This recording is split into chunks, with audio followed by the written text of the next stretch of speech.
704 Charlotte Bounce Show in the building, man. I am your host, Twan. I got my co-host in the building. We got the great prowling veteran Nick is in the building. What's good? What's good? Yeah, he's slow. Like, he ain't catch it or something like that or whatever. No, I forgot to hit the. I forgot that I muted myself. I was talking in person and I noticed it. Up next, you can check him on this weekend on his show, man, Award Edgewise. You know what I'm saying? Bringing y'all a brand new show. We got Edge in the building. Edge, what's going on, bro? Yo, what's goody? What's goody? What's goody? Hey, make sure y'all bring your facts, bring your stats, because I'm coming with everything I got. Facts and stats. Let's go. So check this out. We do realize there's some other shows live right now or whatever. Before anybody want to run and talk shit, we're running our show regardless right now. You know what I'm saying? Because you guys can circle back and check this show out if you are where you are. You know what I'm saying? Because I know guys visit a lot of podcasts or whatever. But I was still be here waiting. We don't make shows just so for them to be live for you to attend. That you can go and watch during your lunchtime or whenever you get free time to watch it. But there's been a lot of talk about the Carolina Panthers and the injuries that we pretty much have had to deal with before training camp really hit, and it's amongst a lot of Panthers fans, that are showing concern with that. And we just had the Josey Jewell pretty much retire. I know you guys heard that the Carolina Panthers released him, but it just looks like he's facing something very similar to what Luke Kuechly was dealing with, and there's no rush for him to come back. When you're dealing with anything with your mind, bro, you got to take your time. We will talk about if Dan Morgan handled that correctly, though. You know what I'm saying? And get into that. As far as the other players, you know what I'm saying? We got Coker that's still not 100%. Tommy Tremble still not 100%. Jonathan Brooks, we don't know what's going on with him or his future with us so far in regards to that as well. But a lot of Panthers seem to think that, that's just going to set us back even more and that we still can't win, and, that we won't be able to win because of things or whatever. And there's a lot of new moving parts going on in this team. I do understand people saying I have to see it to believe it. Trust me, I understand that sentiment because we've been losing for almost nine years straight or whatever. So I understand that sentiment for a lot of people. But when you say you understand football and how it works and you see who we've added to our agenda and what those guys did in other places, it has to make a light bulb go off and go, wait, hold on, there's something new happening over here. The way the guys talk, we can't talk about how they play with each other because they just started yesterday. You feel me? So we'll get into how that glue starts. But the main thing that we're discussing today, man, in case anybody goes down in the future, is adjustments. The Carolina Panthers have been horrible at making adjustments in the past. A good football team knows how to make adjustments. I think one of the things that Dan Morgan has already done, and I had already talked to my guys about it before we get started, is one of the adjustments that he made from the past GMs is that he went out and got a lot of depth. That means when somebody goes down, man, these guys are all NFL players. They're all professionals. You don't get picked to a team if you suck. Some guys may not play to the aptitude of other guys, but you are still a pro football player. It is up to the coaches sometimes to bring the best of that out of you. That's what their job is. So, without further ado, man, let me go ahead and click the music. We got Edge, my man Nick in the building.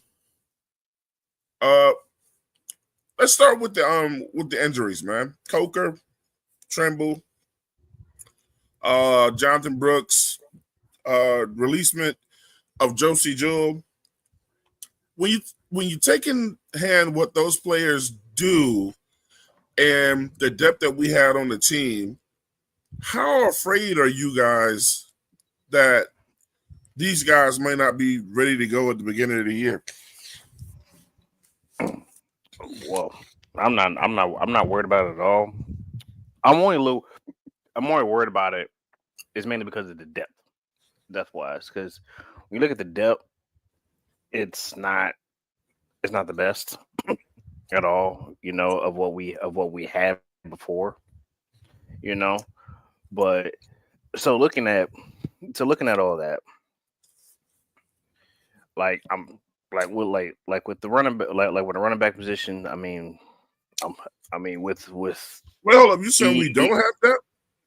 No, we do have depth, but there's certain areas where we don't have depth. There's certain areas where we don't have depth at. Like the linebacker room. I mean, we kind of have the depth, but to where he was where Josie Jewell was kind of playing, kind of really don't right now because right now with Josie Jewell being pushed out and everything, that basically moved Nick Scorton into the strong linebacker side. Now, is that a problem or is that a good thing? I mean, it's a good thing and everything like that. I mean, do we want our rookies out there as soon as possible? Yeah, we want them out there as soon as possible, man. Because honestly, though, like the only way you're gonna learn to play this game is have live reps. That's the only way. That's the only way you're gonna know how to play this game if you know you can actually do this. Is go out there and actually put a show on. Now the thing with Jonathan Brooks, I mean, yeah, it's bad. It's bad where it's at, but we still got 4 running backs back. We still got 4 running backs. We still got Chuba, we got Rico, we got Travis Etienne, and we got Raheem Blackshear. Okay, put that into more context, huh? So we got 2,000-yard backs. Oh yeah. We do got 2,000-yard back, and we also got a back who made the Pro. We also got a back who made the Pro Bowl off of his kick return yardage and everything like that, And then we got a rookie who we just signed, So we got our depths, but do we really know what Trevor Etienne is going to bring to the table? I mean, we kind of do, we kind of don't. Do we know where Rico Dabo is gonna have an adjustment period for when he went from the Dallas Cowboys to us? I mean, that's still yet to be determined. So I'm just about to say this as far as Dowdle. You tell me what you think too, Nick. Dowdle just left an offensive line for a better offensive line. How does he drop off?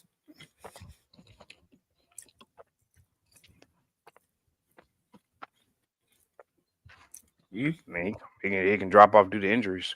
You can always get those. Or he can drop off if something happens to one of our offensive linemen. Hope God nothing happens. He can drop off like that.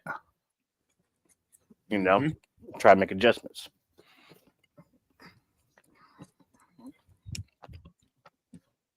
I mean, we're really not gonna know. And then to the wide receiver position, when you talked about Coker and everything, I mean, as of right now, Coker is number 2, is second on the depth chart behind freaking McMillan. And from what I saw, McMillan is now questionable because he didn't do a lot in minicamp due to leg injury.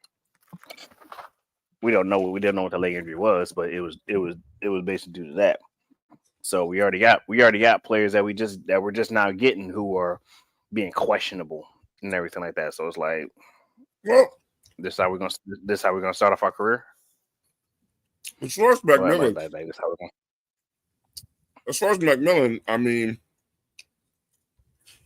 he's been doing drills with the quarterbacks and other wide receivers after that injury. So, he's been doing panicking about that. He's straight already. Yeah, he was working out yesterday. All right. Okay. I mean, as long as he was moving, then we gonna be fine. Okay, so I'm gonna say again. He was doing all the drills with those guys and shit, Martyr Day and all that after that rookie shit. He been As straight. long as he can. All right. Well, as long as he can get to the field on week 1, we good. Mm-hmm. That's all that matters. As long as you get to the field on week 1. Now with the tight ends, that's different. That's a tad bit of a different story. You know, you got. I don't think people realize having that back. I don't think people realize football is only 2 weeks away. Yeah, preseason is. That's preseason, bro. That's preseason. Yeah, I mean, but we don't give a fuck. It's football. Oh yeah, we don't because it's football. It's football. And everything. Preseason game gonna be like the damn Super Bowl does. But we all know with preseason comes injuries. We all know what happens with those. I mean, there's already injuries now. And it's only been like second day of training camp. Already been notable injuries already. Hey Nick, let me ask you a question. Yeah. Why is it that so many Panthers fans think like are thinking the worst, man? Why all of y'all thinking the fucking worst when it comes to our team, man? I don't know. We might not have any injuries at all. Don't know, man. Before training, Tremble was hurt before training camp. Josie Jules is gone. Jonathan Brooks was hurt before training camp. I mean, you got to cross your fingers, man. But they ain't even in pads yet. And yeah, freak shit can happen. We know. We had our cornerback can tell you all about that. Well, he got hurt during the season, in the actual season, not during training camp. It was a freak accident. He was just running. He didn't hit anybody. Who are you talking about? JC Horn. The third highest paid corner right now. And yes, for all the fans, yes, he is the third highest paid corner because Stingley got his money and Gardner got his money. As they should. So for people who are complaining that we paid JC Horn way too much, look at their contracts, look at his. I think we're sitting just fine. We paid him that we gave at the right time, bro. Yeah, exactly. We paid him before everybody else. Exactly. So like I said, the people who are complaining about we paid them too much, like I said, look at those other contracts and compare those to ours, and we paid them. We paid them good. We're okay. The league should be thanking us. Yeah. Well. That's gonna be on the next subject with that part. What up, Tri-State? Good. Hey, I agree, Edge. I was telling Twan when that JC contract happened, I was like, yo, it looks like a lot now. Just wait till Sauce and Stingley sign. It's gonna look like a bargain after. That's why we had to get it. That's why we had to get ahead of that shit. Because now that shit look. Because Stingley's better than JC, but is he $5 million a year worth more than JC? I don't think so. Nah. Who does Stingley play for? Houston. Plays on a better. He played for a better defense. Yeah, with a way better front seven. So he's that front seven allows him to make plays. There you go. People don't understand, Nick, that all that shit plays a game in it when you're talking about football. Mm-hmm. What Nick does, what either Nick does or what Edge does, and we're all on the team, affects how I play. Mm-hmm. So, to be honest with you, I mean, you see how quarterbacks, when they get like a big deal or whatever, and then like they give like their offensive linemen gifts and shit. Yeah, it really should be that way for everybody that's behind that front four, or that front three, or whatever. You know what I'm saying? JC Horn is going to be who he is because of the things that. But look, if the front four is going to be much improved this year, and that pass rush, if it can be what we know it can be, oh man, JC Horn going to cook even more this year, which is why I'm glad we already paid him. Yep. Like I'll always say this, and I'll stand on this forever. Luke Kuechly was a great player, but we saw when Starr and Kawan Short got on the team, we saw Luke Kuechly's play elevate. Why? Because those guys made his life a lot Absolutely. easier. They made his life a lot easier. Luke should have bought them rollies, bro. You feel me? Like, Bought all those guys some shit.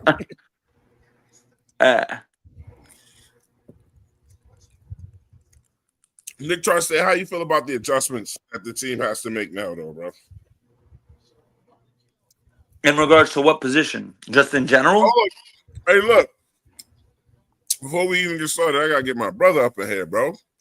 This is Greek life. When I say Greek life, y'all know who it is. What's good? What's good? What's good? Oh my goodness. Training camp has begun. It's on, y'all. It's on. Y'all just started yesterday, right? Or did y'all start today? Yeah, no. They reported yesterday. They had an open practice for the fans today. So yeah, it's on and popping, baby. Yeah, y'all was one of the last teams. I was like, why are they going so late? I think they had somehow or another, whatever the total number is, they elected to do more of theirs in the organized session, which meant that they came back later for the training camps. I read something about that. I don't remember the full details of it though. But where y'all training at? Yeah. Oh, at the training facility in Flowery Branch, Georgia. Okay. Yeah. Flowery Branch, Georgia. Yeah. IBM training facility. Yeah. I ain't heard that city in a minute. Flowery Branch. But I thought, but you know, the thing y'all was just talking about, isn't that kind of what the objective is, to have, quote unquote, a good team? I mean, don't you want to have, I heard y'all make the comment that Stingley plays in a great defense. Yeah. Well, part of the reason why that defense is great is because you have him, you have Anderson, Shout out you Navash. have Hunter. Danielle Hunter. Danielle Hunter. You got, I guess decent interior defensive linemen and safety play. So that's what makes a great team, is when you have great players at just about every position. No team can afford to have 22 elite starters. Say it again, Swarm. Because they can't afford it. The league ain't set up like that. Man, me and Cap talking about that shit the whole. Yeah. So Carolina Panthers fans out there. Oh yeah, no, yeah.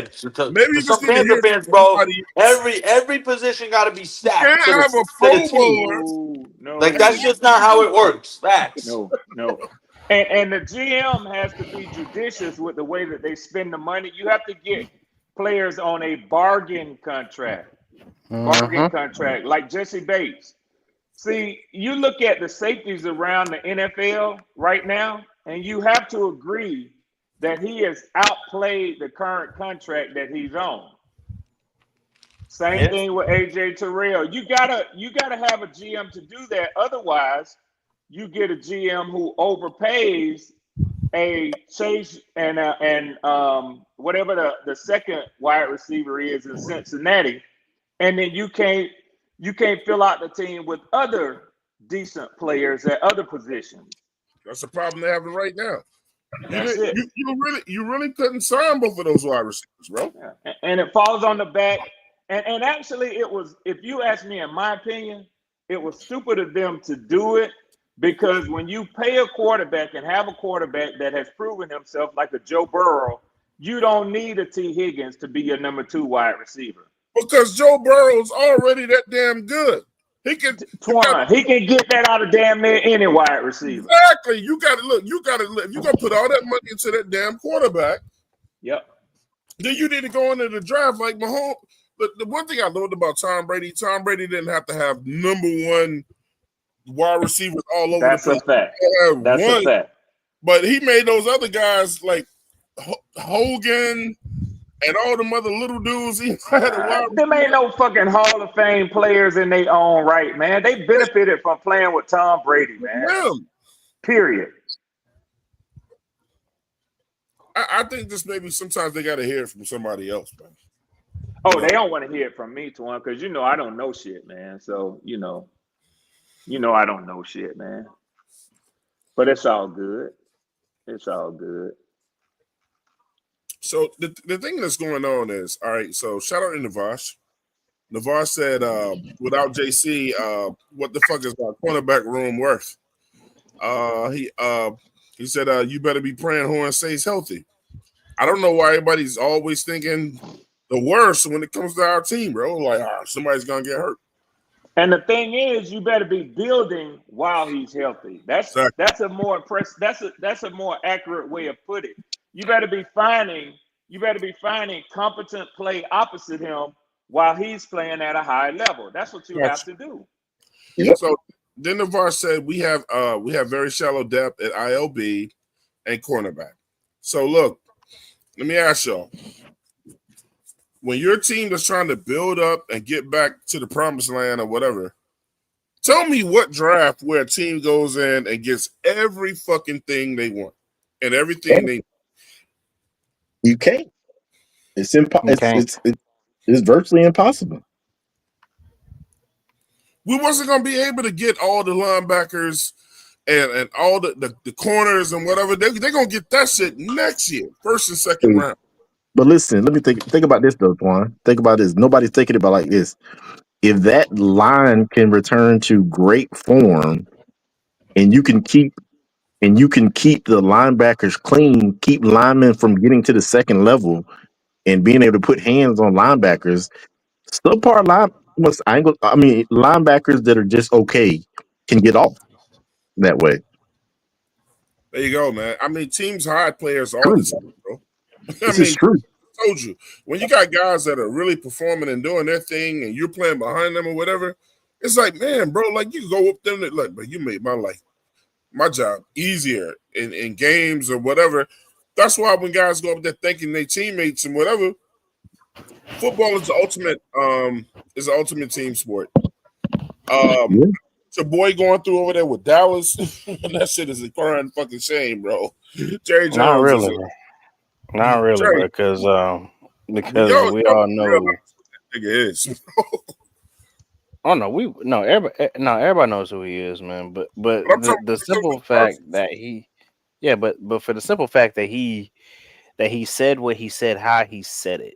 I mean, he said it in a fucked up way, but at the same time, he was speaking. But he was talking about it because of what actually legit happened. He wasn't speaking ill will. He was just speaking facts. Like, like I can sign him, but he's not going to be. But there's no guarantee he's going to be here. I mean, we signed a guy to a big contract, and he didn't come here. And yeah, he dropped his name, got it. But he's going off of that. But also at the same time, he also has to realize these contracts ain't getting smaller and smaller and smaller. They're not getting smaller. They're getting bigger and bigger and bigger and bigger and bigger. I mean, right? Because right now I can go right now off of the where is it? Edge rusher. There we go. So off of that. As of right now, the highest paid edge rusher right now is TJ Watt with a total value of $123 million contract. 41 of it as an average. So in order for Micah Parsons to get signed up, Micah Parsons is going to have to jump up a lot of motherfucking people just to even get to where he's at right now. What the fuck are you talking about, bro? I think what Edge is alluding to, I think, and Edge, you tell me if I'm right. I think what Edge is trying to say is if they sign Micah Parsons, you broke up, Nick. You breaking up, Nick. They're 40% cap on three players. Tri-State. We didn't hear. How about now? Can y'all hear me? Yeah, we can hear you now. Y'all can hear me? Yeah. How about now? Yes, sir. Can you hear me now? We can hear you. Yeah, we can hear you. Good. No, what I'm saying is, What I'm saying when I remember those commercials? Can you hear me now? Good. I wasn't trying to turn this into no fucking Cowboys conversation. I was just trying to mention Parsons and get out of. Edge just stayed there with that Cowboy shit. I was like, man, what are we talking about? I'm not fuck Jerry Jones, Nah, bro. We talking about the but bro, you breaking up. You got to go out and come back in.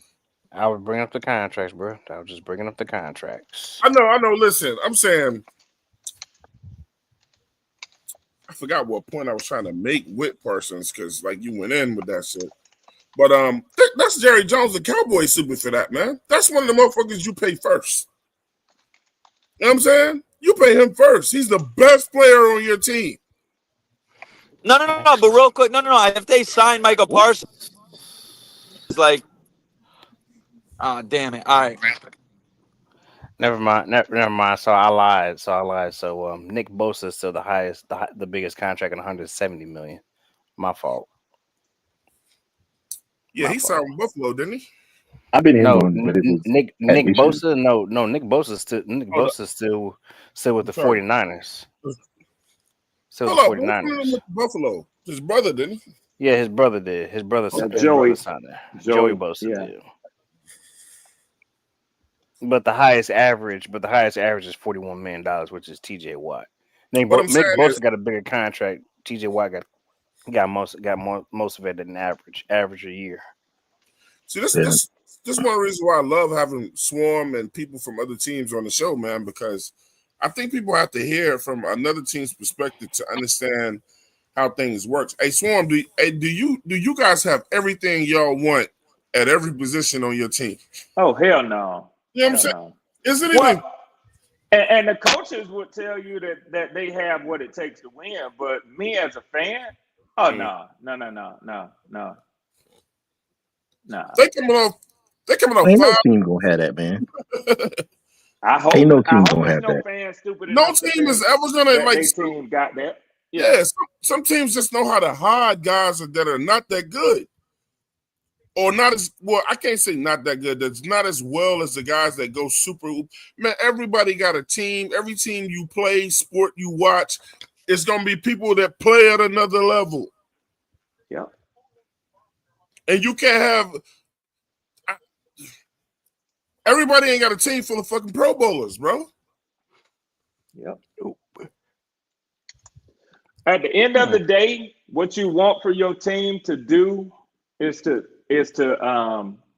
have personnel or Jimmys and Joes who can go out there who are dogs, quote unquote, that can win. But I think even when you get beyond that, you got to have adequate depth to come in behind those guys because injuries is 100% certainty in the game of football. And guess Yep. what? When it says depth, Gladiator sport. he don't mean everybody in terms of everybody on your depth chart ain't gonna be a beast. They ain't supposed to be. Because if they are, you need to be trading their ass and get some draft capital for them to start on another team. Yeah. Yep. Damn right. So this is the way, man. So like, Swarm, in case you didn't, today we're talking about, a lot of us are so fucking scary, man. We're talking about how teams about making adjustments. You know what I'm saying? And Right. how teams make adjustments. You know what I'm saying? And go, man. One of the things that I love, and Nick was laughing the other day when we was doing the live thing with Dan Morgan. I love Dan Morgan, man, but damn, bro, I wish he'd take that stick out his ass, bro. I heard you talking about that. I really wish that motherfucker will get the fire under his ass and start talking like a fucking librarian, bro. He didn't want to commit nothing, man. Son. Every time they ask him a direct question, well, I don't. And then in the meantime, you got old ass Pete Carroll that come out there, come in front of the people and go, we're gonna fucking bust ass this year. Anybody we get in front of gonna have a fucking problem. He was not afraid to say that. Hey, listen, Pete Carroll is established. People know who Pete Carroll is. And that's what Pete Carroll always been. Pete Carroll was Yep. Bill He's always Belichick like before that. Bill Belichick. When you was. have Pete Carroll, confidence in your team, you can talk that shit, bro. Pete Carroll was having beach parties when he was at USC with them young girls on campus. Out of his mansion on the beach. Now you putting his business out there. Okay. Shout out to DJ, bro. Shout out to For DJ. those who don't know, Twan. Yeah, I mean, damn, bro. I would Keep it young. Listen, I want to say this, man. stupid as hell if they don't sign money. Yeah, I don't. You better find the money somewhere. I don't want to get it. Look, man. I guarantee you, I guarantee you, if that shit fall through, Dan Morgan better. Hey, look, call the Cowboys and ask them what they want. Linebacker problem solved. And I'm telling y'all something. I hate preseason, man. You know why? I'm glad when it comes because it's time for football again. But I hate to see what the Jets is dealing with this morning already, man. You talking about? I hate that shit, man.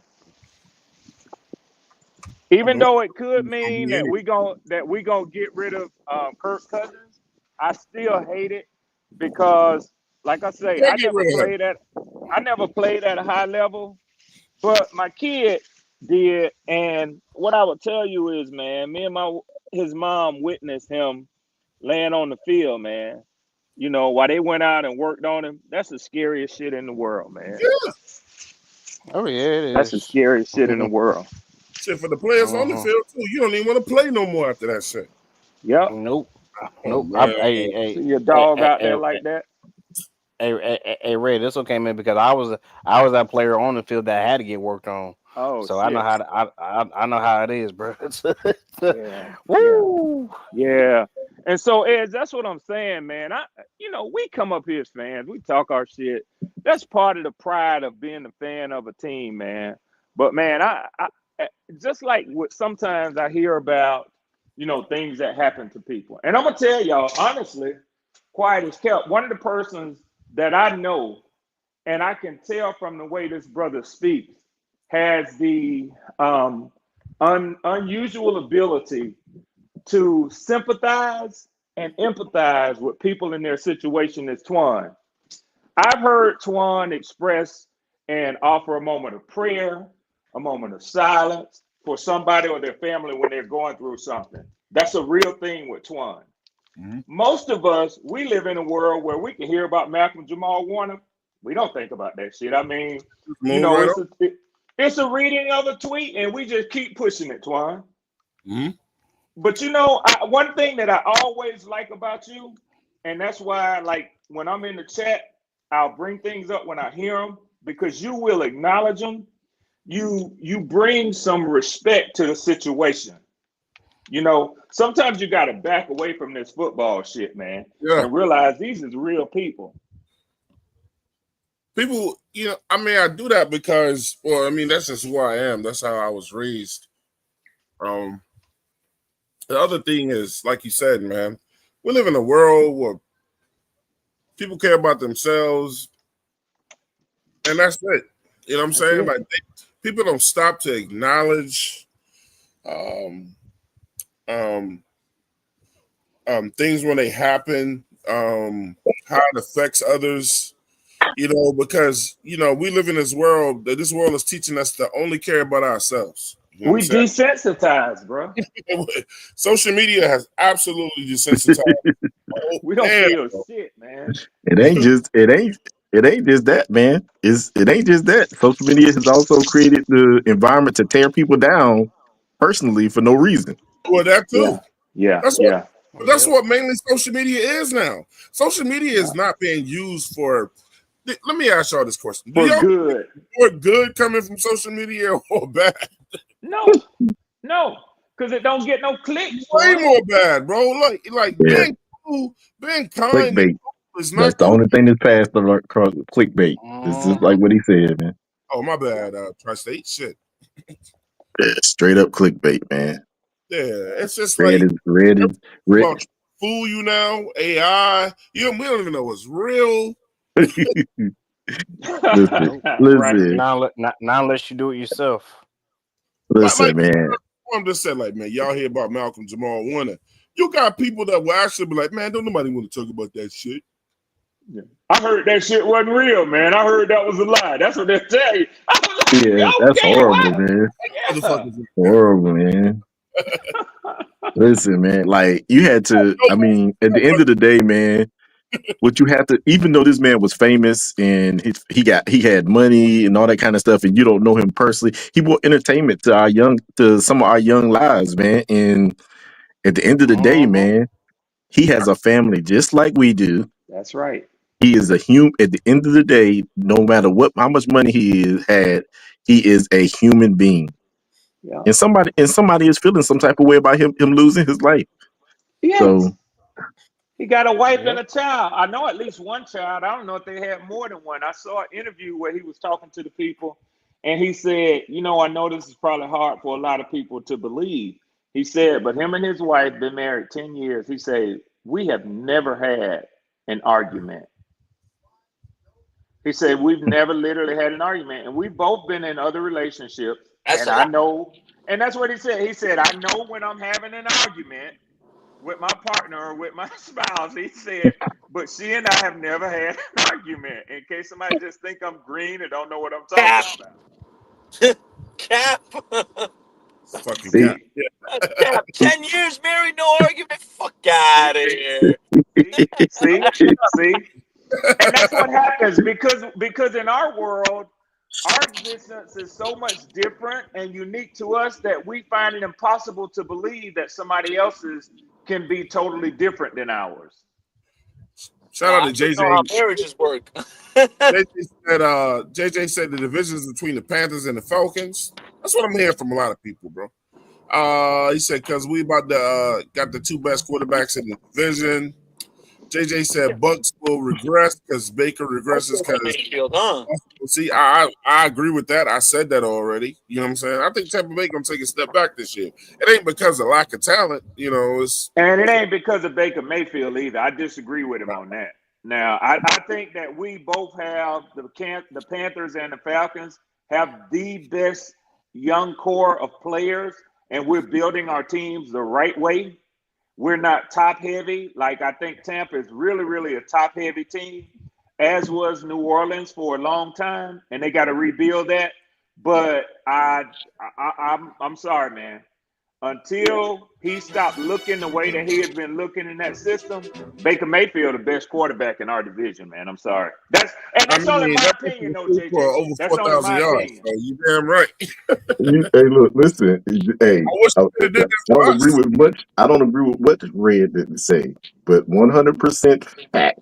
Until this man shows a weakness or shows a kink in his armor, he's the best quarterback in the division. Yeah, that we can't talk about it. It has to have happened for us to say that he regrets. Currently, ain't no regression. It's just he's been whooping our asses. And I personally don't like Baker or his playing style. I think if you ask me, I'd probably say he probably toot a little powder every once in a while. Even when he was in Carolina, he was bumping the head with motherfuckers coming off the field. Y'all remember that, man? Yeah, I just don't like him. I just don't like Baker as a person. Baker talk. I'm telling y'all right now, Baker talk cash shit like he a lineman. Yes, Nick. Yes, he does, and you can see it. And actually, Twan, you know damn well in football that shit gets infectious, especially if you got a quarterback. Yeah. Well, that's Baker had a lot of football players ready to whoop his ass. Yeah, but they said which guy used to do that? They said Phillip Rivers used to do that. Phillip Rivers always talk shit to people. What do you mean? Yeah, he a cowboy. That motherfucker a cowboy for real. Man. He a cowboy. I remember that play. Phillip Rivers was running. Somebody did something. Phillip Rivers was like that. Yeah, he followed the dude all the way up the field talking about, I bet you I won't.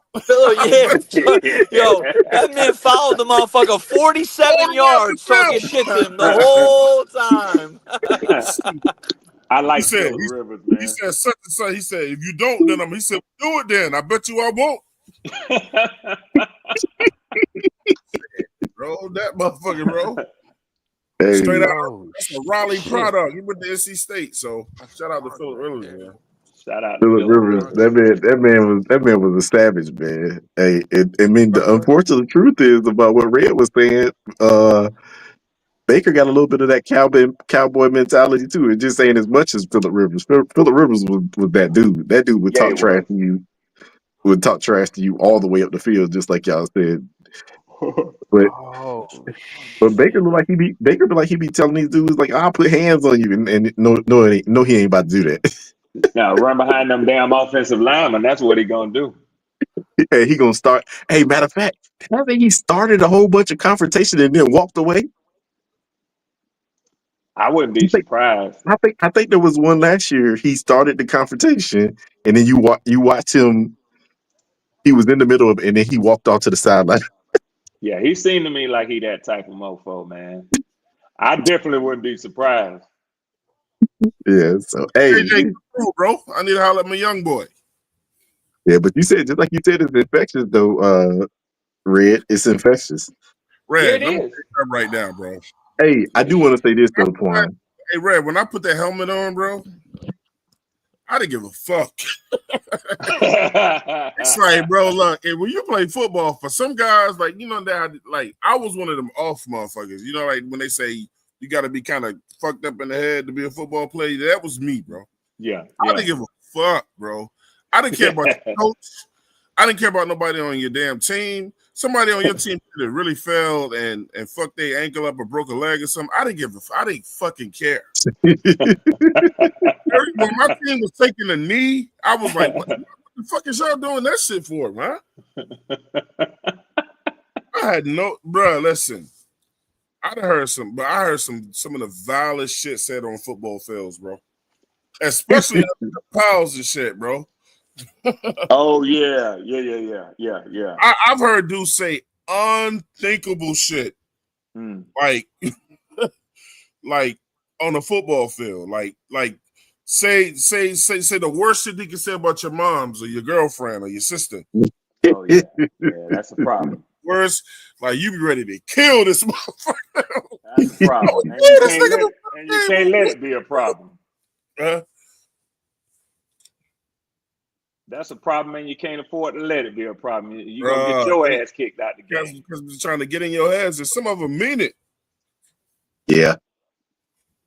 Hey, but I didn't. You know what? I didn't get an opportunity to comment on that stuff y'all was talking about with them. But I did comment on it, but I just don't agree with us. I'm not really worried about these injuries right now. It's too early it's too early in the process. It happens. Shit. We gotta cut down to 53 before we worry about who they about to add right now. Oh yeah. I mean, because we could do exactly what we did last year. Y'all forgot we didn't pick up Mike Jack until cut down day. See, that's how I would have practice in the NFL. If we ain't wearing pads, then don't nobody need to be fucking touching anybody like physically, like or hard or whatever. You know, like for me, you know, like being overly aggressive or some shit like that or whatever, which is what I think they kind of do anyway. You know? Yeah. And then I think that's the rule. I think you calling out the rule, Twan. I don't want you going 100% even in the fucking pads. I mean, especially on defense. I think you should be able to go 100% on offense, but on defense, look, I'm trying to tell you, Red, you know what I was just saying. Bro, it's hard to turn that shit off, Red. Yes, sir. You know how many times, Red? Come on! How many times I tell you to kick your fucking ass off the quarterback?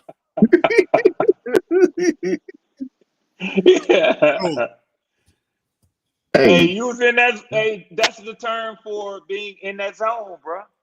I don't know how to, like. It's just like literally, like sometimes coach have to come up and you like, you do know you're practicing against your own teammates, right? Save that shit Friday night or Saturday afternoon, bro. Listen, and that's the same thing. That's the same thing that I mean. Even what you call Canales said yesterday.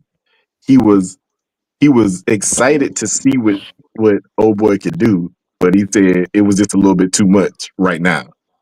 But if he canceled practice because of that, then Canales is up. Well, listen, Twan. Listen, Twan. Yeah, you do realize that the NFL got eyes out there watching. and they catch a little bit too much physical activity during these non-padded practices, That's a good point. you catch some fines. That's not a good point. Now, let me tell you something. The NFL don't give a fuck what you do to your own teammates, Nick. They monitor how many times you put on those pads. No, Twan. If you get caught, bro, look, they're not invested on your team. They monitor how many times you can actually get really physical, like the pads. But Twan, people, coaches and the team get fined for if there's too much physical activity during these periods. You got it wrong. That's not true, bro. It's only when you put on those pads. Because your damn coach is gonna tell motherfuckers the reason why Bryce Young got a red jersey on is because we don't want you to fucking touch him. But they're not wearing red jerseys right now. I mean, whatever color, you know what I'm saying? That's what I'm saying.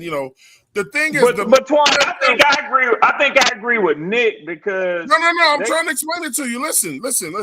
What the NFL monitors is this. Now they said, look, if you say a team said, look, we want to be physical 3 times out of the week. We want to put our pads on 3 times a week. The NFL says you can't do that. You can't put them pads on 3 times a week in practice. That's what they're monitoring. They don't give a fuck what you do outside of the pads because the coach ain't going to let you tackle no damn body. That's just when freak shit come in. The NFL monitors how many times you can put those pads on. I think you can only put pads on once or twice now. Sometimes it was only once a week. And although I know that you're right, and by the code, I don't know that Nick is right or wrong by the code, but I think in concept wise, I think I get what he's saying is that you can only have a certain level of contact. No, I agree with that part. Yeah, but what I'm saying is, if you ain't got no pads on, your coaches, the defensive coaches, offensive coaches, they're gonna pull you by the fucking jersey and be like, "What the fuck are you doing out here, bro?" Right. Hey, listen, Twan. Our coach, listen. If Mr. Ankle Biter himself canceled practice for basically the same types of stuff, then I don't think that Dan Canales Dave is doing anything different any other coach in the NFL would do right now with this current. Canales is soft. In some ways, I like him as a coach, but in some ways, like that shit last year, I'm not letting the guys play in preseason. That's some soft shit. These are grown ass men, bro. Listen. All rookies do that shit. How many times, Swarm, do you have to pull rookies to the side and go, hey, bro, hey, we don't do that over here. We ain't got no pads on. Don't touch the quarterback. Don't get near his ass. Don't breathe on him. He got to learn. He got to learn. All they got to do, they just got to verbalize that to him. Yeah, he got to learn the different speeds of being a pro. You know what I'm saying? Oh man, Red Swarm touched the quarterback, so now we got to cancel practice. Man, what kind of shit is that? Right. We ain't canceling shit. No, I agree. That's some whole shit right there. I mean, you put them aside. You say, hey, look here, man.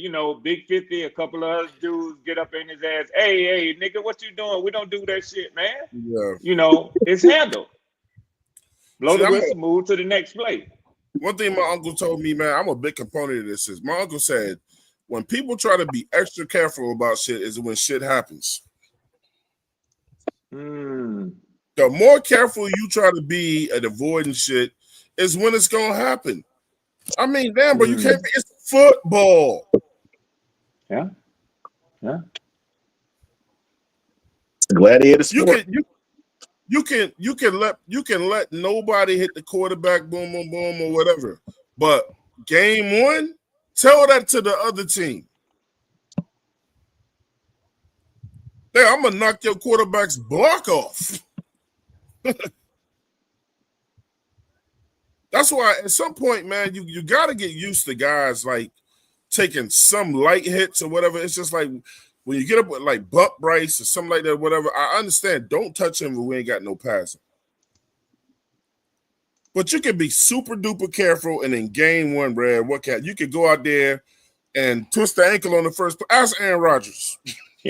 Yeah, soft tissue injuries, because you ain't that ligament ain't in shape to go. You ain't gotta hit nobody. You can just step wrong. Yeah.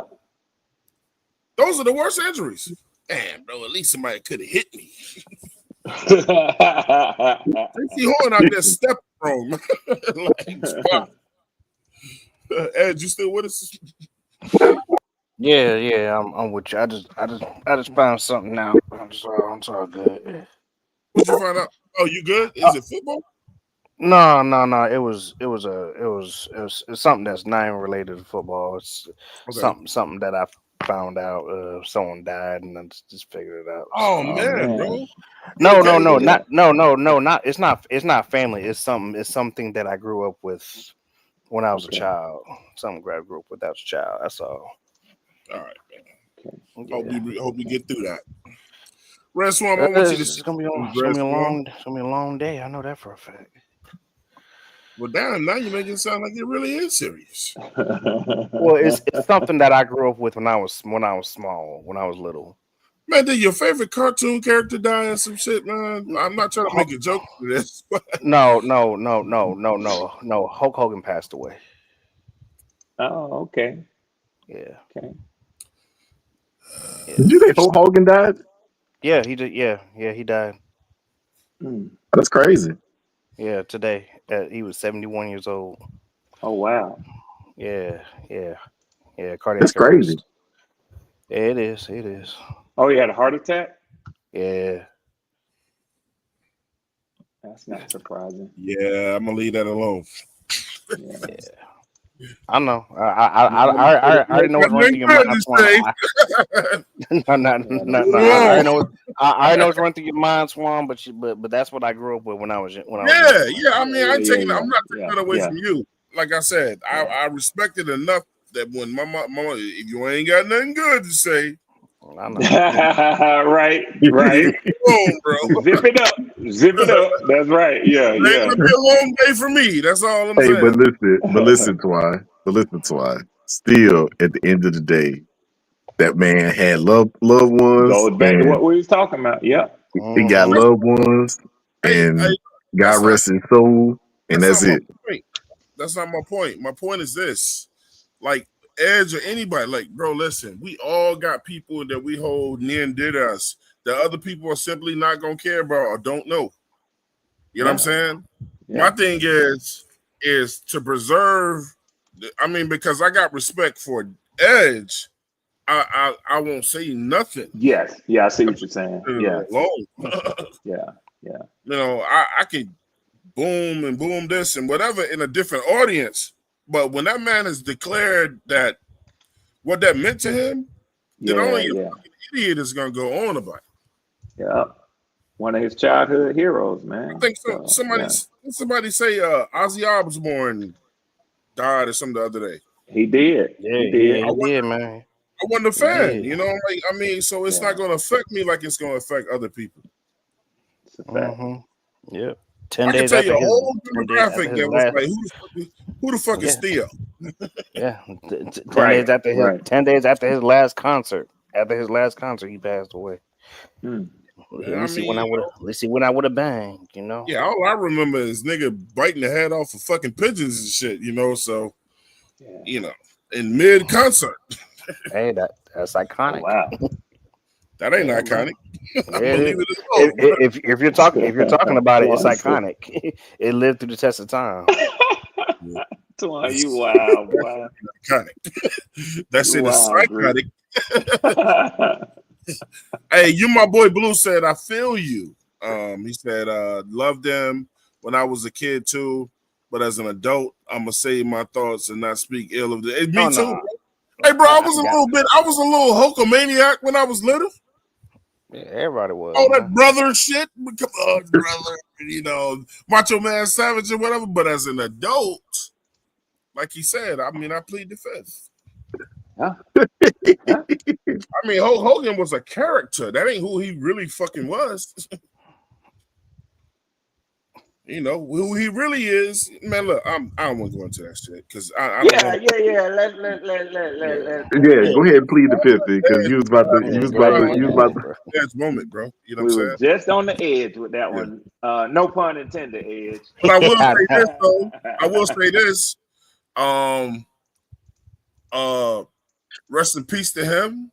There you go. Because he's still, I mean, you know, I don't talk about the dead like that, bro. You know what I'm saying? Yeah. Well wishes to his family.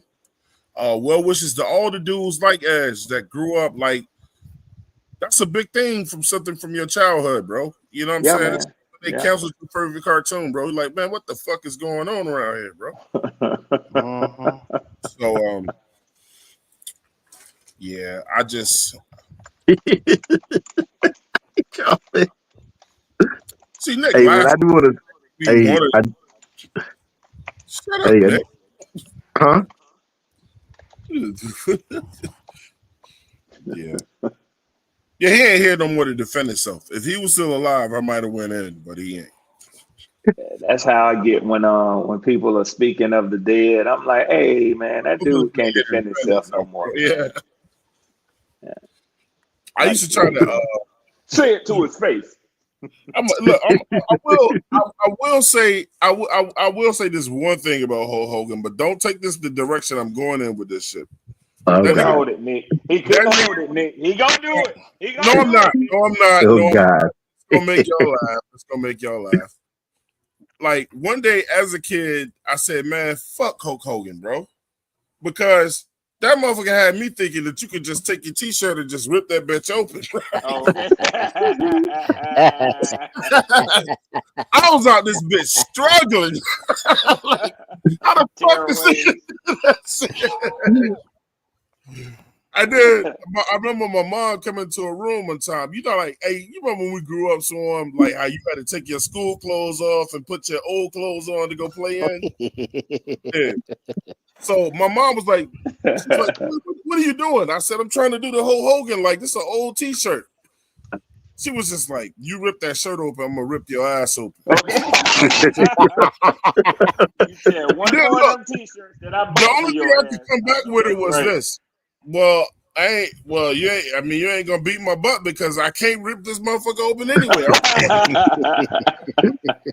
I had all the damn loose ass neck t-shirts. Somebody was like, man, that motherfucker used to cut a piece in the shirt, man. That's how he. I'm like, well, then somebody should have said that shit. I ain't the only one to try to rip a shirt open, man. Y'all all tried to do that shit at some point. About the Hulk Hogan this shirt, and then you struggle because that neckline ain't giving up. Nope. Claire said, out in the chat, WWE Russ passed away. Death comes in threes. Ozzy, Hulk Hogan. We got the live thing going on. See what old boy got to say.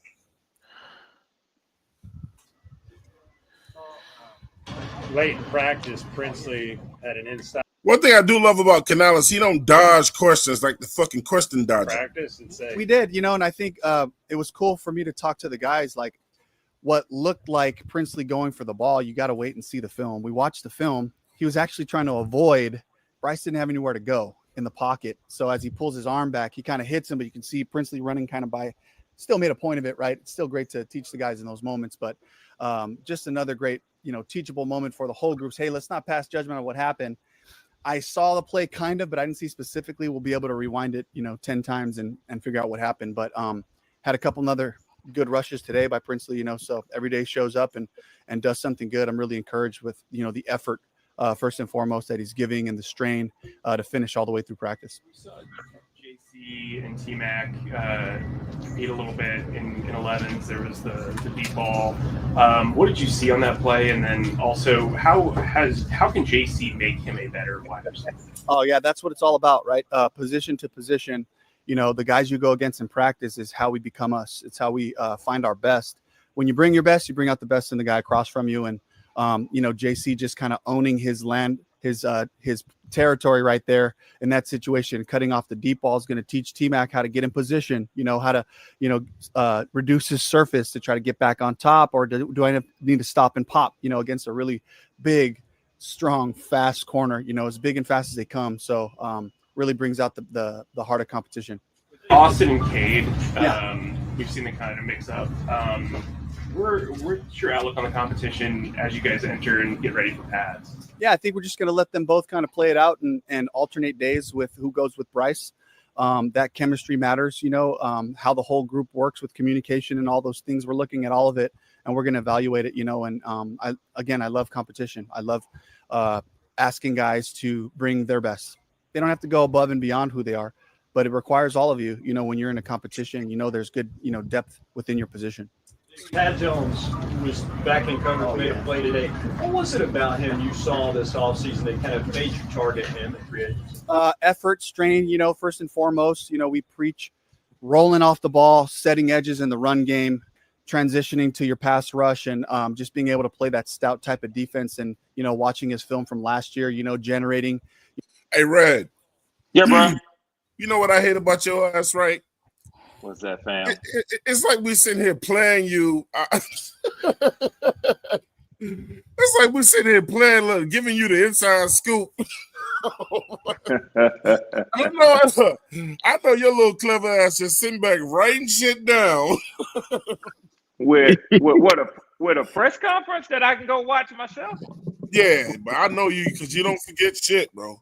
Hey, your coach said such and such, and I'm like, oh, hell. Well, if he's speaking and needs to be cautious because Red Swarm hearing it, that nigga gonna be fired next week. He got bigger problems than me. Hey, all I'm looking at, Red. I'm about to go. I need to hear them talking about y'all's edge rushers like he talk about ours right now.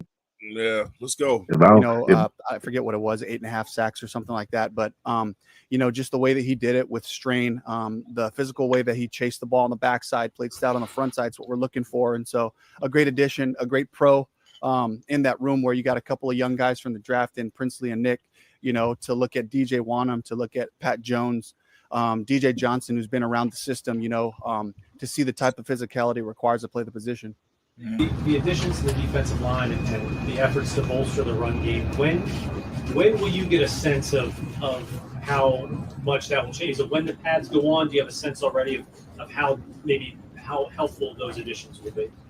Well, right now we're practicing without Derek Brown and Bobby Brown, so I think that's going to be another big part of, you know, that interior rotation of how we use guys. But, you know, Ashawn and Turk, Jaden Crumedy, you know, Shy Tuttle, of course, you know, and then adding Cam Jackson and Jared Harrison Hunt. These guys, there's a bunch of really talented athletes in that room with different skill sets. You know, you got your big power guys, you have some twitchier guys like Turk, who can really get off the ball and present some problems that way. So I think it just gives us versatility in what we can do, how we can, you know, play the opponent's run, whatever their system might be, you know, and kind of take our approach from there. For us, again, like a lot of these guys have played a lot of pro ball. So we have a good amount of film on some of the veteran guys that we know we can count on to play tough in the run. But it is really cool to get into pads, you know, for those guys to really show, you know, what they can do. And there's advantages to both sides right now. There's less of a surface for the O-line to grab on at this point, you know. But at the same time, you know, it's also some of those guys like playing lower. I wanted to let MDJ know, and that's a great point, bro. And we'll talk about that when he's done, bro. That's a great point you pointed out, bro. And Twan, quick second, can I tell you something? Just so you know, I listened to Raheem's press conference at 10 o'clock this morning. Mm-hmm. And while you got this up and on, I'm listening to Michael Penix and some of the players on AFN talking about how the practice went today. So, hey, man, I cover it all, fam. That's all I can tell you. That's how you should do it, man. Yeah. I'm gonna say it one more. I'm gonna say it for y'all one time. I said this one time and it's pissing people off, Swan. But you know me, I don't give a fuck. I'm a lover of football, and not just the Carolina Panthers. Oh, why would that piss people off? When Carolina's done playing, you know what I do, Swarm? Because I know Swarm does it. I turn to another fucking game. 100. 100. Yeah, I play. I mean, I agree with you. Listen, I might watch 3 or 4 football games. Me and Edge did that shit. I mean, because me and Edge mostly watch all the games together. Man, them games went off. Me and Ed started on some other shit. Shit, like, man, look, I got the. I mean, I can watch any fucking game I want. Why do you think I'm not going to utilize that? So, yeah, man. Life, in a couple of days. Jack Henderson's kind of like a unique body type, kind of more Seattle-y than some of the other safeties. What real quick before you go, did y'all see that pass that Hunter Renfrow caught in practice yesterday? Oh yeah. He one-handed that bitch right before it was about to hit the ground. I was like, God. Yeah, he got some good hands, man. He got some he got hands, bro. Great hands. Listen, man, that like a lot of people didn't pay attention to a lot of them touchdowns that he caught that year that he had that great year. Mm-hmm. The dude just snatches it out the air before the defender could get to him. Nice hands, bro.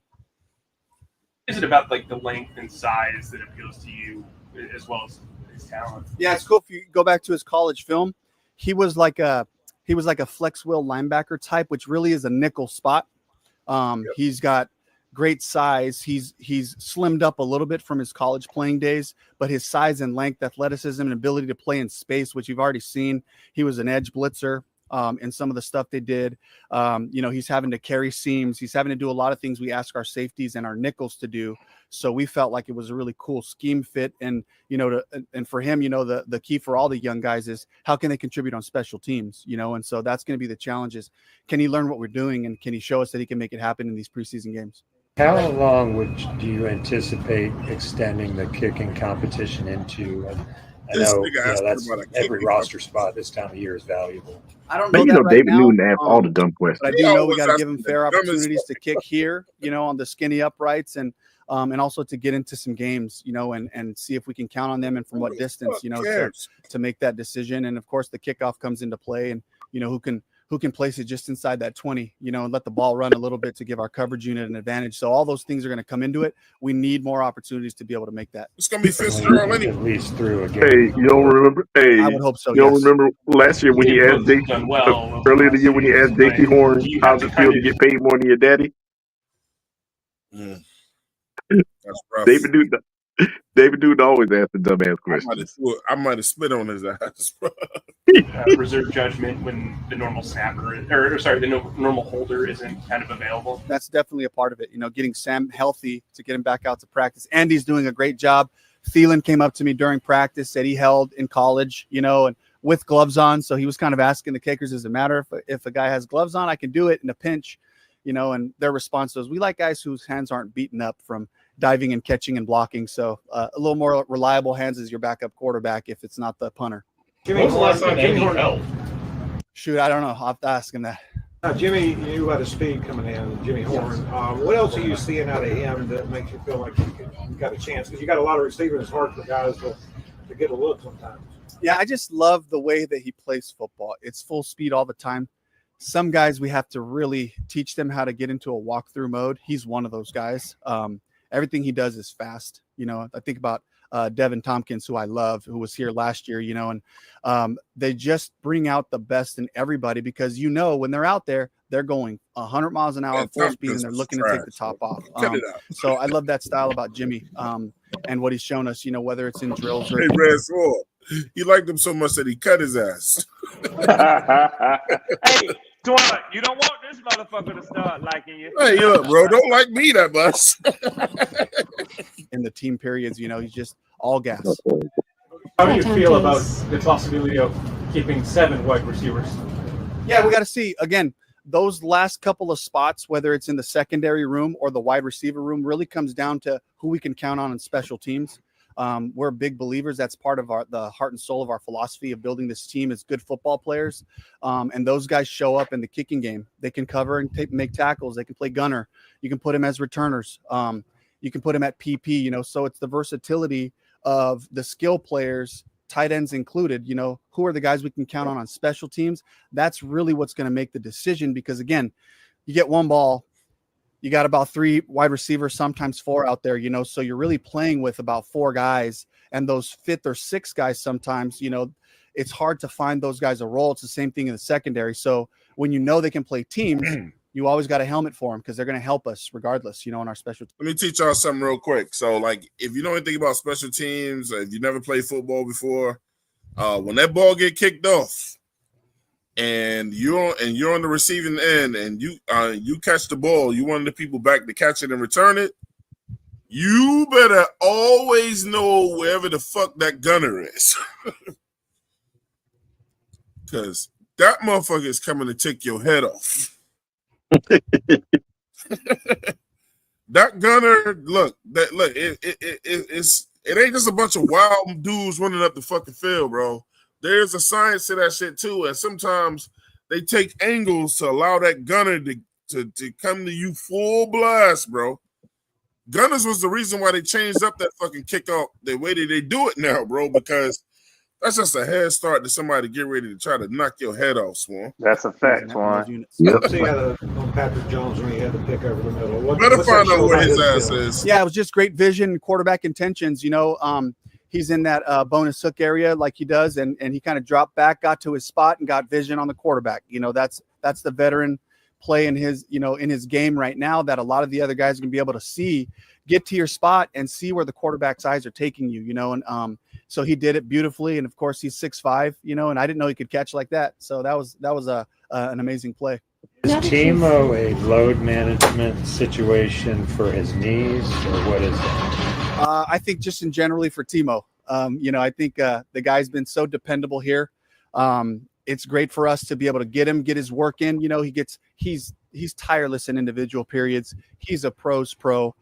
He does need the live reps, but within reason. And then it just gives Yash an opportunity to work on his craft, you know, and some of the other tackles that we have to get out there and show us what they can do as well. Time to see Rico up close on the field. What kind of stands out and pops off about him? I think for Rico, it's the consistency. And I think just being a well-rounded running back, he can do it all.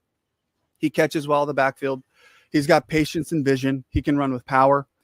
He's got really good speed. And then I think the cherry on top is he's an amazing pass protector. Just IDing things and the way he shows up really firm on linebackers when they're blitzing. This is something that I've seen from him from a couple of years now.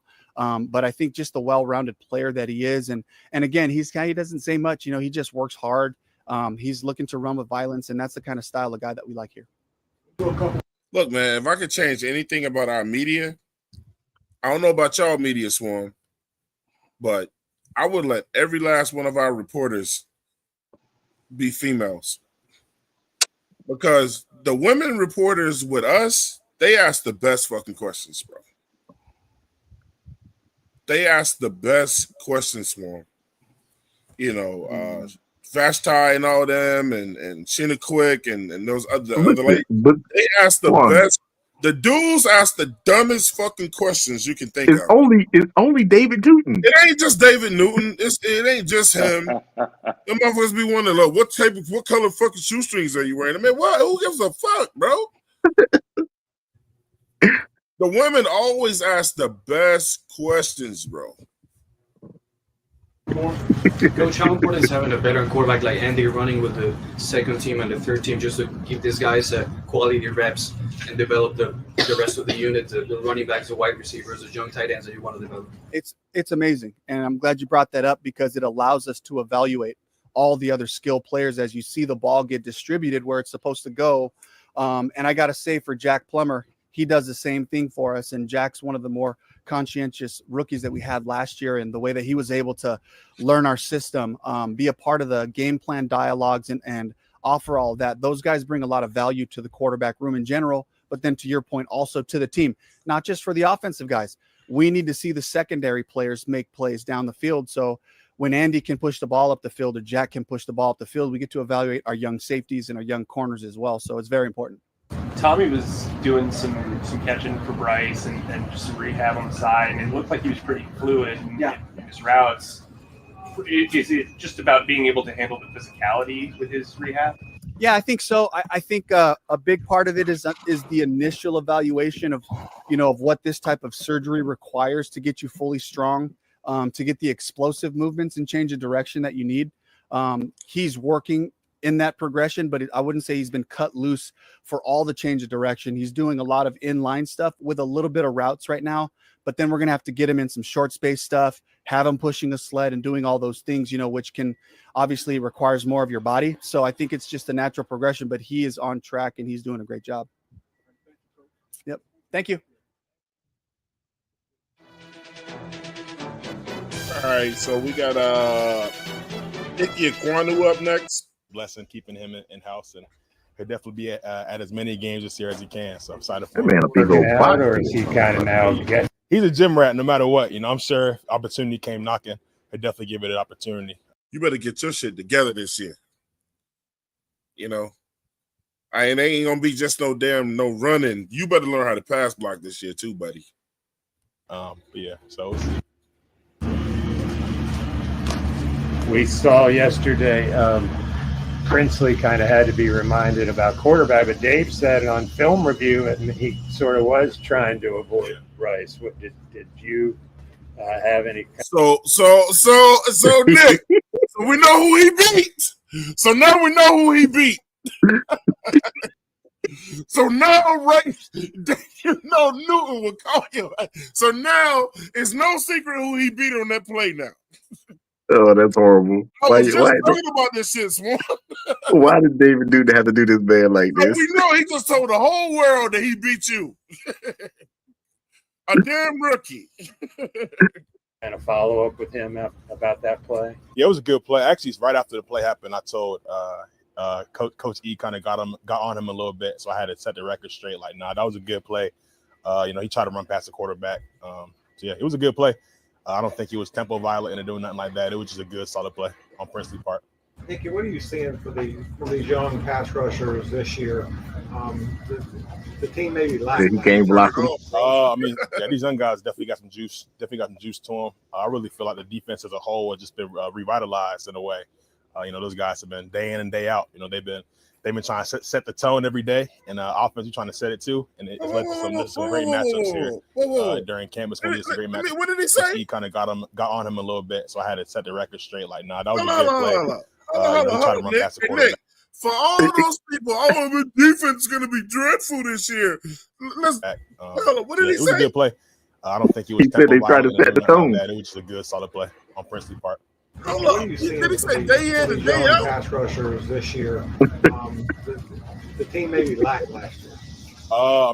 These young guys definitely got some juice. Come on, you petty, you know that? I really feel like the defense as a whole has just been revitalized in a way. Revitalized. Those guys have been day in and day out. They've been trying to set the tone every day, and offense you're trying to set it too, and it's led to some great matchups here during camp. It's going to lead to some great matches moving forward. So.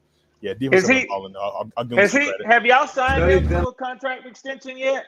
No, they didn't pick up his fifth year option. This is his year right here. I hear y'all talk about him a lot. What do y'all like to see happen with him? Are y'all gonna kick him inside? Because isn't his run blocking better than his pass blocking? Yeah, he is run blocking. He's one of the run best. blocking is unstoppable.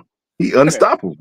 So y'all gonna draft a tackle and kick him inside? I really wish that we could just get a beast ass left tackle and put him at guard, bro. Yeah. You cannot. I'll be 100%. I'm gonna be 100%. Well, you know what? Edge. Red. Yeah. His biggest issue is not. He can block power blockers, but blockers like Princely gonna wear his ass out every single time. Stop motherfuckers from getting around him on that corner, bro. That the speed rushers, man. He's pushing off on the wrong foot, Brad. If you look at his technique, you're a left tackle. And listen, it ain't just that, Twan. I've also noticed that he steps out instead of stepping back first. But look, check this out. If you're a left tackle, you ain't supposed to be pushing off on your left foot. That's counterproductive.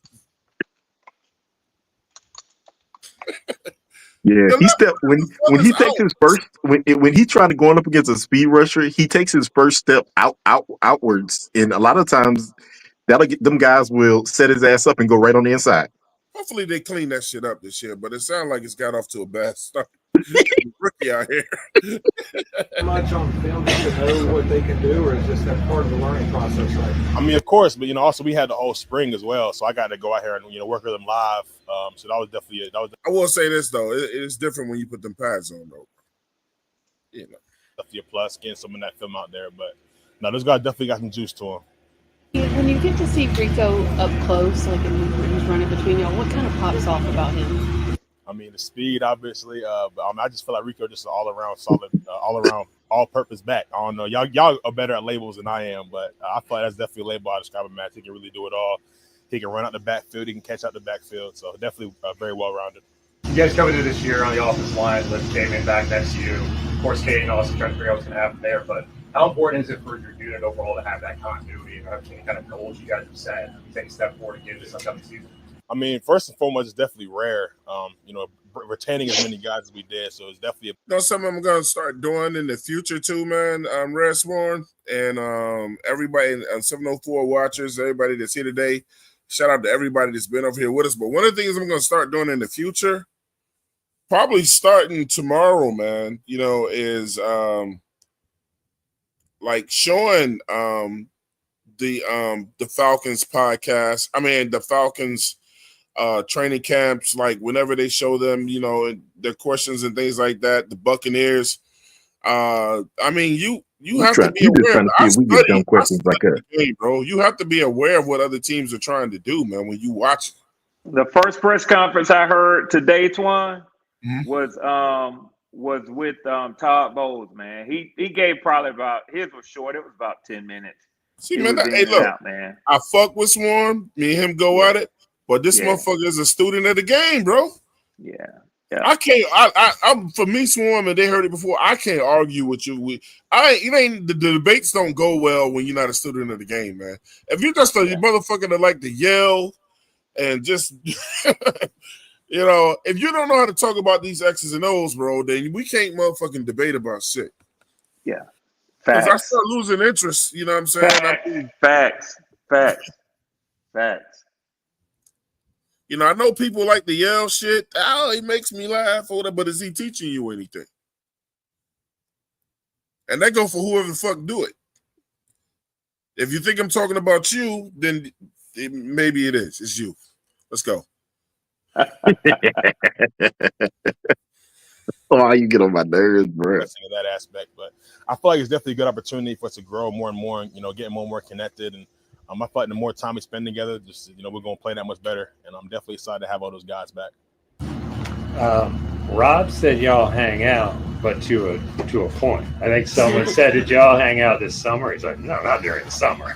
Is that pretty accurate? And is there a saturation point where you're like, "Okay, I need a break from these guys"? I don't know about this motherfucker asking about hanging out. Get your boy, Nick. Get your boy. It's David Newton, man. It's Get David your boy, Newton. bro. Who cares? I'm in training camp, nigga. Asking me questions about training camp. Saturation point, but everybody kind of has their own summer plans. Obviously, Rob has some big plans this summer that was very personal with him and his family. So, congrats to Rob. Yeah, who does David Newton work for? He works for ESPN, right? Listen, yeah. He's stealing money, bro. He's stealing money. And Jules and everybody. But obviously we're back now. We're gonna be spending 6 months together, whether we like it or not. But good thing we love it. So it's definitely fun being around those guys and fellowshipping. So if people don't know what he's talking about, they asked Robert Hunt yesterday about the time that they spent over the summer, like working out and things. And Robert Hunt said, yeah, they did get in some sessions and shit with each other. But Robert was joking, but he was being truthful at the same time. It's like, ain't no way in hell we hanging out all summer like the receivers in the motherfuckers dead, bro. He's like, he said, I got a family and kids. It's different for us, bro. I think is the best post-up player in I think damn near every dude on that line got a family and is married. Is that what y'all asked Rob? Except Taylor Moulton, right? Yesterday when he came and started doing all that.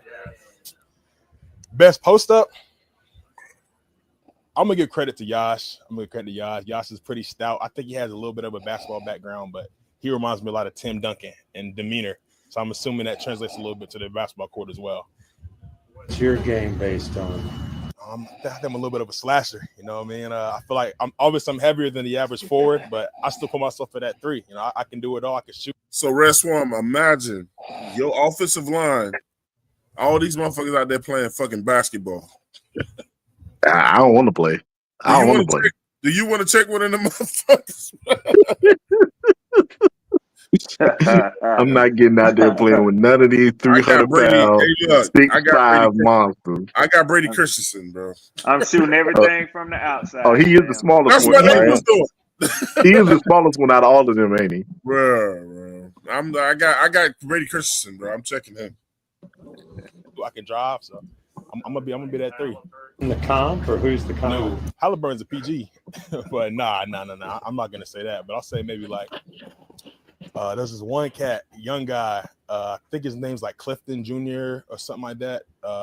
He had a 2-way contract for a while, but everybody kind of counted him out because he's like a statter guy. People didn't think he can move as well as he does, but he's a baller now. I think it was Clifton or Clayton Jr. Y'all can fact check me on that, but I'm gonna say that's my comp. Elaborate a little bit on that Tim Duncan comparison, because Tim's like a Hall of Fame type player. Tim Duncan.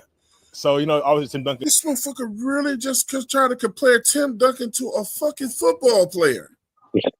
He said demeanor. He said Tim He said, "Are you sure, Tim? Because Tim Duncan was a Hall of Fame nigga. Don't take me literal with this basketball shit." Like maybe like a little bit more reserved, a little bit more quiet, maybe a little bit stoic. But I feel like, you know, Tim Duncan about to call Icky tomorrow. Funny guy, lively. So I feel like it's kind of the same way with Yash. You know, Yash. Tim Duncan don't want to get down in no 3-point stance in front of Icky either, do we? Especially now. He's stoic and like he's like. I also like to say Groot. I don't know if y'all seen those movies, but I say he's like a little bit like Groot. Yeah, from Guardians of the Galaxy. That's kind of like his demeanor, but like when you really get to talk to him and get to be around Yash, definitely a lively guy, fun guy to be around. Did he say his demeanor was like Groot? That's why I said Tim Duncan. He said Tim Duncan like Groot. I did. That is a horrible analogy, man. Because Groot was the smartest. But I did basketball team camp. Groot was the smartest dude, he was man. over there. He could have dunked on me one time. He let up on me though. I'll never forget that. He definitely saved me there a little bit, but. Yeah, I got a little bit of work for us, Grant, a little bit. I was going to save you, though, so. You've talked to us before about you wanting to be here. I know you guys had some talks in the spring. How confident are you? You think something could potentially get done before the season, or what do you think timeline-wise? Well, I'm not going to talk timeline, obviously. See, this is what I hate about that motherfucker, Nick. So, because he always asking listen. I said this yesterday, Swarm. I hate when reporters ask fucking players about their contracts. You know what I'm saying? Because all you're trying to do is stir some shit up, bro. You know? Ask Dan Morgan that shit. The thing was, you asked Dan Morgan, and he was like, we'll talk about that when that time comes. So now you're trying to ask this kid to stir up some bullshit or whatever. You know, are you gonna fucking pay me right now? And then why are you asking me about my contract, bro? I can't pay myself.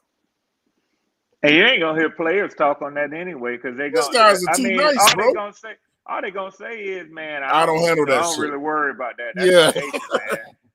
That's Let's hear him say that, Red. You know what I was gonna say? I'm gonna let my agent handle that one. Exactly. There you go. I've always said I want to every be day, there. every time. People always say He that. knew that shit was coming. Why would you even ask him that? And besides that, it's true.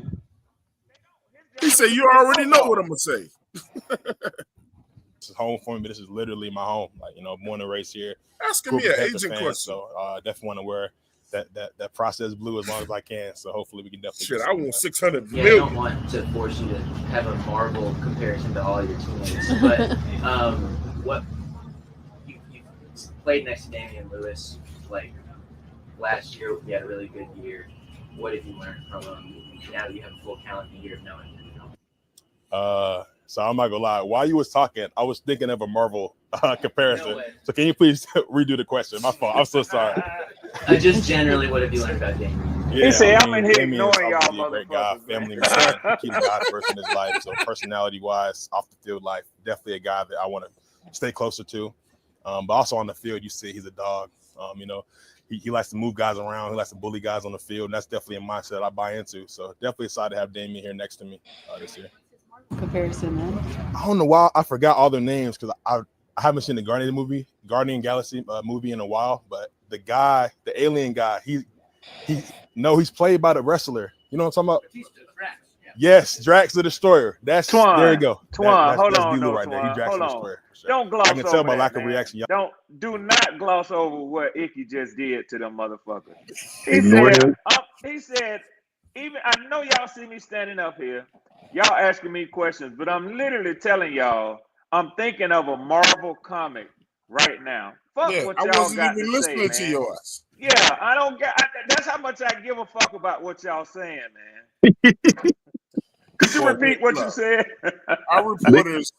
Our reporters be on that bullshit. The ladies, they be asking me. Yeah, a lot of the ladies ask the better questions, but most of them are beat writers, and they let the actual reporters go before the beat writers do, right? And they just be asking the dumb. David Newton, when he said, "You already know what I'm gonna say," you know what that means, Swarm? Why the fuck did you ask me that? That means you already knew, and it means you already knew he was going to ask you that. You Dumb knew the shit. answer to that question. Yep. And you've been doing this for how many years, old head? And you think you up here still trying to pull the wool over my eyes, bro? I'm not discussing a contract with you. Yeah. So you can go into your article, motherfucking he seemed quite disturbed about his money and. Exactly what he gonna say. He gonna be here try to screw up your money. Ain't nobody got time for that. He ain't about to fuck my money up, bro. Next question. I wouldn't even answer it. Nice in the movie, so y'all can look it up. Y'all can look it up. Motherfucker, he's happy you're talking about Marvel characters. You're gonna be like, yeah, that's right. Yesterday, Dave was in here and he said the Panthers are going to be a team that other people don't want to play this year. When you hear your coach say that, Yeah, I'm glad he said that because I was gonna hit Swarm with that shit. Oh. So yesterday, Canales said, "We gonna be a team just coming up." Yeah, Swarm. I loved it. He said that teams that we have to play early ain't gonna want to play us. Well, I mean, I suppose that's preferable to him saying teams are gonna come in here and run all over us. Correct. I mean, half of it is that's what he got to say, but you know. Hey, look, man. You feed off of that type of mentality. So now that I got Red Swarm up here though, because I don't want nobody. You called him on the phone and it. Hey, Swarm. Mm-hmm. I'm requesting to get out of one of those bets that we made. Oh God. Well, I ain't no Here thing. we go. I'll probably be backing out of some myself as time goes on. Hey, look, I'm gonna tell you which one. Yeah. I'm just not fully confident. The sweep. We're not going to sweep. It's not going to be another split. Hey, I was expecting that we weren't gonna hold that one because I mean that's what these two teams do is split, man. Yeah. Listen. So I'm saying this. No, hold on. No, bro. I'm talking about our money. Red should not let you out that bet. Because you remember, I'm gonna tell you why. Because when I told your ass, get your ass up out of here real quick. Motherfucker told me to let me out of the bet. Like he bet the money. Like he gonna pay it. You know what I'm saying? Yeah, he gonna pay it. Well. Hey, Swarm, I'll put it to you like this, Swarm. Swarm, you let me out. Swarm, you let me out of this one. If the other one go my way, I'll let you out of that one. Ain't no thing, Twan. If the other one don't go my way, then that's guaranteed money. Ain't no stress on it. You know what I'm saying? I've been let out of bets before too. Right. So, you know, it don't have to be just because, hey, man, something came up. You know what I'm saying? Nah. You know, me and my wife handling this. Now, I want people to know, Swarm, you do not have to let me out of this bet. You don't. Yeah, no. And Twan, what I want people to know is I got more respect for you Yeah. And what we have are bonds than to just say, "Oh no, he was talking that shit." Oh yeah, so that's what some people on bullshit like Because I that. didn't want to call That's you on not the me. phone. I can easily call someone on the phone like that. Nah, I want to it do would it have been live. We squashed, made the bet man. live. I want to ask him live. Absolutely. And it could have been squashed. But for Yeah. anybody who just is locked on their load and they think that it's gonna be what it's gonna be, listen, you go make that bet with somebody else. You see, all right, Twan, let me handle it this way. Some people, when the night when we made the bet, they was jumping in there. No, Swan, that means you're saying that y'all gonna sweep us too. I said, no, hell it ain't. Because I don't believe that. So, it ain't like I equally said, well, we're gonna sweep y'all. I don't feel like that. No. I don't feel like that. It's gonna be a split. I think that at the second bet best. is more of a challenge. I think that one is the better challenge. But if that shit is going my way, I'll let you out of that. Well, here's the deal. Here's the deal. Here's the deal. I'm sure their coaches are gonna coach them up.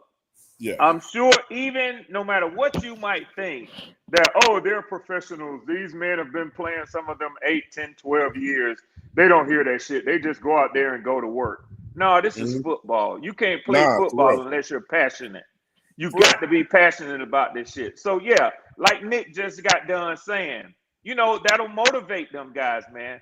But don't think at the same time that the other coaches of the other teams ain't motivating them and getting them motherfuckers ready to run through a brick wall. So at the end of the day, that means we get a good product on the field, hopefully, and you get two motherfuckers out here trying to beat each other's brains in a gladiator sport. That's what I want too. I want that I-95 renewed, bro. I want that shit full force. Well, I think y'all did a lot to try to improve your team this year.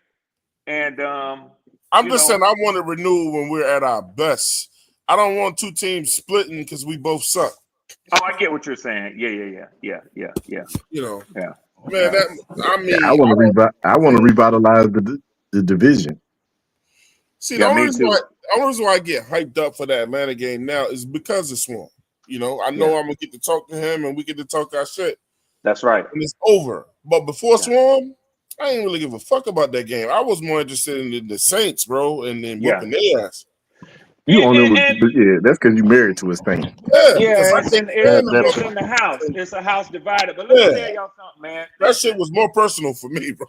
For anybody who think I just been straight up hating on the Saints, that's not what I'm doing, man. I just recognize from what I see, and actually what you see, they had I think one of their guards retired this year.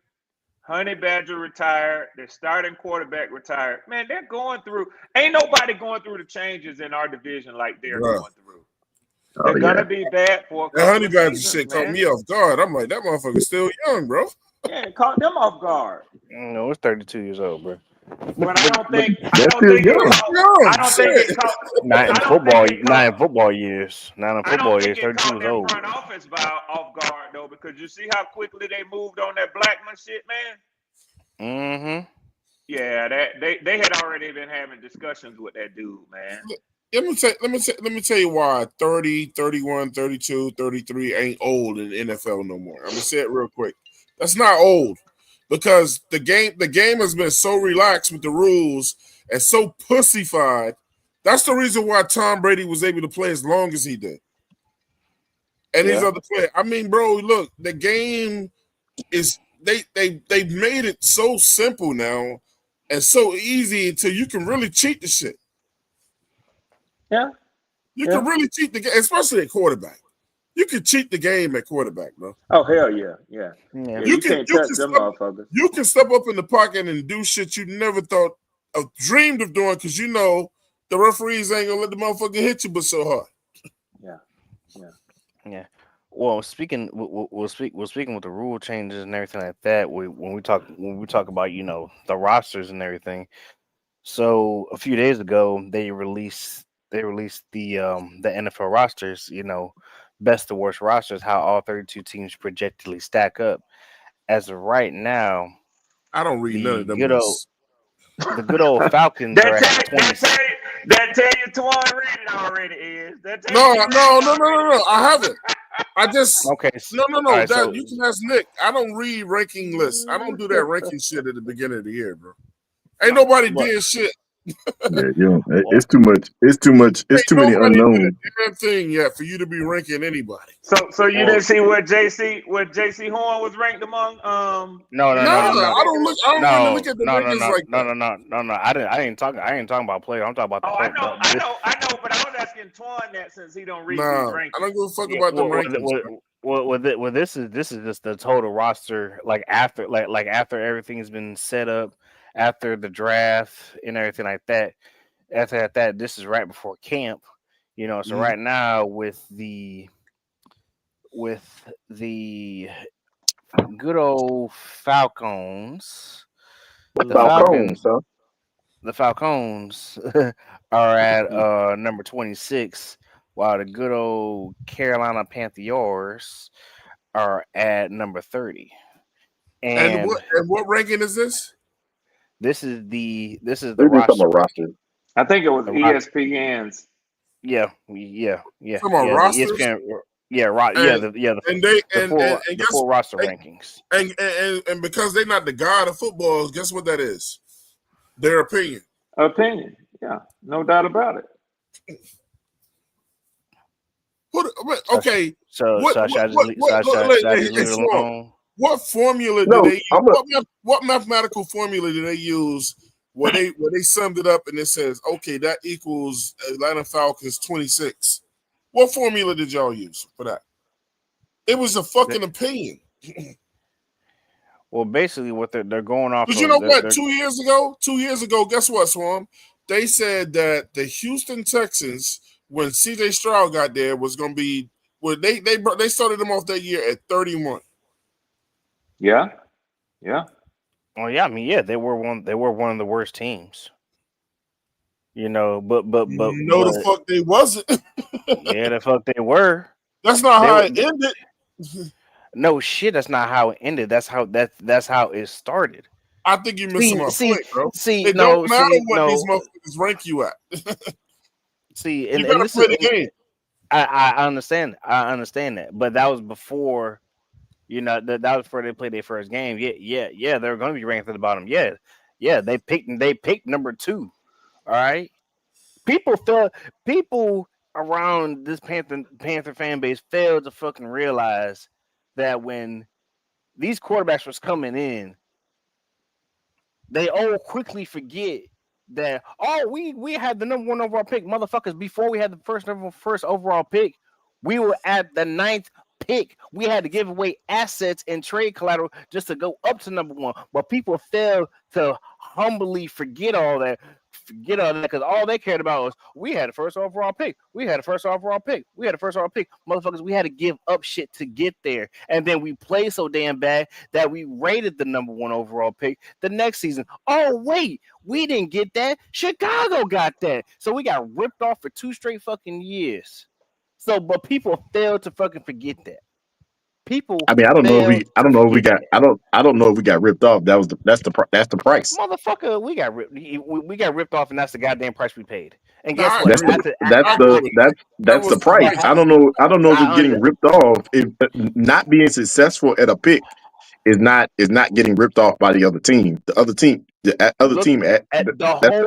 whole draft was bad from top to bottom. After that whole season played out, the whole draft was bad from top to bottom. So if somebody give you, and you tell me what team did this. So if somebody gives you 2 second-round picks and a 3rd for Brian Burns, then that's a win. Did they finesse us, or do we finesse ourselves by not taking it? Motherfucker, look at the GM that we had. Exactly. He wasn't taking that shit. You're the GM, man. I mean, but what I'm getting at is that when I'm saying not getting ripped off, anybody would have had to have paid Chicago the same price to move up to the first pick. I mean, that's all I'm saying. Or you think we wanted to give up? Chicago could have just sat there and just picked whoever they want to fucking pick, had to pick a goddamn litter, and did what they wanted to do. Do you think we wanted to give DJ Moore up? They was like, and him.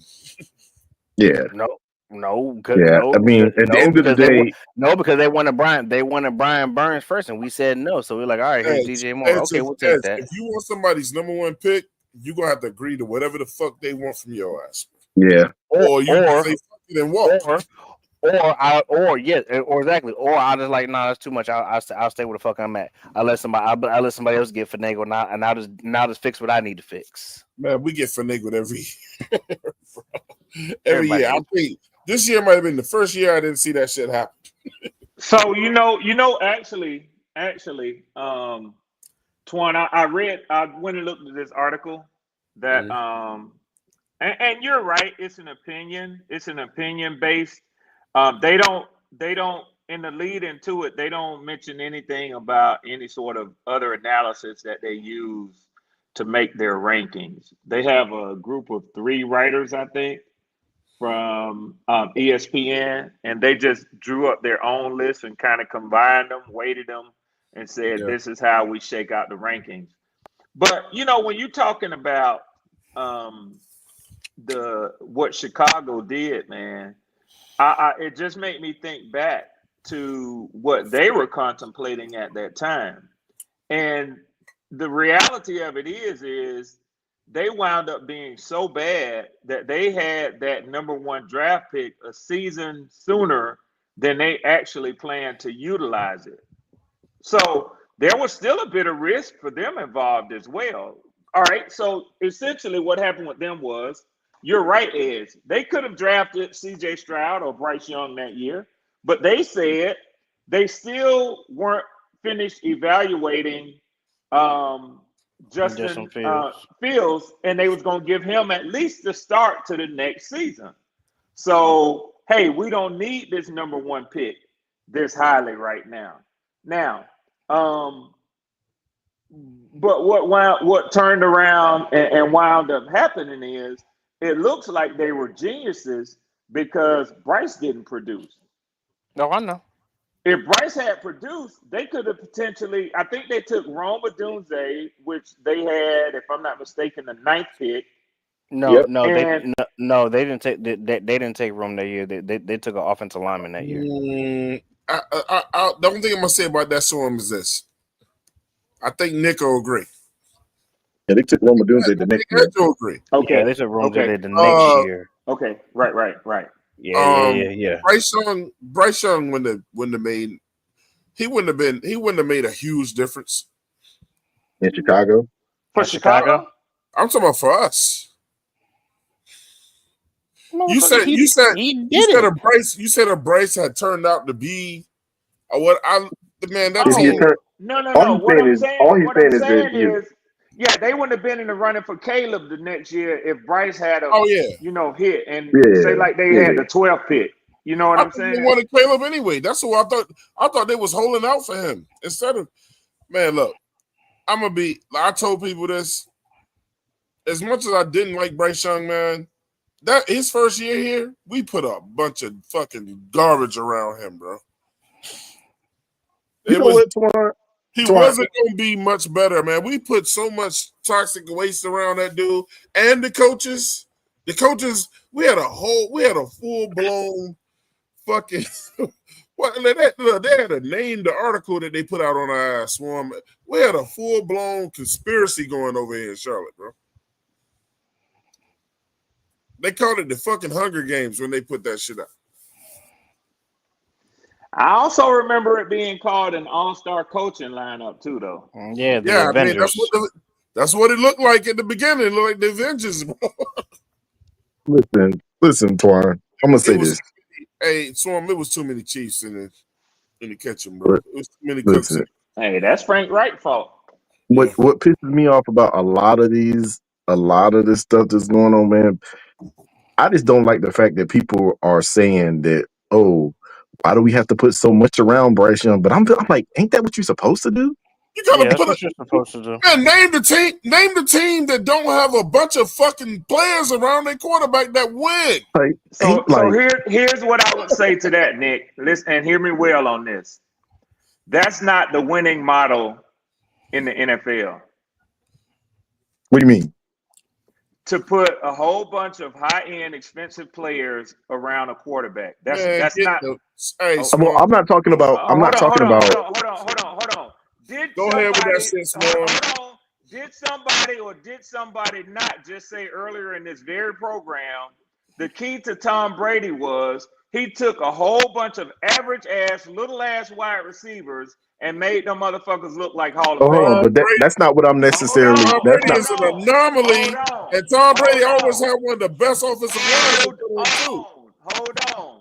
You can't have it both ways. Nah, Swarm. How many times was Brady under duress? You can't have it both ways. Brady never had the most expensive offensive line in the NFL. Now, I would be the first person if somebody came up here and compared Bryce Young to Tom Brady to say you crazy as hell.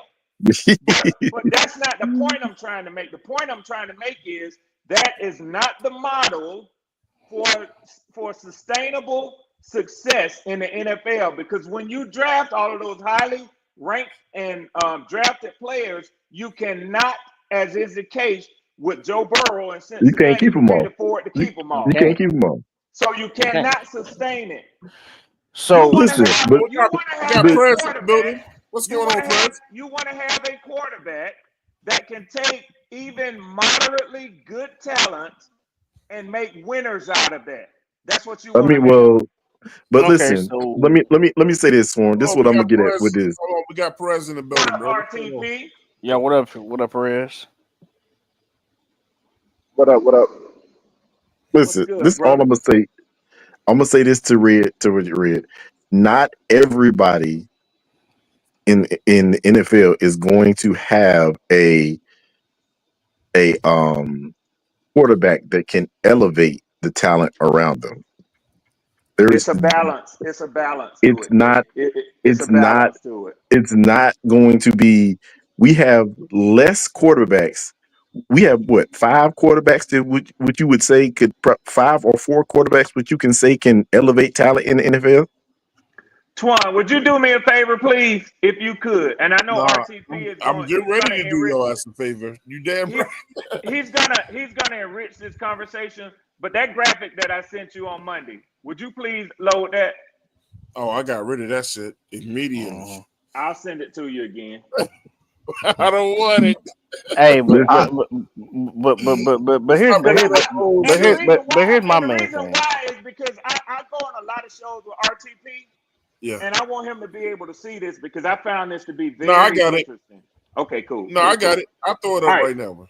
All right, cool. The thing is, though, Swarm, is this. Name the last team. Name the last team that won the Super Bowl that was not full of talent. Huh? Name the last quarterback that won. I think there lies the answer, though. I have to. I talked to Swarm yesterday. I disagree with that because I feel like I said it yesterday. There's a lot of ways to skin a cat. There's a lot of different ways to skin that cat. The whole thing I can agree with that. is when you talk about winning a Super Bowl, the whole thing is your defense has to be able to stop the other team from scoring more than your offense is scoring. Correct. Can put up. That's right. However you do that, if that means your defense has to really stop the other team because your offense doesn't score that much, then that's what you got to do. Put it all on defense.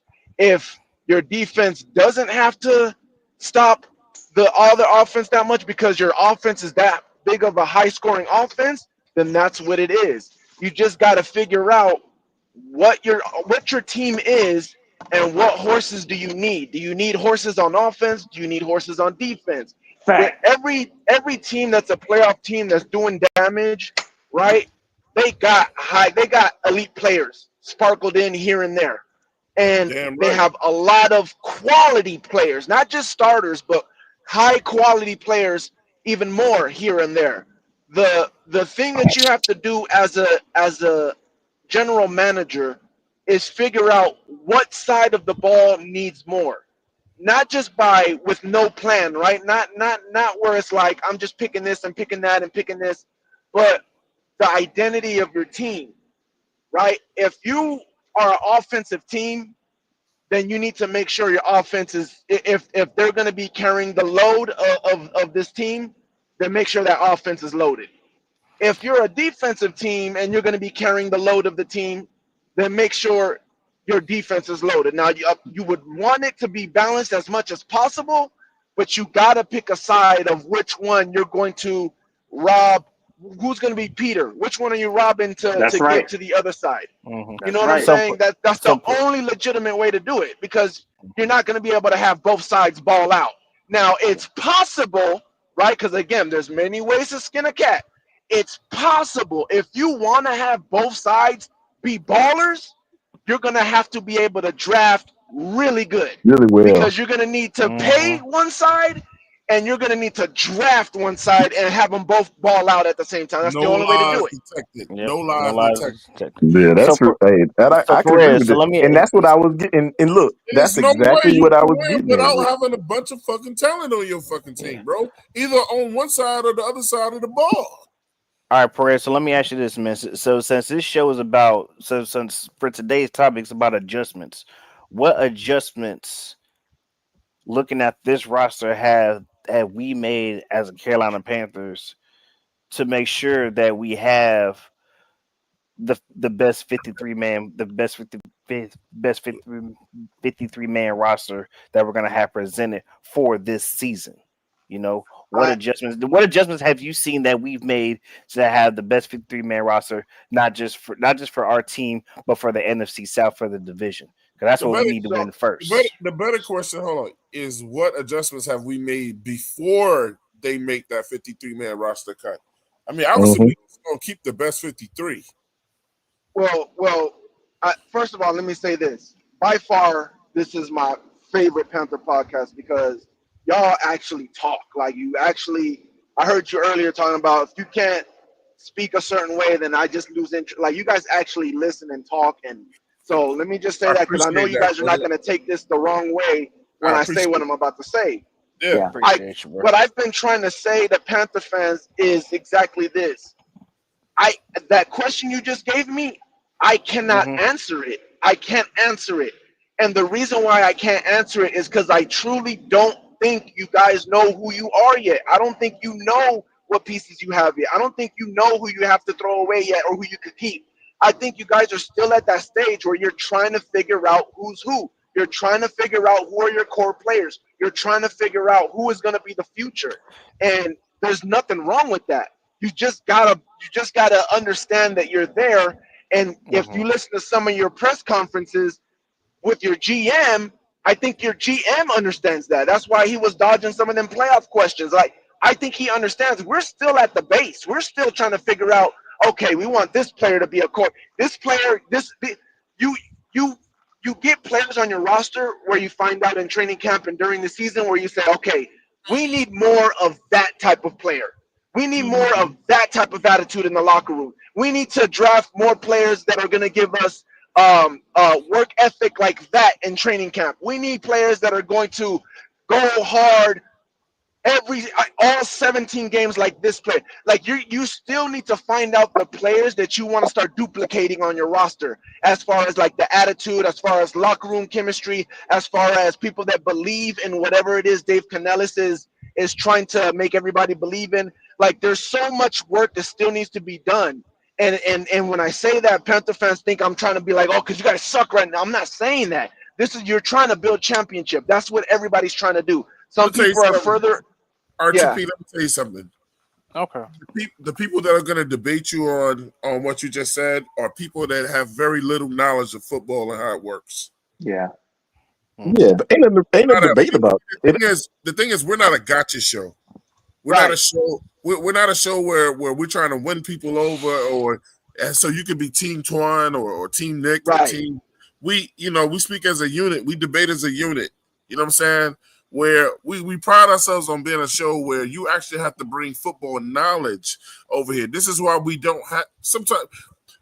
Everybody not gonna always have the same amount of subscribers and viewers and people come over, because some people like to go where they feel safe at, like where nobody's not going to question me on my football acumen, or whatever. Or if I get put on the spot, I don't really know shit, and then I can hide behind jokes and all kinds of other shit.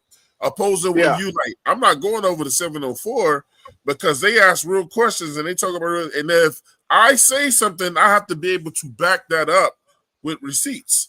Yep. You know what I'm saying? And then it's going to be a group of people over there that are going to hold you accountable to that. Yep. Yeah. And that's So what, my thing is, and that's why I asked. people- And that's why I asked the way I come asked. on the show. I tell people, come on the show. You hit that button to come on. You know what I'm saying? If you have knowledge and you have the receipts of what you're about to talk about. If not, then just stay in the chat and troll. Listen, this is what I want to say.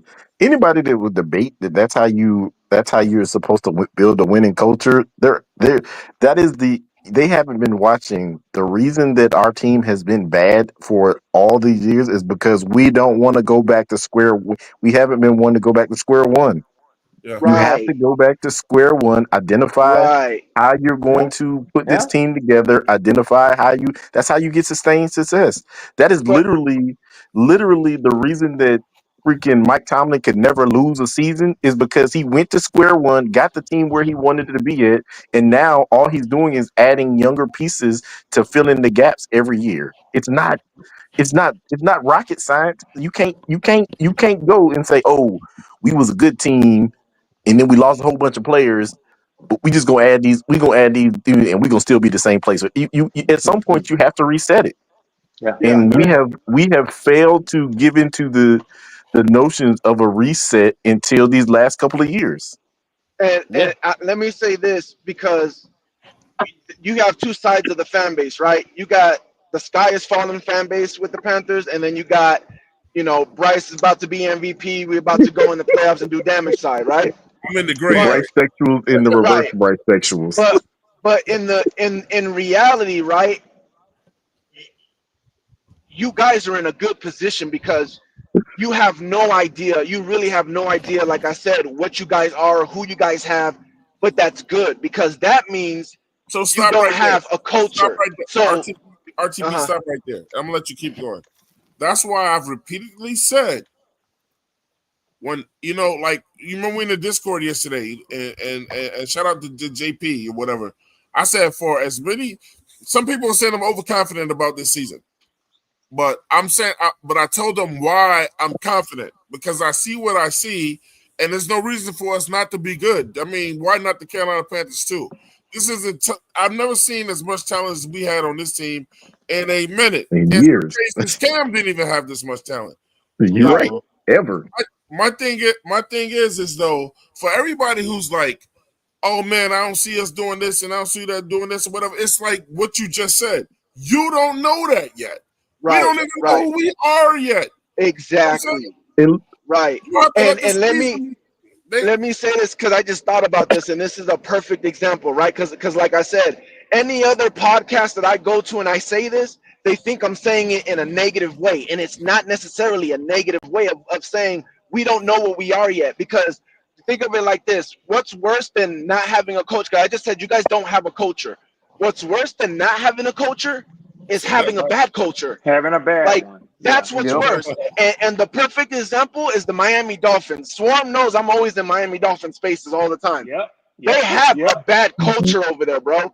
They have a bad, and I know that culture like the back of my hand, because the Bucks had that culture for so long, where it was like we had no problem bringing names over here, but for some reason we're still not winning because we had a culture of, you know what? We got the names, but the names come over here and they kick their feet up because it's the Tampa Bay Buccaneers. We're used to losing. It doesn't matter. As long as I look good, I don't care if we lose. And they have that culture over there. You guys have the benefit of literally starting from ground zero. You have no culture. Dave Canales is going in there. He's trying to build a culture that is good. Now, is Bryce the guy? I don't know. But it doesn't matter, because whether Bryce is the guy right now or he's not, or you find your guys' guy later, it doesn't matter. What matters right now is every other player on that roster and the culture that you can possibly build and have these young players turn into whoever, whether it's right when Bryce gets right or if he doesn't get right and you drop the other guy, now the rest of the team's ready to go and you hit the ground running. Let So me it say this. doesn't Let me matter. say this. I want to give y'all Yeah, a go ahead. My perfect bad, Nick. example. I want to give a perfect example. Let Is me read Claire's statement, and then you can just go on with that. Shout out Okay. to Claire. She said, "My worries all stem from the fact that we have no idea what to expect." That's true. She said, "I just don't see what Twan sees yet," and she has every right to feel that way. She said, "I want to see how everyone looks on the field in real time, and I can only go off of what I know. All facts, all Yeah. facts. It doesn't make her right or wrong, or it doesn't make me right or wrong that we're at two different standpoints of how we view this team. Right. What I try to push to Claire is that I can see this happening. I see it, at least it's on paper. At least it's on paper. And then I can only go by what I've known in the past with camaraderie, hearing these guys talk about each other, hearing these guys talk about playing for the guy next to you, hearing these guys talking about, like, we finally got some leaders on this team, definitely over there on the defensive side of the ball, that are going to speak up. Guys that are not going to let guys get away with the norm in the past. Guys that came over and said, I don't care what Carolina did last year, but I'm not coming over here with that attitude. I ain't come over here to lose. You know what I'm saying?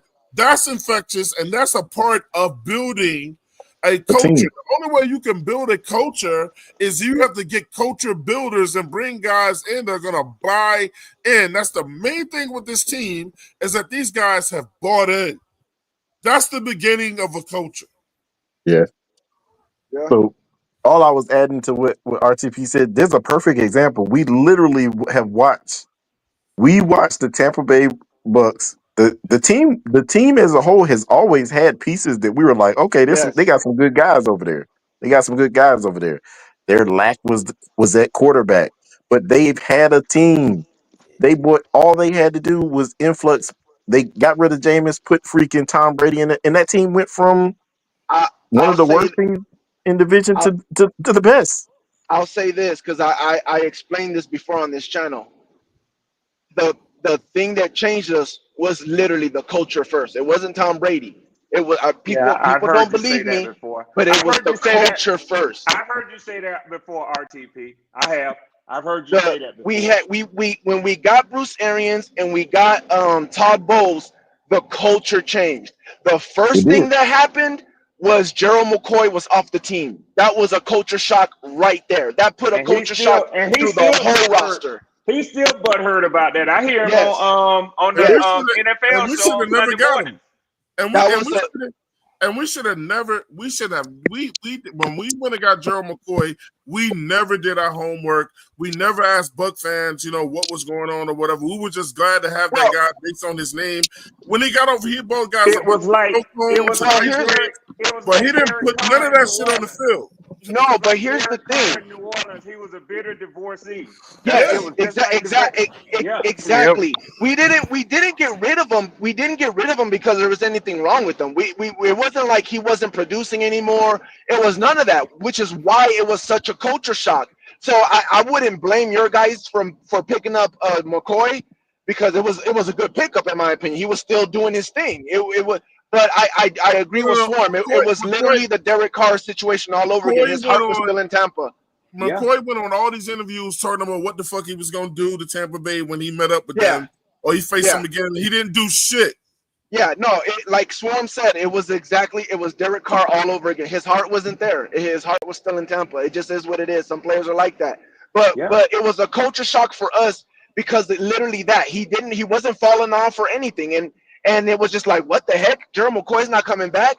But they needed a grittier guy in the D-line. So they got Sue instead of Gerald McCoy, which, again, Gerald McCoy was outproducing Sue if you talk about sacks.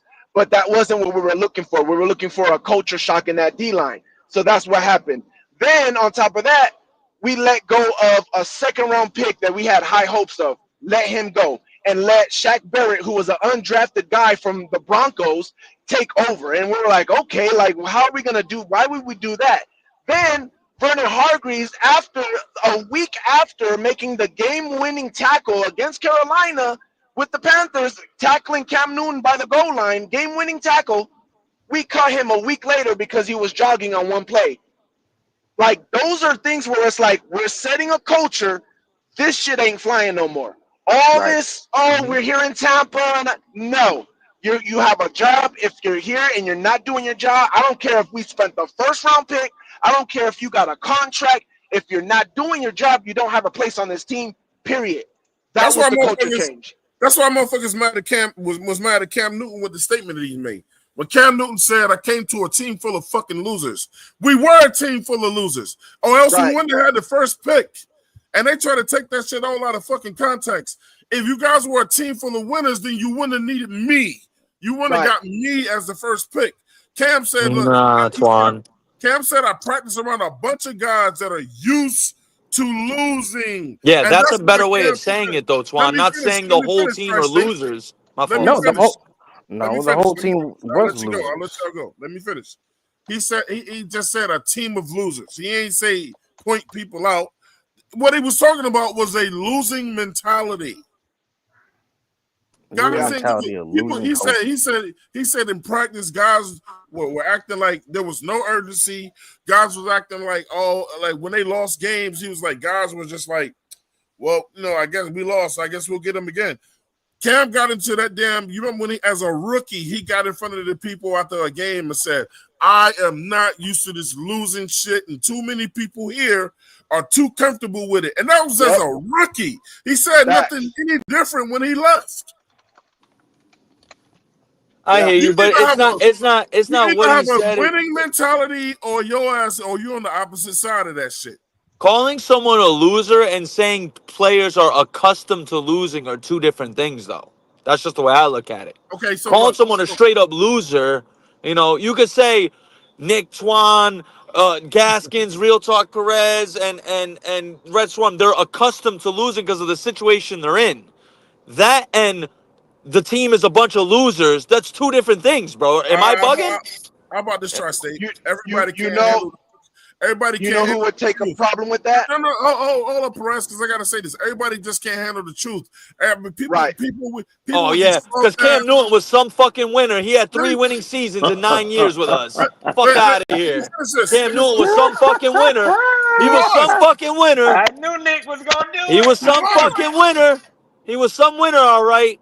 3 fucking winning seasons. What? Shut the fuck up, Cam. And tell me what offensive line they put in him. Tell me all the weapons that they gave him. But you Superman. You self-proclaimed Superman. Go on mute. Nah, you can't listen. No quarterback. No quarterback. You gotta you want to self-proclaim yourself as Superman, then you gotta elevate and win. So 3 winning seasons ain't enough. Hold on, because I'm a stinger with this shit. How many games did we win before Cam got here the year before we drafted him? How many wins? 2. That's a loser. That's a losing ass team. Yeah. I would like to say you're a loser. Okay, let me ask you this. The Dolphins, they went 1-15 with Nick Saban. 1-15. Those guys are losers. Guess what happened the next year when you change things around with Bill Parcells? 11-5. Did you hear what and they didn't make it. I don't want to hear that shit. Kill this point. He just said when things changed. I want to say that. Players were the same, Twan. No, that's my point. Those guys weren't losers. They were in a bad situation. It was the situation that was bad. It was the same fucking team from 1-15 and 11-5. I don't believe. I'm telling you, as a player, I don't believe in blaming coaches for every fucking thing. If you have to have your own winning mentality on that fucking field, you got to go as far as you can. We had a team. Look, if you go 2-14, then that team was a team of fucking losers. You motherfuckers decided that you didn't want to play that year and that you didn't want to win that year or whatever. I don't want to hear that shit. I would call my own team a team full of losers if I'm on it if we don't win. Real players talk to other players on the team and say, are you going to get your shit together? Because I'm here to win. And if you ain't here to win, then get the fuck off the team. Someone being accustomed to losing is not a loser. That's all I'm saying. So bullshit. It is. You said there's a difference between calling people losers and saying that so-and-so is used to losing or whatever. I would say this. One, the only people that care about the difference of that would be the losers. Because if you're not a loser, you don't care what he says because it don't pertain to you. You know what I'm saying? That's one. Number two, and I say this as a Buccaneers fan, Steve Smith ain't a loser. Well, the second part is I say this as a Bucks fan. I never liked Cam Newton. I always thought he was overhyped. I thought he was never as good as a quarterback as people act like he is. I've always felt like the only reason why he had the success he had was because he caught the league off guard with his play with one of the first quarterbacks besides Vic that actually threw the ball and actually was able to use his legs and be as big as he is and all that. But with all that said, but here come the other side of this thing. Now go. Yes. With all that said, the one thing I wouldn't call Cam is a loser. He's a winner. Cam is a winner. Now that doesn't mean all he did was win. That's not, because again, when I say things, I got to explain what I mean by it. It's just like a quarterback when I'm like, he's a good quarterback. The dude is a really good quarterback. That doesn't mean he throws the most yards. That doesn't mean he throws the most touchdowns. His job, he does very good is what I mean by he's a good quarterback. When I say Cam is a winner, I mean what he's asked to do, he does to the highest level. He does at a winning level. Whatever, and now the rest of the team might be able to not be able to do what they need to do. But Cam Newton, if there's something that he needs to do to win, it'll probably get done. You know, a winner would have jumped on that football in the Super Bowl. That's all I know. Hey, look, a winner would have jumped on that football. That shit again, I'm gonna get you up out of here, bro. Hey, that's a fact, Twan. You don't want to hear it. You getting emotional. You getting emotional like Cam did with Ryan Clark. Y'all gotta use something else besides that. You getting emotional like he did with Ryan Clark? Because we know Cam Newton know damn well. Cam Newton know damn well he should have jumped on that football. That's why he getting emotional about it now. That's why I went on mute, because I knew this what y'all were coming to, man. I knew it. This is what I'm gonna say though. If he had dove on that football and got hurt. No, check this out. RTP, let me just say this. Tell me when I say this. That's all I'm gonna say. If that is the only thing that y'all can keep, if that is y'all's burning dart, if that is y'all go-to every time when it comes to Cam Newton, then that's it. That's your only go-to. 9 seasons, 3 winning seasons, Twan. That's not a winner. Was he really that much of a winner? He had 3 winning seasons and 9 seasons as a starter for us. Because of he lost his last. He was 0-12 his last 12 games as a starter for us. 0-12. He lost his last 12 games. It wasn't his fault. Oh, no, it wasn't his fault. And I know then you know what? You want to use that excuse? Then it wasn't Bryce's. Hey. Then it wasn't Bryce's fault. His rookie year. How about that? It wasn't his fault. It wasn't all his fault. How come it don't go both ways? It wasn't all his fault. Oh, all right. Would you not listening early when I said we put him on a team full of toxic waste? I mean, that's true. What was he gonna do? I mean, even if Bryce Young was playing top notch, it wasn't gonna show. RTP. It wasn't gonna show. They put Tri-State. They put some between the team and the coaches. Tri-State, it was toxic. I mean, shit. The coach didn't even want him. On top of that, yeah, Frank Reich didn't even want him.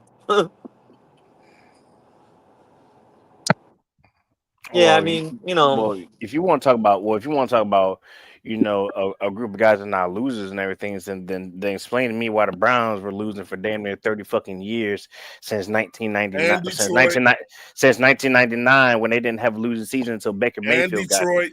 Hold on until Baker Mayfield got there. Then tell me why freaking the Cowboys are not so are the Cowboys not losers in themselves, so they can't make it to a damn NFC championship in the last fucking 30 goddamn years. I would say that Detroit, just like they said earlier, the Cowboys got a toxic ass culture, bro. Yeah, they do. Detroit would be the poster child for what RTP is talking about. Because when Dan Campbell got there, that motherfucker changed the culture inside the building, but even outside. When biting kneecaps, Swarm. There you go, Nick. We biting kneecaps. But here's the thing, though. That was a movement. That was a fucking movement in Detroit. On day 1, he got in front of the fucking podium and said, he got it from that podium and said, if I got to go out here and eat somebody for us to win, that's what the fuck you going to do, bro. He literally said that, bro. My boy Hannibal Lecter. I know he said that. Motherfucker was like, I can't believe he said that. That was disgusting or whatever. Look, everybody ain't motherfucking librarian Dan Morgan. Side, though. Hey, leave my Yeah, GM because alone, Twan. when he I first like.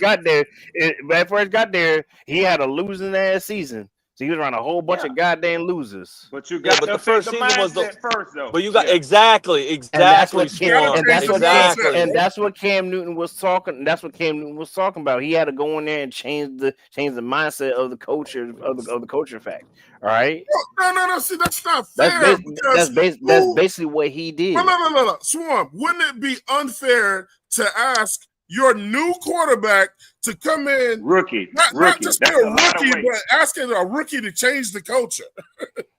What do you think Cam Ward got to do with Tennessee? I just got here. Cam Ward was number one overall pick. He has to go in there and change the goddamn coach in goddamn Tennessee. What I'm saying After is, Tennessee shit the bed for 2 years. If Penix was us, Penix could say, "Listen, I'm a rookie. I'm not gonna come change the culture, but I can call out what I see in practice." So what did Jaden Daniels do? Huh? So what did Jaden Daniels change that fucking culture? Oh, you get Dan Quinn. Dan Quinn been there, done that. Dan Quinn changed that was there, culture. bro. Okay, Dan A Quinn player can't change the culture by himself, bro. It's got to be in a collective. But here's the thing: that before both of those guys got there, what was Washington? That boy benefited from going to a great team that had their shit together. Really? Yes. Because they was horrible the last fucking 10 years, the last fucking 4 years. They had a ton of change going over. I mean, That's even because their Dan Quinn won't there. That's because Dan Quinn won't there. Yeah, even their ownership was new.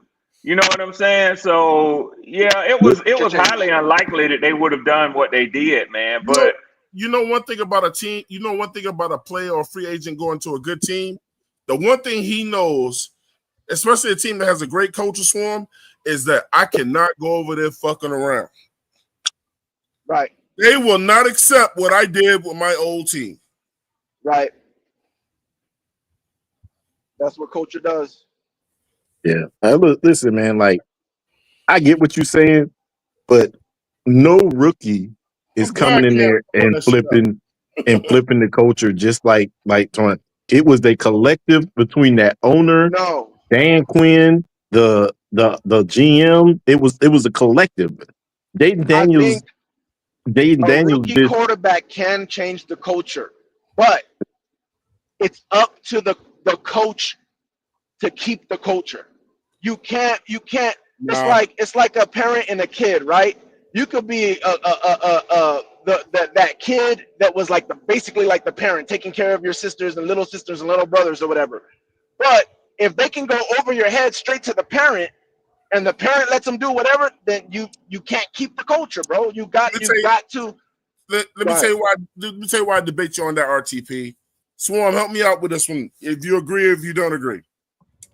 If a rookie changes your culture, that means he's outworking motherfuckers that have been there for years. Yes. So if I'm over here changing a culture, that means the culture was shit before I got here. Yeah. Yes. Well, and I mean that's what Cam said. That's what essentially Cam was saying. Yeah, so you can't Red. really change the culture as a rookie because they would already still have that same attitude. Now, if you're gonna say that, like what Cam did, like calling motherfuckers out, and shit, they took that shit personal. Right. I'm gonna see how y'all like this. I'm gonna see how y'all Cam like did his job. Cam came in. How many yards he throw for that damn year? How many yards did he run for in that year? Rookie of the year. He did his job.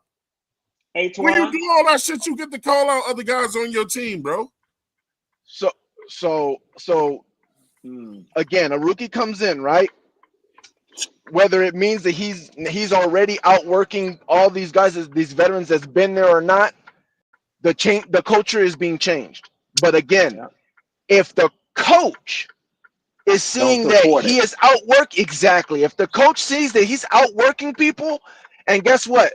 That coach still allows those veterans that are being outworked by that rookie to still be on that team, the culture will go back. It will go right back to what it was. That's why you need your coach. If the rookie is outworking, that's why I agree with the coach. If the rookie is outworking veterans, then guess what? Guess what the coach is going to do? Guess what the coach said? I'm going to go get players that's going to match his energy because you're not matching his energy. Y'all got to go.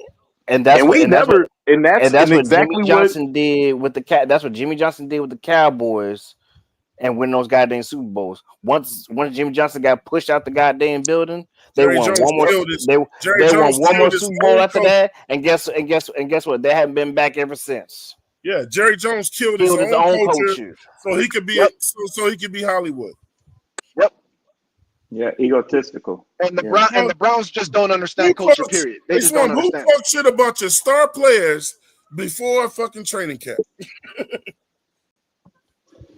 So what the culture is at over there? What That adjustments have culture they is made over fucked there? up. That culture in Dallas is look, man. I'm so over the America's team shit and all that. Man, That's them the culture. motherfuckers gotta win. That's the culture, though. Them motherfuckers There ain't you the go. American nothing. They ain't won in 30 years. They damn sure ain't Dallas's team, because I guarantee you them fans are sick of that shit. Man, Houston over there running Oh, shit. Nah, they are now. Hey, I'm gonna tell you right now, them some of the most delusional fans. Because I had one tell me the other day, this is our year. They say that every Years a year. year. They say that every year. Dallas does have fans everywhere, like it or not, man. I had one tell me the other, literally, he told me to my face, this was our year, and I was like, man, y'all been saying that for the last 30 years. I've always said this about Dallas, right? That's why you know they too fast for them because they losing. I mean, they got an don't too many advantage. people claim a team that's losing like fuck. They got an advantage and they got a disadvantage. Dallas does, right? Their advantage is any little glimpse of, oh, that was nice, gets blown up and gives them some momentum. They get That's all their the TV advantage. time, too. Yeah, they get all the momentum right away. They get momentum very fast. The disadvantage is it goes right to their head because everybody loves them, and players that are good players become great players, and players that are great players become Hall of Fame. Like, it blows up too fast, and it blows up their head, and they think they're better than what they are, and then they get punched in the mouth, and they go right back to reality. That's their disadvantage. The true disadvantage is whenever the Cowboys do anything right, the true disadvantage, the number one disadvantage they have, not the only, is when that motherfucker that owns their team, right after that game, everybody with a camera goes and stands right around to that him. man. Right to him first. And he fucked everything up that they trying to build, bro. Yeah, because he wants to make it about Everybody him. knows that.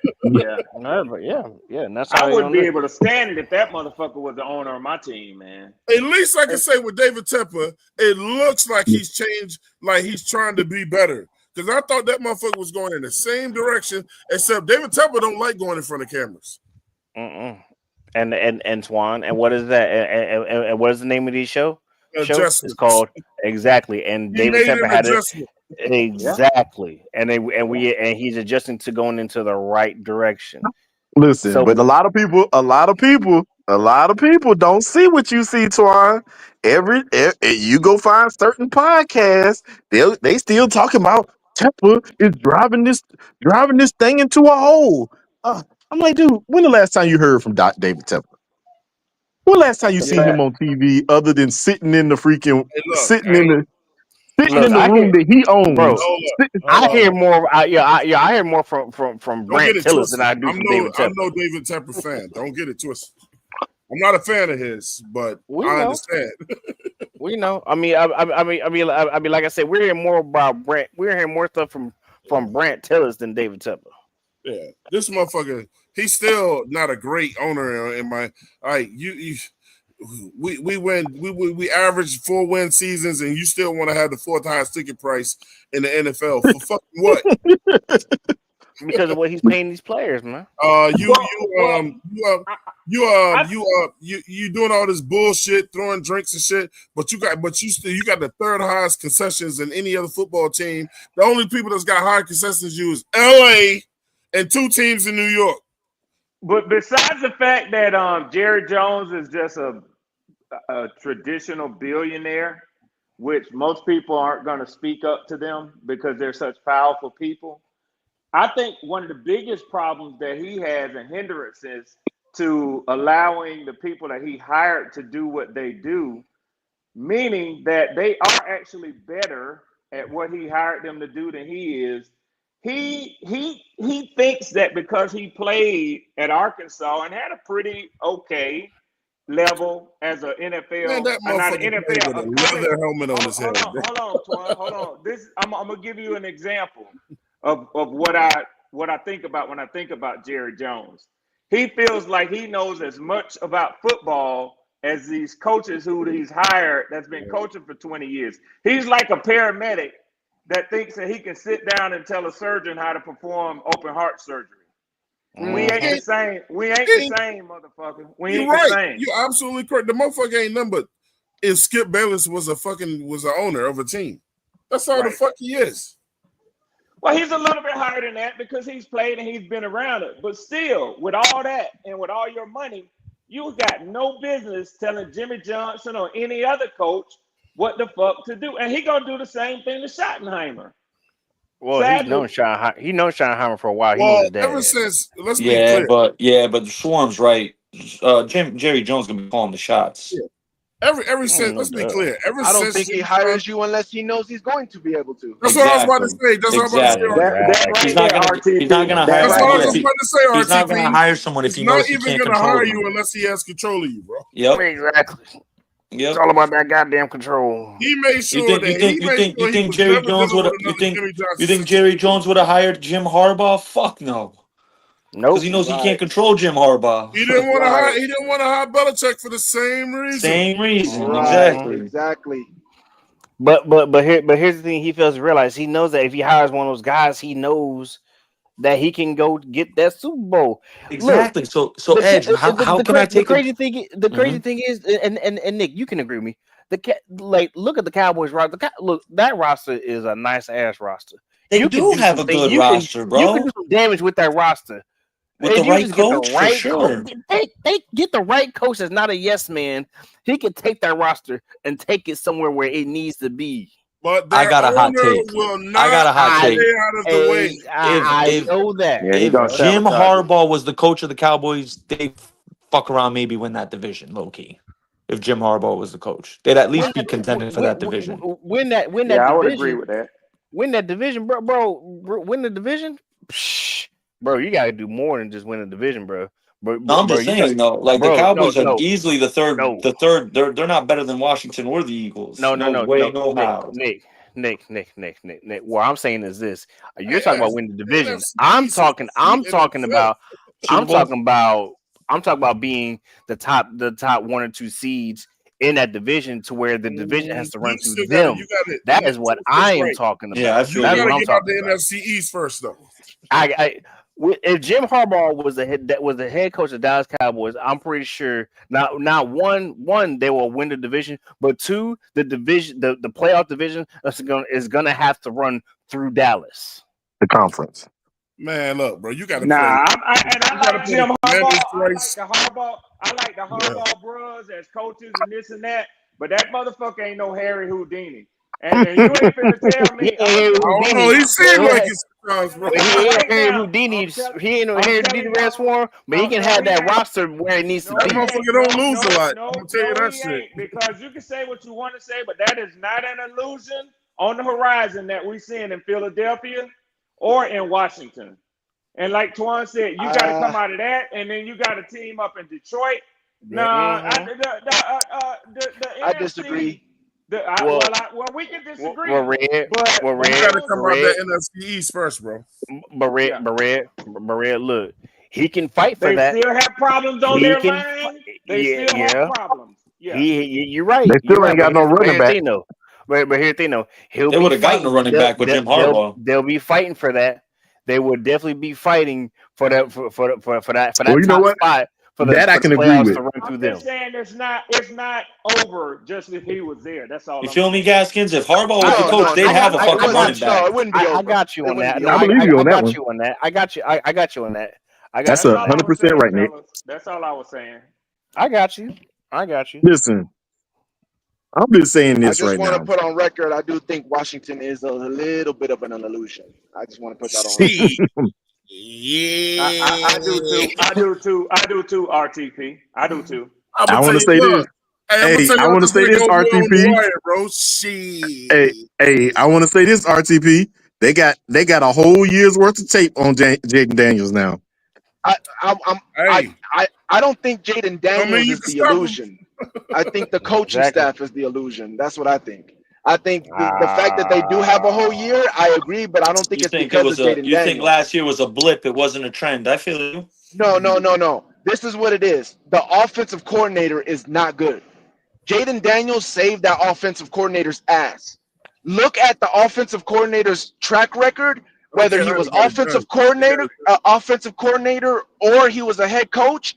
His offense always took a shit in the second half. Every year, college, NFL, head coach, offensive coordinator, his offense always took a shit second half of the season. They did the same thing last year, except They got Jaden predictable. Daniels saved his ass. Yeah. Jaden Daniels saved his ass. I think with a whole year of tape, I think that offense is not going to survive. Jaden Daniels is not going to be able to pull it out of his ass next year. RTP, check this out, RTP. Let's say that shows up this year. What you think Washington gonna do? I think they're gonna go find the best offensive coordinator money can buy. Yeah, true. Well, listen, this is what I'm saying, though, Twan. We've already sorry ass Carolina Panthers defense have already exposed if you roll that mug up, he gonna get hurt. Yes. We've already exposed that. So no. I gotta take a look at something real quick since y'all brought that shit up. You must have not seen that hit he took on that Sunday night against us. How his leg got bent like Gumby. That's another thing. Yeah, I didn't see he those. took a hit against you guys, the Falcons. He took a hit against us. That's another thing. He does not protect himself, bro. But I told him. It's gonna catch up to him, RTP. But what I'm saying is, Nick is trying to RG3 say all he's over already again, bro. injury prone. And I disagree with you, Nick. Dude, they didn't even hit him that hard, and all boy did was roll him over, and he thought, "Oh, my ribs hurt." Come on now. Yeah, that motherfucker got to get bigger though, man. I mean, that's on they strength and conditioning people. That dude can look. He got to get bigger than that size that he is at now. Yeah, my man needs to be on a full steak diet, all protein, all protein. Potatoes. That I would expect to hear this line of discourse from. I mean, we say that. Look, Lamar Jackson is in that gym.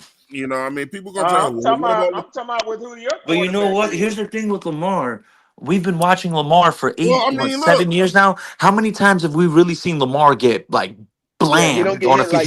He knows how to protect himself. He plays smart, bro. Right. He plays smart as fuck, bro. I've never seen Lamar. I've never watched Lamar Jackson play and be like, damn, he got clapped by that linebacker. He don't really take big hits. He got great vision. Listen, every injury he has had has been in the pocket. Yeah. Ooh, Lamar has been in the pocket. He's never been. They can barely touch him when he's out in the open field. Remember the motherfucker tried to say, "Look, we want you to stay in the man." Fuck all that. You never take a guy's superpowers away from him.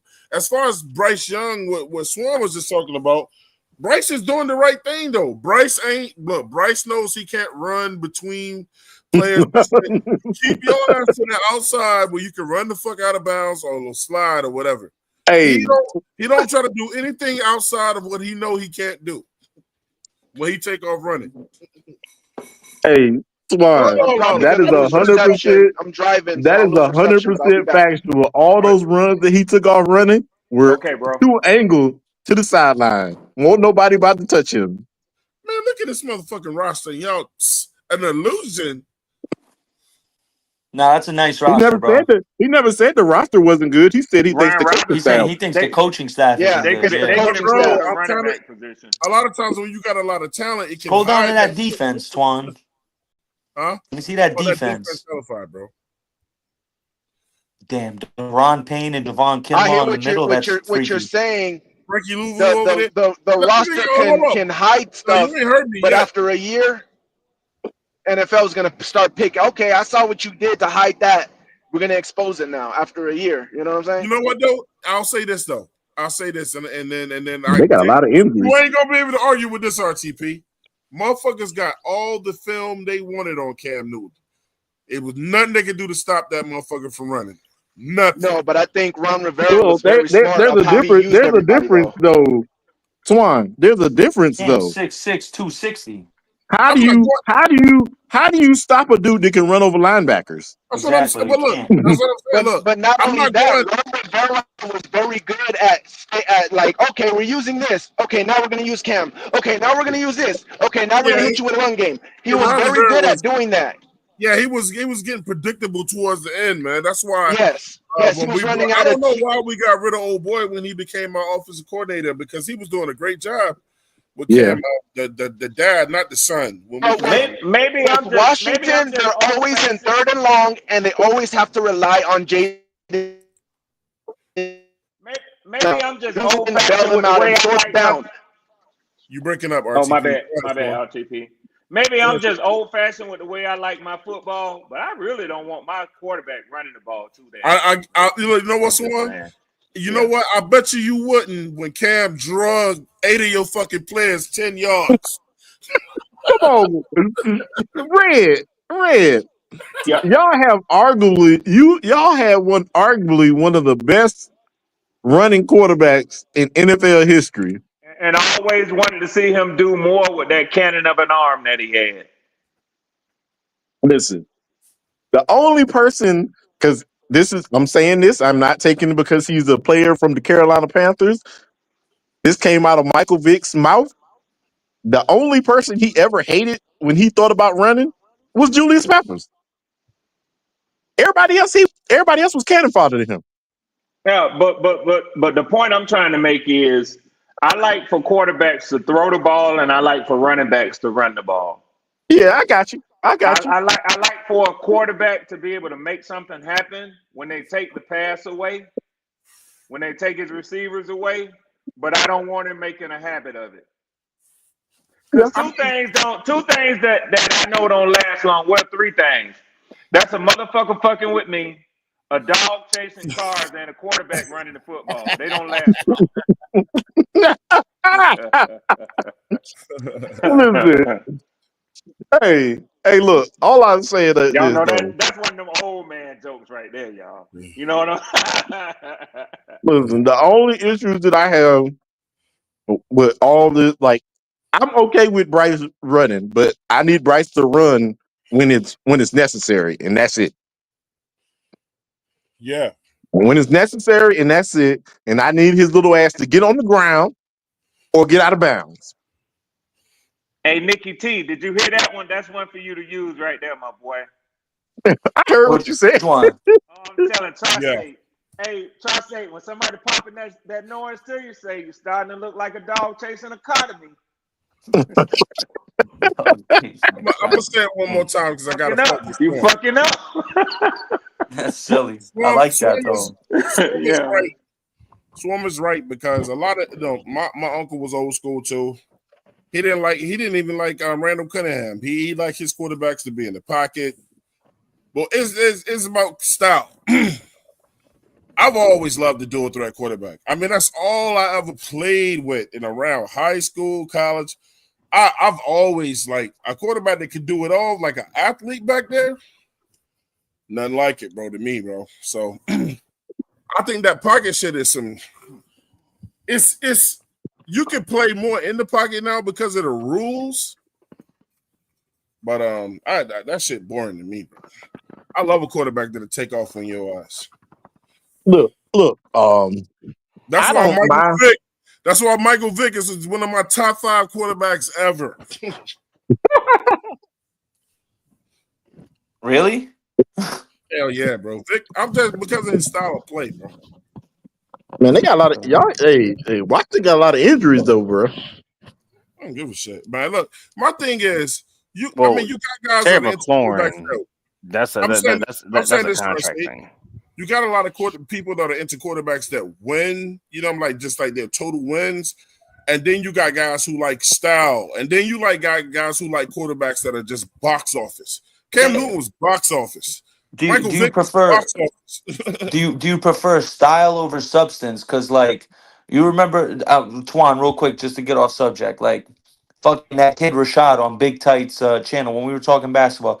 This fucking kid had the nerve to say Kyrie Irving's better than Jason Kidd. And that's exactly what I get at. You prefer style over substance. One guy plays stylistic basketball that looks good. The other plays winning basketball. So to say Kyrie Irving's better than Jason Kidd is fucking blasphemous. But a lot of motherfuckers is gonna agree with him though. A lot of people would agree with him, but Hey, that's just wrong. hey, I'm gonna say this right now. I'm gonna say this right now. He probably so young he never saw Jason Kidd play. Yeah. Hold on. I'm old enough to know Jason Kidd and all that kind of stuff. You are. But when it comes to handles, Nah, when yeah, it comes handles. to handling the No, ball, Kyrie Irving does two Kyrie things is better than Jason Kidd. He dribbles a basketball and shoots a basketball. Other than that, Jason Kidd clears him in everything. okay. I Everything can give else. you. I can give you I know all you're the not rest, all of that. Kyrie's handles. I know you're not going to do that. Then Huh? clearly because if you're going to talk about Kyrie's handles, then you definitely ain't seen Kid play that. No, he agreed with me. He agreed with me that he handles the ball better than him and he can shoot Kyrie better has than the him. best handles, He said bro. that.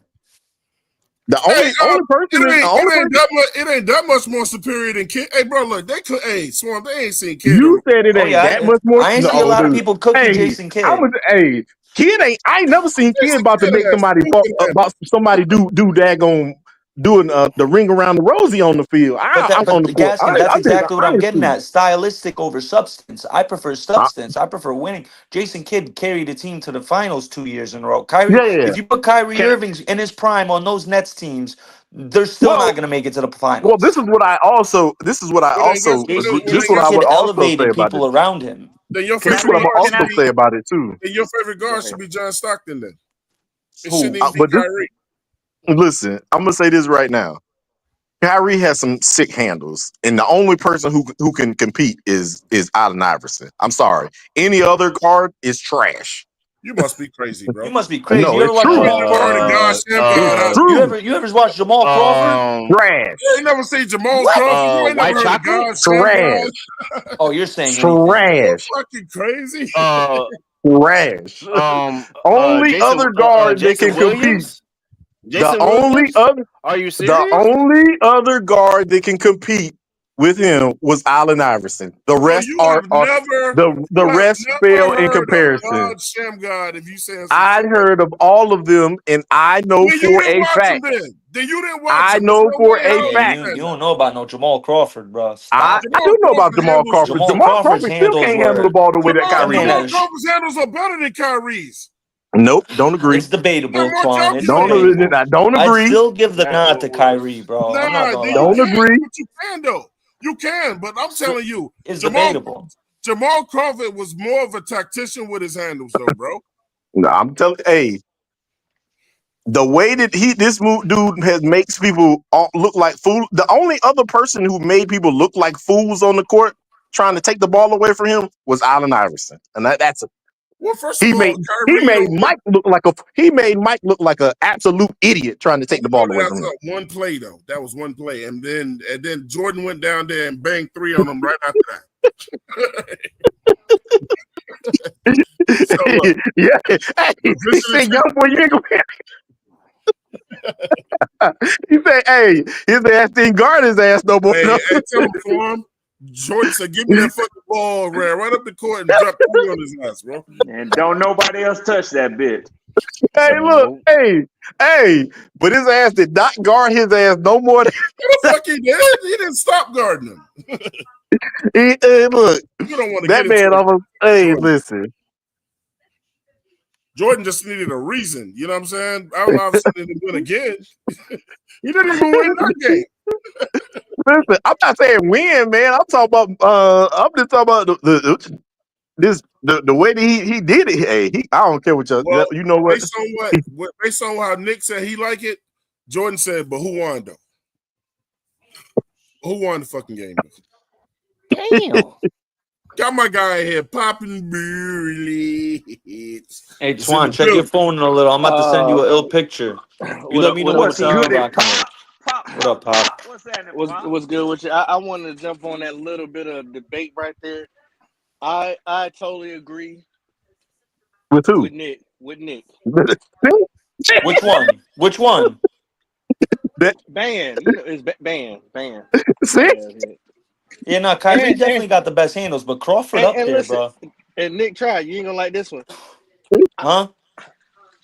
I'm gonna take Steph Curry over Jason Kidd. Ooh, You could do that. You could do that. I'm not gonna knock you for that. I'm not gonna knock you for that. that's the And best then 3-point. Hey, that's the best 3-point shooter in NBA history. All right, So let's and get spicy. How do y'all feel about Oh Steph Steph Curry Curry, being over man. Kobe man. on that top 100 Steph list? Curry, as far as point guards, is handles. Oh my boy! Yeah, Curry Why got ill y'all not handles talking too. about? Yeah, why y'all ain't throwing Curry in this debate? We doing why we ain't the throw point guard. Curry in why we ain't throw Curry in this debate? Because did you see what damn Kyrie did to his ass? Him and Clay trying to guard him. I If said I I if agree I with. may, I if said I I agree may, with you. I said if I I agree may, with hold you. on. If I may, I'll do Steph my Curry top should be in five. this conversation. I'll do my top 5 ball handlers in order right now for y'all. So 1, I got Kyrie. 2, I got Crawford. 3, I got Crawford not a AI. point guard though. He's 3, I got really a shooting AI. guard. 4, I got Curry.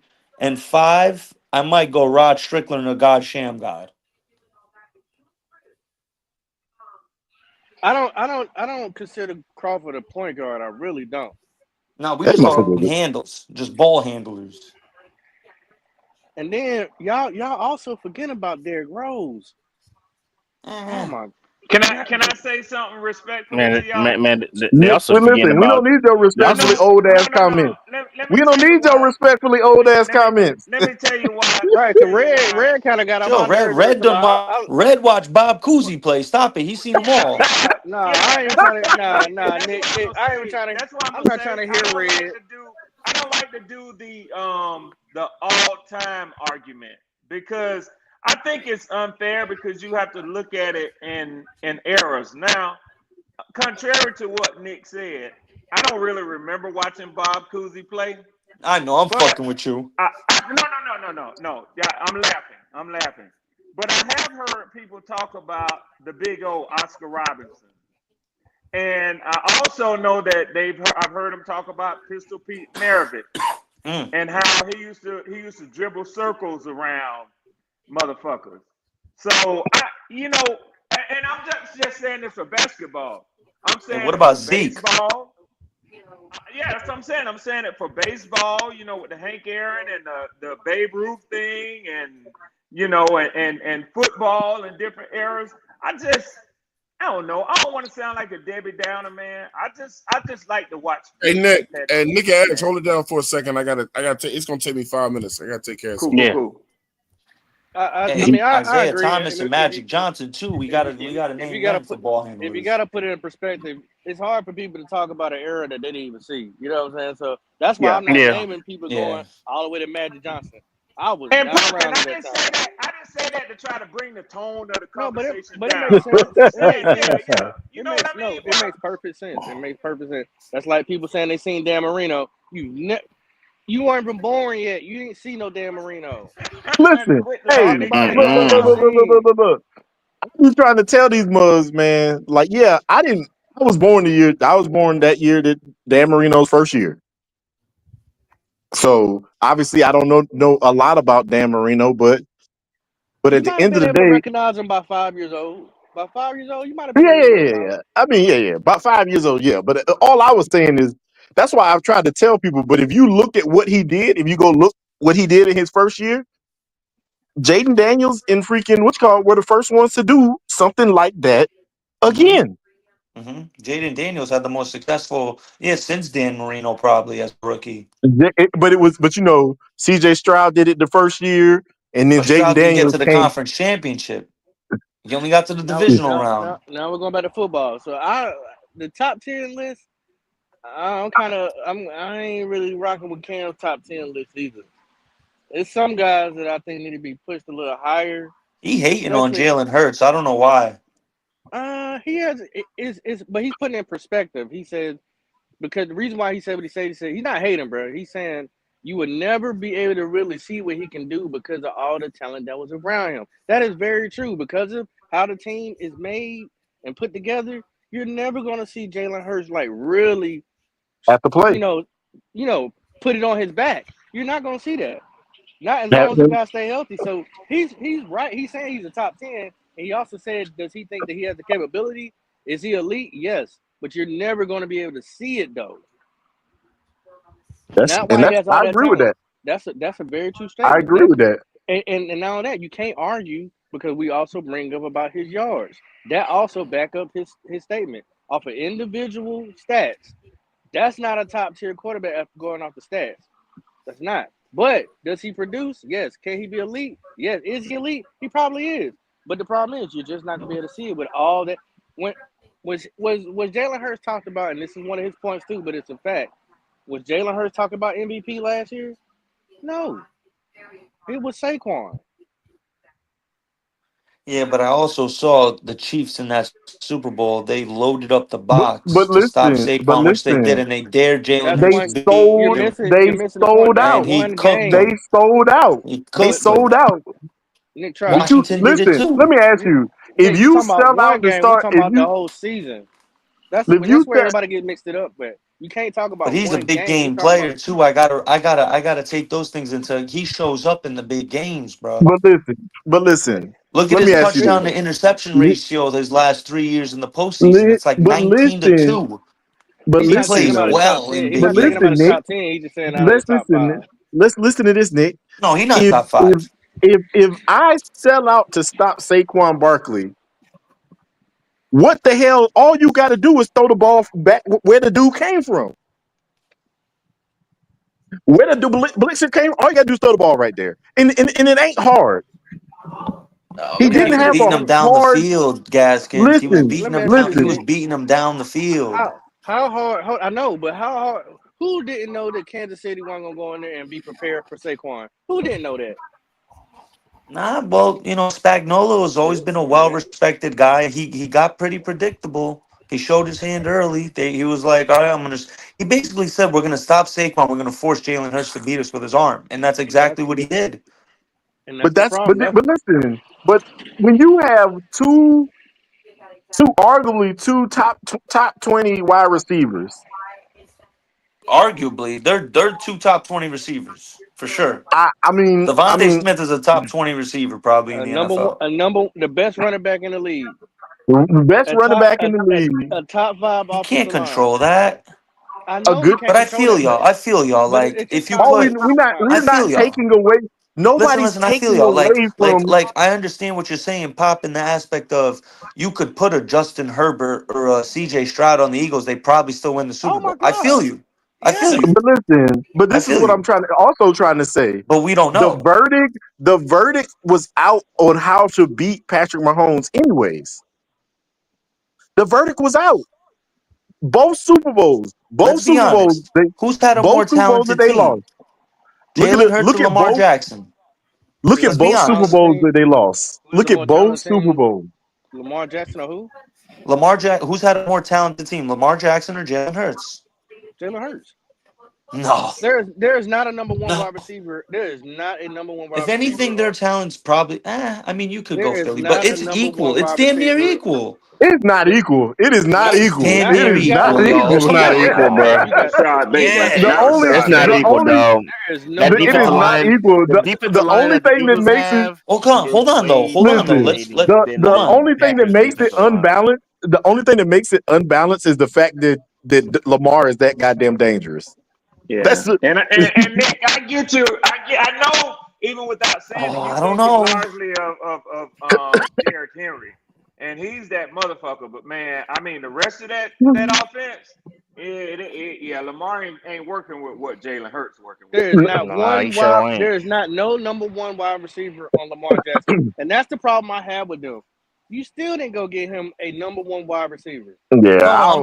I'm talking in totality. I'm talking about the whole team, but offense the and whole defense. team. But listen, the defense was sus Still last ain't year. good as Philly. Nick, they The defense got a safety playing linebacker. Who? Kyle Hamilton? He's a safety. Yeah, he's a safety. He plays safety. He got him playing linebacker. He played safety. He played He played. safety at Hold the on, end of the year because last I year. have knowledge on this. I have knowledge. The second half of the season, Kyle Hamilton played free safety full He did. time. He did. Full That's true. time.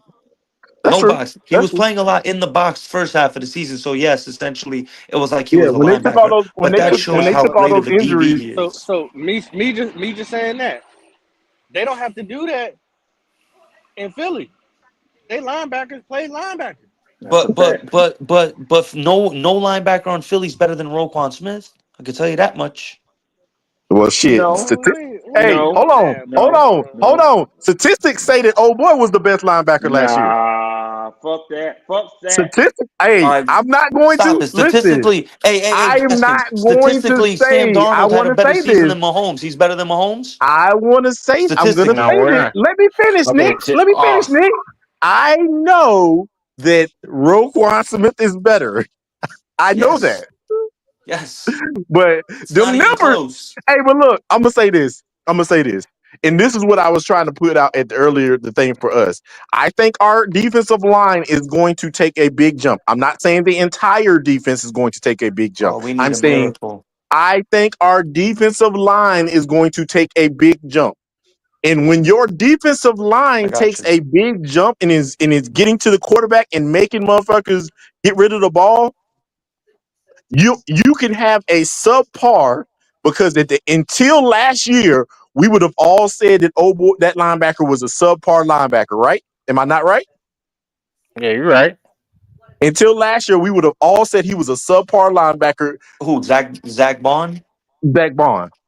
Until last year. I'm not saying he is now. Until last year we would have said he was a subpar linebacker. But their defensive line was so good last year that he was able to flourish. Like, as far as that Sam goes to Darnold, show you that. As far as Sam Darnold, my fault. He was a better quarterback than Patrick Mahomes last year. But that doesn't make him a better player, right? Right, Swan? That's what he said. That doesn't make him better, right? I mean, shit, we do this shit by the year. The numbers don't lie. That's why I think. Yeah, but what I'm saying is, someone could have a better season. They're not a better player still. You know what I mean? Like Zach Bond had a better season than Roquan. Doesn't mean he's better.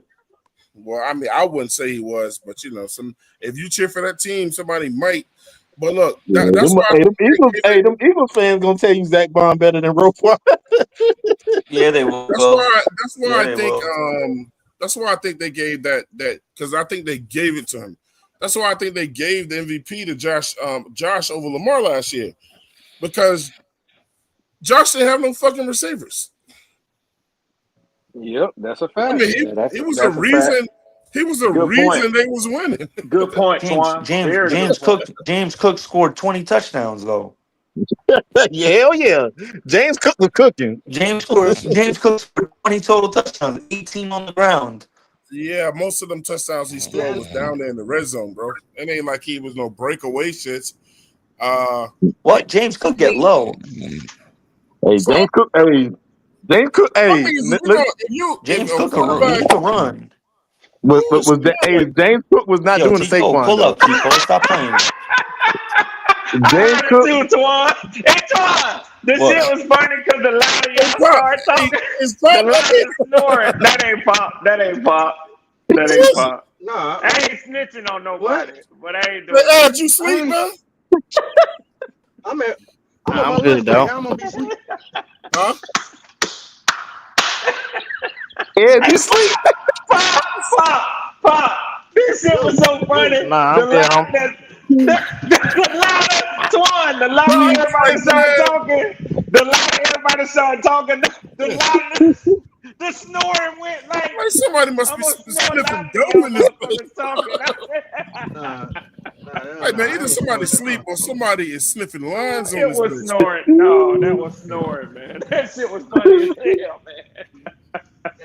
And Nick Trostate, another thing is, I'm not putting the old buddy from Green Bay over CJ Stroud. I'm not. Jordan Love? Yeah, I see. He ain't impressive. He ain't impressive. I am. Man. I'll be honest. I am. He was top 5 in QBR last year. I like him. I love Jordan Love too, but not yet. Not yet. Not yet. He's better. Not yet. I mean, well, he already got paid, so he already got paid. So it ain't no. CJ Stroud might break the bank on their ass if he can't play the way he is, bro. No, he gonna break. Wait a minute, Twan. He didn't play that great last year. The fucking, oh my God! What? He played okay. the stats wise, it looked like he regressed. Look, let me ask you something, He Nick. did actually have a Gaskins. What line did he have in front of him last year, bro? It's trash. And But Twan, at the end of the day, crazy how his line being bad matters, but when it came to Bryce, the line being bad didn't matter. This shit oh crazy. God, Man. here we go, man. This shit crazy. Twan didn't kind of stop beating on Bryce, and you got to bring up. No, I'm not beating. I said that Bryce had a shitty fucking line in front of him. You mean he had the injuries in front of him? This is what people don't understand either. People don't understand blocking teams. People don't understand that certain type of linemen flourish in certain types of offenses, and I believe that offense that we were running when Steve Wilkes was here was one that Bradley Bozeman flourished in. But when old boy got here and he changed the scheme. Come on, check your phone. Changed the scheme. Bozeman wasn't it, and people want to say, "Oh, it's Bryce's fault." It's Bryce? No, motherfucker. I feel like Bradley Bozeman is good in a zone blocking scheme. I don't feel like he's good in a traditional blocking scheme, and that's just true. Nick, Yeah. Nick, I want you to do me a favor. Since you made that statement off the top of your head, Twan, that shit wild, Twan. I have Pro Football Reference pulled up. So I want you to give me what your take is as to why you say CJ Stroud didn't have as good of a year last year. And I'm going to read off what those numbers. Hold up, you got to give him the link too. Shit, you can't have him doing the shit. No. He said it on the top of his head. I'm going to see if he can back it up off the top of his head. His interceptions was more. He threw more interceptions last year. Nick, I suggest he took way more sacks last year. And that's his fault, partly, right? Okay. Yeah, how the fuck is that his fault? Oh God, you blame? Hey, hold on now. I'm about to be like Nick. I'm about to be like Nick Tri-State. I'm about to be like Nick Tri-State right now. Y'all niggas blamed it on Bryce when he was taking them sacks. Bryce ran into a lot of those sacks. Here we go. Hold on. Who is CJ Bryce throwing to when all his wide receivers were hurt? Listen, all I was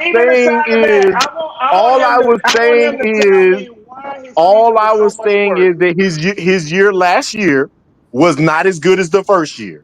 That's a fact. That's all I was saying. I wasn't saying that he was a bad player. But you know what? I wasn't saying that he was a bad player because he still won a playoff game again. His year was bad, but he still won a playoff game again. They got more tape on you because you've already got a year down.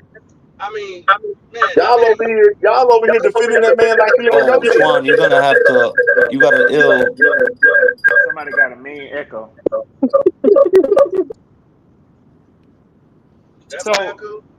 So Nick, all I'm gonna say is this: his completion percentage dropped 0.7 of a point. His yardage, his passing yardage dropped roughly 400 yards. That's a big difference. He actually won one more game than he did the year before. And let's see. He had a way but their defense was like that last year. Their defense was like that last year. I was talking with Wink last night, bro. He broke it down for me. Like the Texans' defense was valid last year. So I still am trying to keep this in context. I think this came on the heels of what his contract was going to be like, and I think Nick was trying to say. Word. Don't be so. I think Nick was trying to say. Pop, you're gonna have to stay for this, Pop. Well, I'm not going to. I'm not listening. I do need. He does have to. He has to return to the form of his first year. No, he don't. He can't be out here. He's already earned that contract. Okay. All right. Y'all go ahead. Hey. That's the exact same notion. That's the exact same notion that gets you in the problem. Get you into problems, and you pay somebody, and they don't perform the way that you projected. That's all I was saying. I was not saying that he was a bad player. Most quarterbacks have a sophomore slump.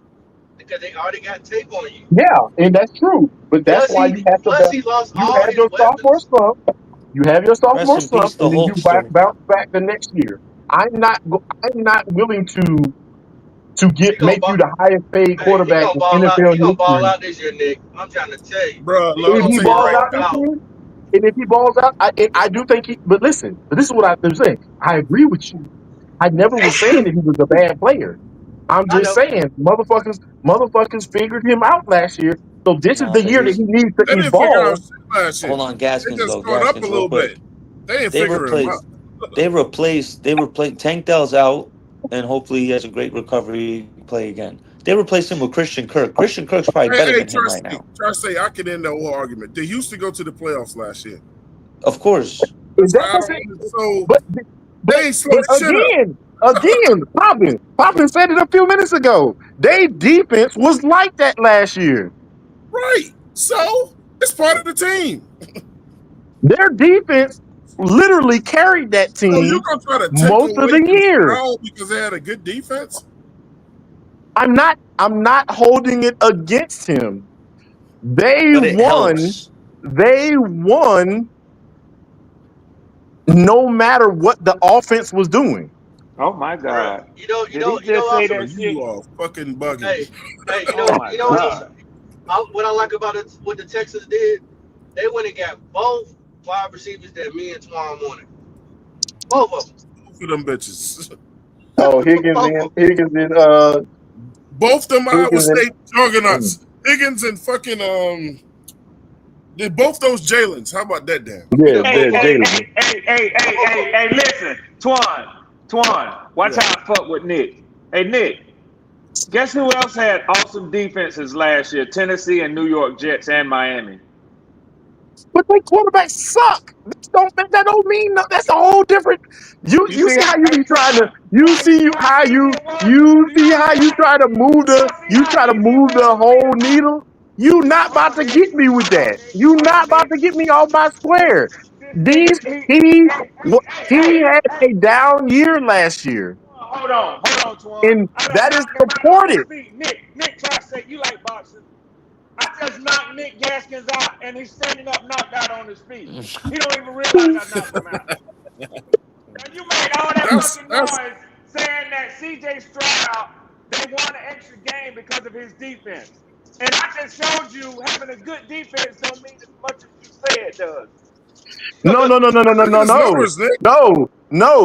No.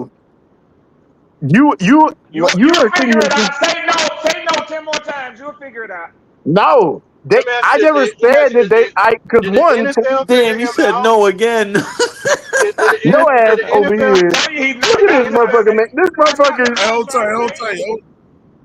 hold tight. We gotta get Pewter in here. Hey, Pewter, hit the link, bro. Nick, let me ask you this. Pewter, hit the link. He knocked out on his feet.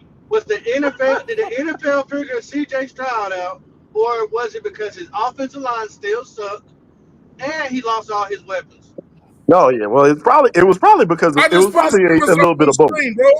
It was probably a little bit of both. Them numbers ain't great. The numbers is up on the screen, man. Them numbers ain't great. What do you mean the numbers ain't great? I'm looking at his numbers right now. What can mean his numbers? Them numbers are not great. What is great about that?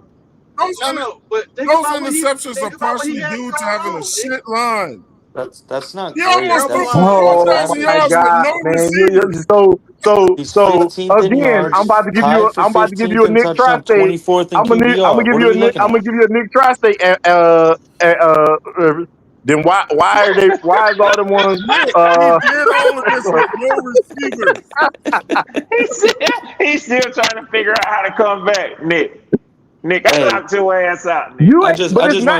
It's not knocking me out. It's not because Gaskins, you gave comparisons to offenses that completely sucked. I never said C.J. Stroud sucked. Never said. So you're telling me that Miami's offense sucked?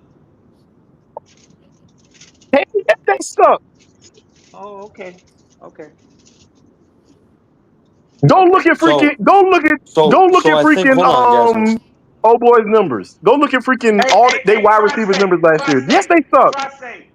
Tri-State, when we was on peak, I thought they was capping when they kept saying we had a top 5 defense, top 5. I said, y'all ain't had no fucking top 5 defense. I didn't say it out loud, but I was thinking in my mind. Because I was saying, well, why was the team bad? Because I know Tua was in the top in passing yards, and I know Tyreek had a sort of downhill, but I know they had a good running game. Then I had to go look at it, and I said, I'll be damned. They did have a hellified defense, man. Let me ask y'all this. I'm ready to make all. Oh, let me say this quick, Pop. I'm about to make all y'all throw up. Just imagine CJ Stroud with the team we got now. I know. I think about it all Yeah, the no, time. but hold on. It's But listen, hard. Hold on. Real quick. The unfortunate No, hold on, situation Gaskin, hold on. It's hard to say that because if Stroud was our quarterback, then Frank Reich would still be our coach. So who knows how the rest of this team is built and how it's drafted. No, hey, nah. Frank Reich wanted Stroud. You let me go over your head.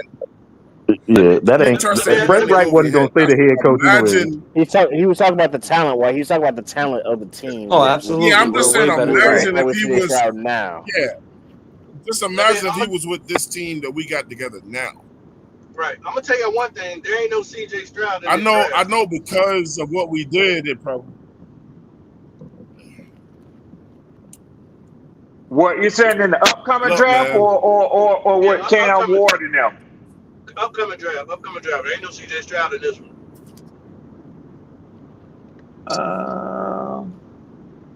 Maybe so. Maybe Let me ask I you. had to think about him. Pop. Yeah, you're probably right. Hello. My bad, Twan. My bad. Uh-oh. The wife and she getting on to his ass. Turn the mic up. Twan. We want to hear you get About to cut your ass up when you come back. You about to cut your ass up, Red. He about to cut your ass clean up when he come back, Red. That's not what I did. I said, turn it up. Come on. He about to cut your ass clean out when he come back, Red. Let me ask y'all this, because I haven't, unless they've reported this. It's funny that I haven't seen a Princely interview quite yet. Is that because he hit Baby Bryce? Because he been running on the side. It don't matter. He put in work. Can I say one thing in regards to Princely? The fact that man don't know his grandfather's name was quite alarming to me. That's just me as me. What's wrong with that? What the hell does that matter? That's between him and his That's family. weird. But That's between him and his family, bro. That's between him and his family. Leave that shit alone, bro. Leave that shit alone. I'm sorry. I'm gonna put it to you like this. That's weird. Hey, look, the fact that he didn't know how to turn that motor off. You know, I loved it, Red. I love it. Yeah. I love it. So he ain't gonna turn that bitch off during the game, bro. Nick, don't accuse me of being racist. Pop, I think they have an interview him. Since y'all had some wars in Albania. Oh correct? shit! Oh hell no! Hell no, Red! So Shut what your I'm ass saying up. is maybe one of his grandfathers was killed in a war. You know what I'm saying? Over in the other country, man. Yeah, but I hate you, man. I hate you. Yeah, it could be. I still know his name because of my grandfather. That's all I'm saying. It's kind of weird. Tri-State, the other thing, No doubt. Tri-State, it's not an excuse, but because Weird. I agree with you. You should know who your grandparents are, but he's young as hell too, man. Yeah. I don't know his situation. Maybe there's a meaning behind that. But as I far didn't as see Pop, the the interview, reason so why I let think me they ain't interviewed him yet, the reason why I don't think they interviewed him yet is because you already know them fucking reporters gonna ask him nothing but questions about that. Oh yeah. They hiding his ass, Twan. They gonna, They hiding and you already know this. You know, stupid David Newton gonna ask the dumbest question. Now, wasn't Wait, that what did he do? He hit What was Bryce it like? in the grill? What did he do? Hey, he was gonna say, what was it like hitting? What was it like hitting Bryce? That's what he gonna ask him. First of all, now wasn't David Newton the he gonna same pretend like reporter that was sitting outside the showers? Oh damn. My players. Yeah, he did Yeah. that thing. Too. Yeah. That's what I'm gonna tell you. That's First weird. of all, he gonna pretend. Y'all He gonna like That pretend David like is he Newton. weird, didn't. Nick. He was sitting Weird. inside. Damn, He was man. sitting outside the showers while the players were coming out, butt naked, water dripping off their backs, trying to get an interview. Damn, Pop. But y'all like David Newton. Yeah. You know who Man, that's called the me Damn, out? time he was Pop. on. Corbin. Who like Corbin that? I called don't me out. like David. Hey, I don't like David Newton. David Newton be asking some dumbass questions, Well, man. some people do like Well, David. listen. I'm about to tell you, David Newton is going to pretend like he didn't hear what Canales just said. First of all, Canales jumped the gun. He got mad about some shit that he couldn't even see from the right angle. He said when they looked at the damn replay, everybody saw, and Icky said he tried to avoid Bryce. He was just looking from a bad angle. Yeah. Bryce stepped into that shit. He tried to avoid him. He barely fucking touched it, bro. Yeah, he said You know what I'm saying? they And then, said even Canales did the body motion that he did to try to avoid Bryce. what the bitch move was, Canales ended practice because of that. Can I That be was an the bitch instigator? move. Can I be an instigator? Better I than mean, anybody. you're gonna do it I know. anyway. You're gonna do it anyway. So what So you ask? what I don't get is why were they so concerned and upset with the rookies getting too close to Bryce, but ain't nobody said shit about Bryce jumping in JC Horn face to get knocked the fuck out. They said that was a friendly battle. You know, I mean, they both talking shit to each other. That shit. If Bryce is talking shit like I said, to anybody, I'm here for it. I'm I'm instigating. actually Bryce- listen. I'm gonna be 100% honest. I'm gonna be 100% honest with you, Red. Anybody, Yep. I'm here. I'd rather that motherfucker be out there talking shit and what you call. Bruh. I'm just being 100% honest. If Bryce want to get knocked out, get in somebody's let him face. get knocked out. That's up to him. I hear you, Pop. Nah, he gonna get knocked Well, out. Pop, You know. if he JC Horn said Everybody they know. was out there. They was Everybody out know there if you hit practicing that. Everybody know if you hit that quarterback, your career is over. Listen. Red. JC Horn said they were already on the field practicing for the jug machine because they knew the quarterback was going to throw an interception. His first throw, Damani Richardson picked him off. Oh my God, Guys, First throw. okay. Can I shed some light on this? Can I shed some light on this? Jackson Dart threw an interception on his first throw. I've been sitting quiet and patient. May I just shed some light on this? It's not all about Bryce. Sometimes you put certain players in certain positions. You have the offense call a certain play. You have the defense call a certain play because all the coaches are coordinating how specific players are going to react on specific plays. So that could have been a play drawn up for Damani Richardson to specifically make that play, to see if he can make that play. Listen, I don't really care about that. This is what I'm gonna say. This is what I'm gonna say to Pop. I'd rather this motherfucker be throwing all the goddamn interceptions that he's gonna throw right now. I know. I'm just making Right now. No. Before we get to the live bullet. Might fuck around and But be you a gotta, starter for no. us. What Nick Triste said is absolutely correct. Yeah, that's true too. No, I agree with Nick. Some teams actually make the quarterback throw an interception on purpose to make sure, especially these rookies and new guys, know where they're supposed to be. Exactly. I mean, they do that shit. I don't know if it was in this case. I agree with y'all because at the end of the day, I'm gonna be honest with you. I doubt if they make him throw an interception on his first throw. Yeah. That's what I doubt. Hey, look, Red. They said not on the first right, one, bro. Practice. Let's get started. Canal through the whistle. Said hi. See how he reacts, Juan. See how he reacts. I'm gonna say that shit funny as hell to me, man. I'm gonna say this too, though, man. No sense of humor, Pop. MDJ, They ain't got no sense of humor. No, they don't. Canal should have kept MDJ was up here. Red. Yeah. And then Bryce get hit later. Damn it, Bryce! Oh my God, I'm dying. Oh That's why I set your ass down last year. You were right up to that Right, same shit. right. Started again. Okay, bro. One more time. Do it tomorrow. Do Hey, it tomorrow. hey, do that shit during practice. Do that shit during practice. Do it right One now. more thing. Get it One out more of your thing. I'm gonna be system quiet. right now. Hey, Dalton, One you're more up. thing. Be quiet. Canales' interview. I was listening to you.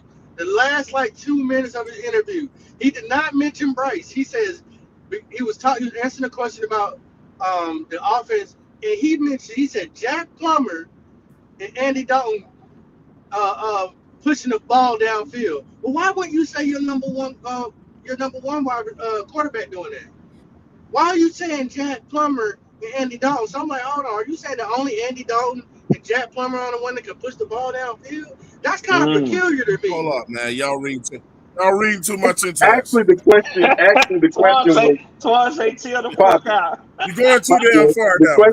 the question was about the question actually was about Andy Dalton running the second team. That's what the question was about. When The he question talked was about Bryce, he never said Bryce pushing the ball downfield. because the question was about like we ain't get a cash app today. Like they're like, I wonder why Twan ain't bring up them damn cash apps today because he ain't. Man, hold up, bro. That's just a matter. Look, man. I'm gonna be honest with you. You ready for this? Every day in practice, it's gonna be Evero versus Canales. I don't think people understand that shit. They trying to pick each other's brains, bro. You know what I'm saying? Canales is never gonna tell Evero what he's doing, and Evero's not gonna tell Canales what they're doing unless it's the day where they do that shit. And MDJ brought it up early, and I think he was absolutely correct. Evero may just be calling a better fucking defense right now than Canales is calling the offense. And you're right. And MDJ is absolutely right. Evero also didn't know that Canales was gonna stop practice. Yeah, that was fucking stupid.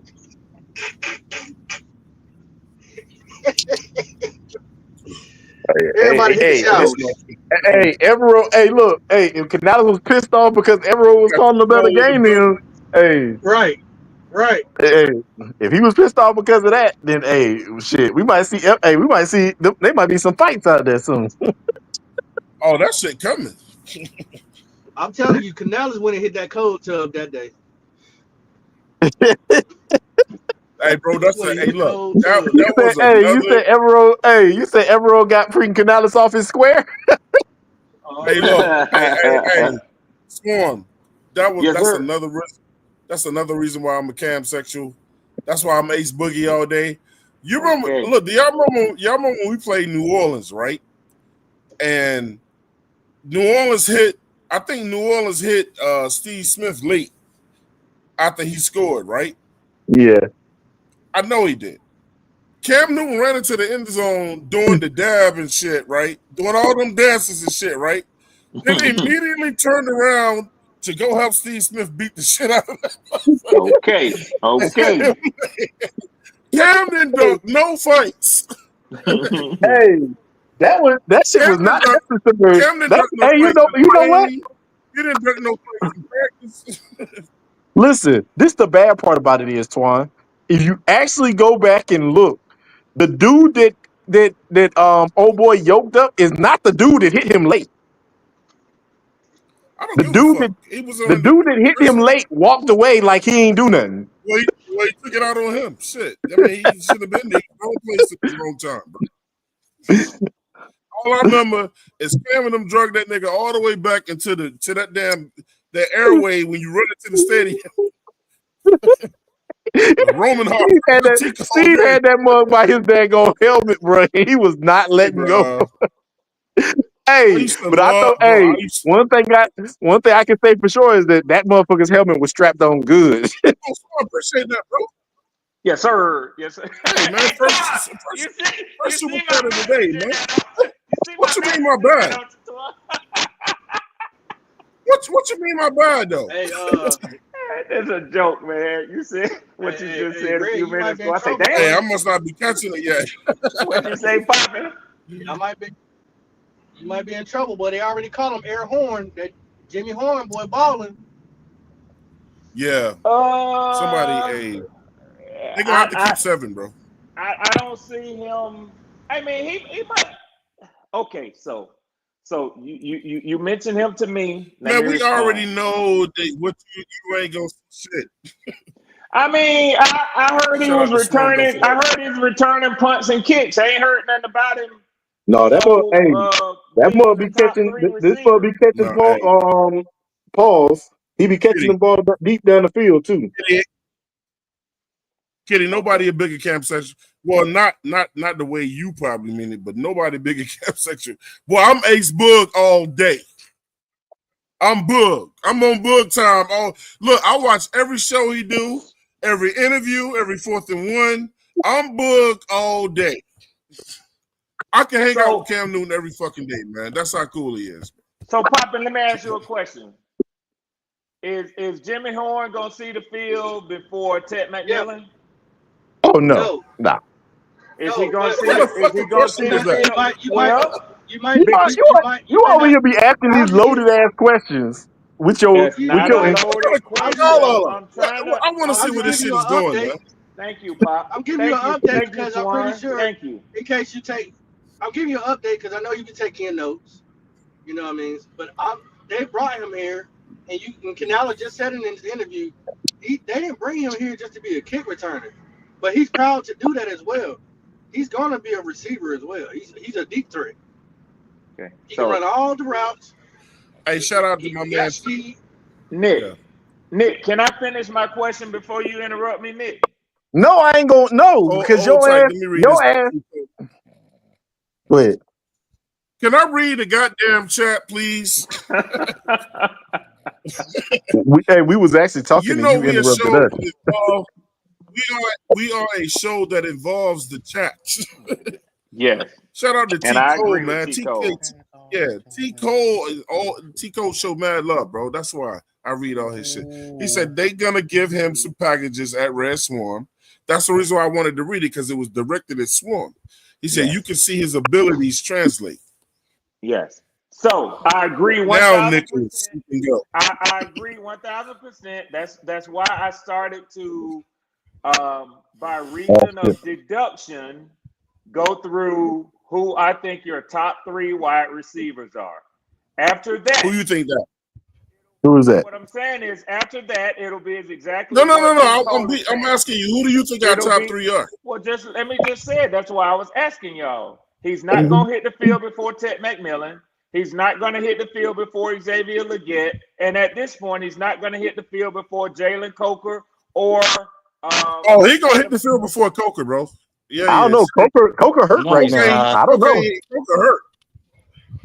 I don't know. What you mean? Coker hurt. Coker's absolutely better than Jimmy Horn. Y'all talking about Jimmy Horn? I don't know. Hey, hold on now. Hold the hell on, Nick. Nick, I ain't even gonna let you get away with that shit. I do not because Nick's microphone is turned up so loud. Mine? Yeah, we can't hear nobody over fucking Nick. Well, my voice is set up. Hey, I'm about to say something. Hopefully nobody gets offended. So hopefully nobody gets offended. My voice is always my voice is always. That means you're about to say something offensive as shit. Are y'all talking about Jimmy Horn right now?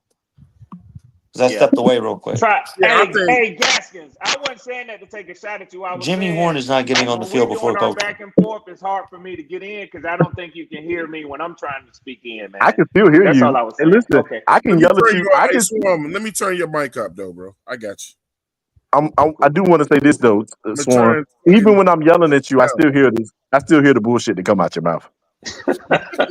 Fuck you, Nick. all I was trying to say, and I agree, and I think what I was trying to say lines up with what T. Cole was saying. Poppin', I can see where he's going to get some burn, but I wouldn't be as concerned with him as I would your starting wide receivers. That's all I was trying to say. Jimmy Horn's wide receiver 5. Yeah, I'm not. If you say so, that's cool. You know what I'm saying? What I'm looking at is from a depth perspective. If Thielen go down or whoever the number 3 or 4, I still got a good backup to come in that I think that can be a weapon that we don't necessarily have on the team. We didn't have it last year, and we didn't have a speed guy last year. Now, when I mean speed, I mean like immediately, not like it takes some time to get up. Immediately shoot out the gate, bam. Yeah. We got that right now. So if you want to change XL the got game up, want to pick up the pace, you put him in. XL got long speed. He ain't got that get up and go right now. Shit. Can I say something? Can I say? Well, I ain't gonna ask y'all if I can say something. I'm gonna just fucking say it. Just say it. But in case y'all don't know, Jimmy Horn has he was considered a little bit of Butterfinger too now at Colorado. I watched plenty games because I was a big fan. He was a Butterfinger. No, that's not true. He was a Butterfinger in South Florida. It wasn't that motherfucking Colorado. Okay. All I know is I was a big fan of Primetime and his team, and I watched every one of them televised games on Saturday nights that they had. So, Claire I'm said, just how saying. about this? Since Canales has said a million times that all rookies are going to see the field regardless, then what the fuck does it matter? God, Claire? She chose violence. All the way. Nick, stop. You choose violence too. Stop it. I don't choose violence. Give his ass edge. Name one time I have cussed anybody out. Anytime somebody say Black Cat Panther podcast, you choose violence. Oh no, fuck them niggas. Nick is speaking for himself. Oh yeah, I do not listen. I gotta say when I say this, I am not speaking for the 704 Solid Brown Show. I am speaking from a man of integrity. But why would you say? But why in the house they wrote in the house they walk on living? I need you to correct something though. You can't say fuck them niggas if you don't have a problem with all of them. What you ain't let me finish. Okay, there you go. You ain't let me finish. I was gonna say that don't mean I'm giving you the mic to say fuck anybody else. Listen, fuck them in the house that they live the first in. thing he does is do what you told him not to do, Twan. And I just want to say this: the only one I fuck with is Poppin. The rest of them can kick rocks. So when y'all niggas gonna grow up? You, Q, all of y'all. When are y'all gonna grow the fuck up?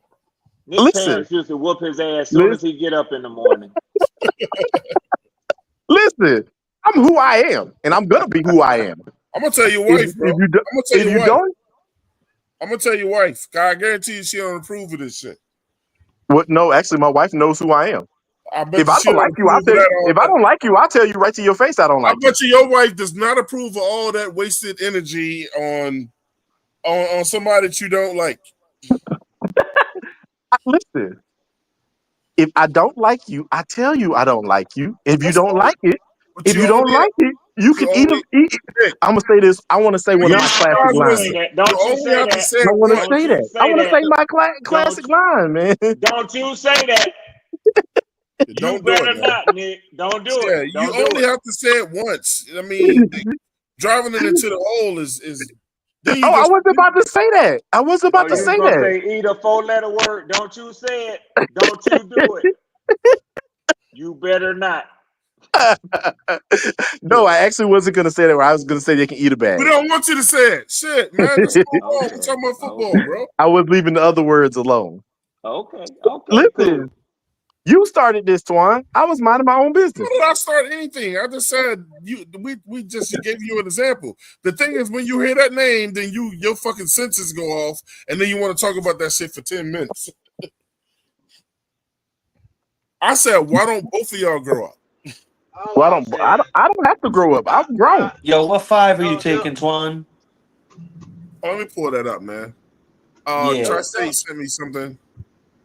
Go ahead, Pop. I'm just saying that from men to men, don't let football, get y'all out of each other's character. That man Gaskins be having Q crashing out though. I peeped that. getting emotional, did. man. We all support the same team, man. Just like how Big Cat and Elaine had me crashing out. But There you listen, go. but listen. Kitty Hey, Kitty on your ass. She said, "Damn, Nick, you hate me too." oh, I like Kitty Damn. Kitty too. I forgot about Kitty She's Kitty. still My part of bad. Black Cat, bro. My bad. I'm sorry. Man, I said I'm Nick, sorry. what about MDJ?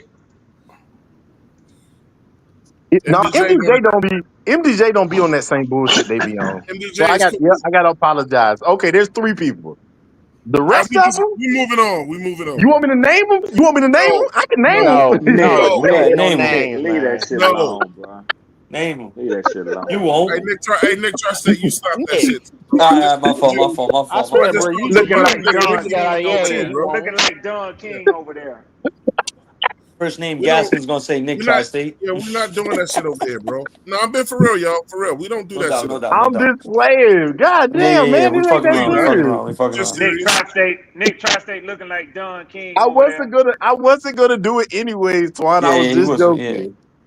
I was just joking. I said it We just to are be. talking about football, be man. mad. You know Oh, what we I'm about saying? to change up. This is about to get hot now. Yeah, man. Shout out to the Black Cat Yeah, Panthers man. podcast. Just don't let football get y'all out y'all emotions. Oh yeah, no, Yeah. Black Cat.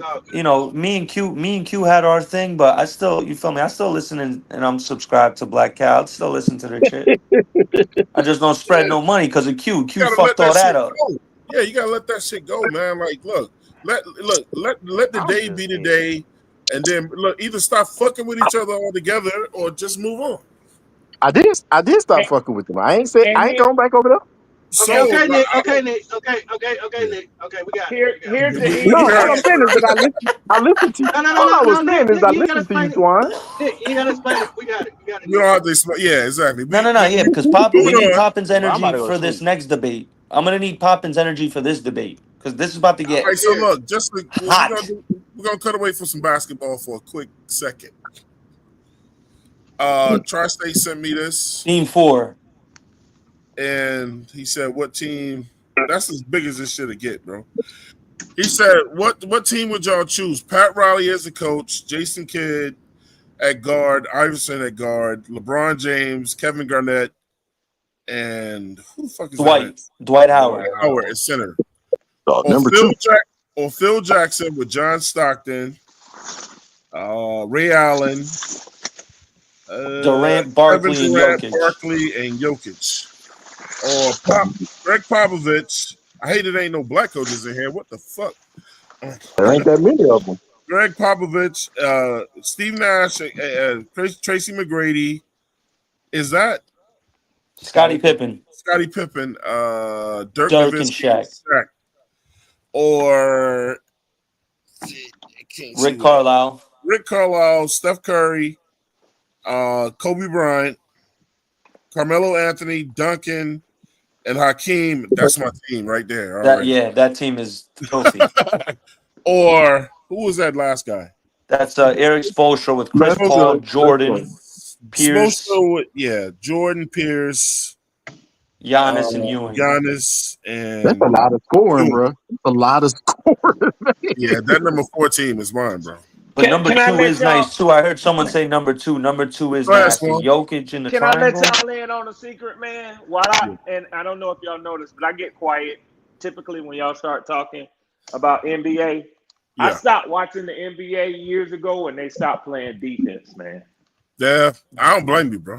I don't blame I just love the game so much, but I don't blame you. I mean, the NFL weak as fuck too. I mean, don't. And that's what I'm saying. They are taking away from the game with all that fucking protection shit, man.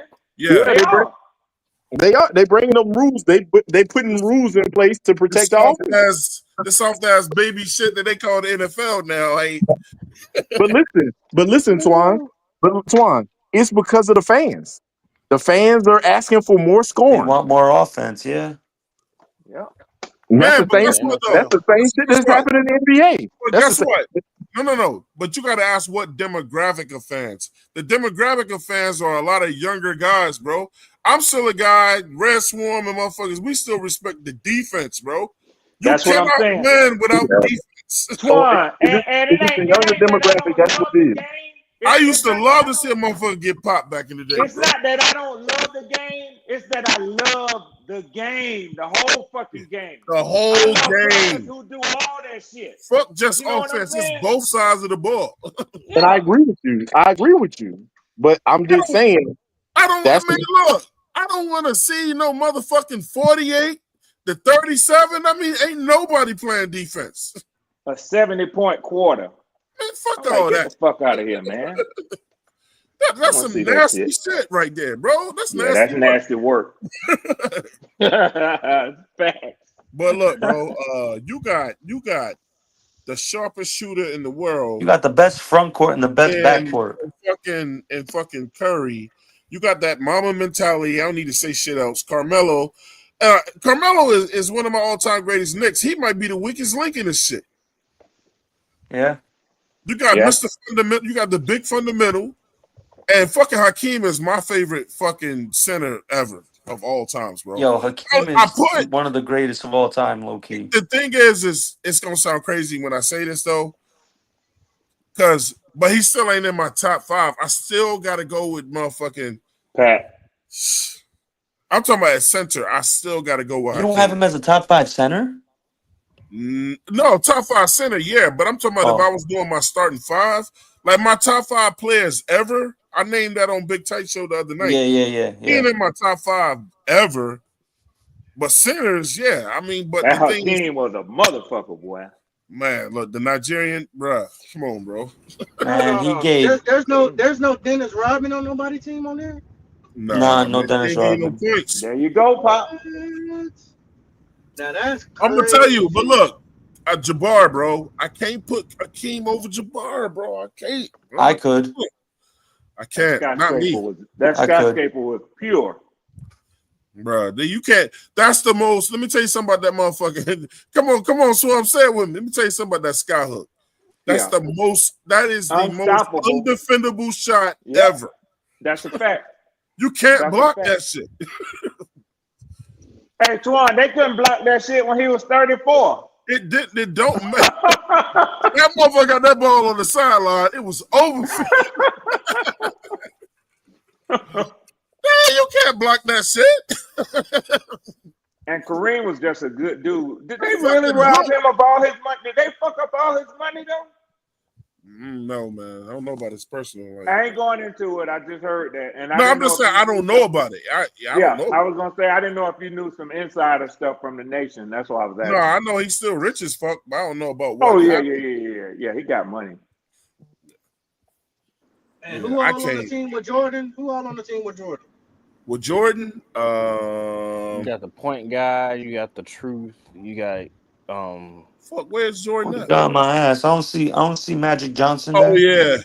yeah. Said point guard.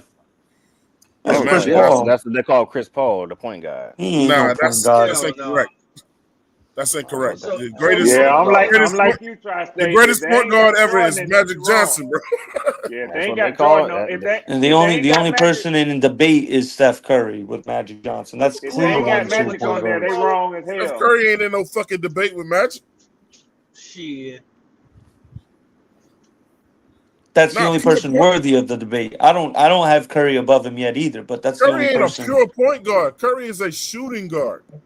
You're right. He's only 6'3". He is a pure point guard. Fuck.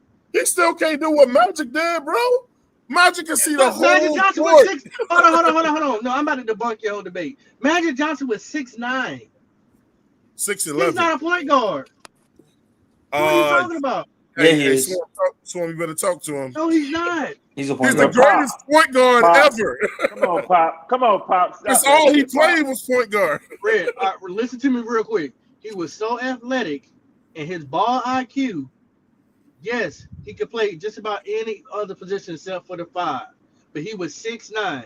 The usual size of a point I'm about to guard debunk that next. I get what you're saying. I get what you're saying. Yeah. The usual size, physical size, height, weight, and everything were not 6'9" back in those days. Magic Johnson days of playing. Yeah. Allen Iverson, 6'2". Steph Curry, 6'3". Pop, he was in a Kyrie, 6'2". Those was are But an he's anomaly. 6'9" guy who played point guard and had point guard He skills. was an all right. anomaly. So I'm Nobody all right. knew that. So okay, fine then. Then Exactly, he LeBron's the was an best point anomaly, guard ever. Twan. No. LeBron James is the best point guard ever Now, because he played point two. LeBron is a point LeBron guard. didn't run the floor like Magic, bro. LeBron is a point Okay. guard. Then LeBron got Magic beat. Then I take LeBron over Magic. LeBron LeBron is a was point supposed guard. to The be a way he point plays guard. basketball, he's a point guard.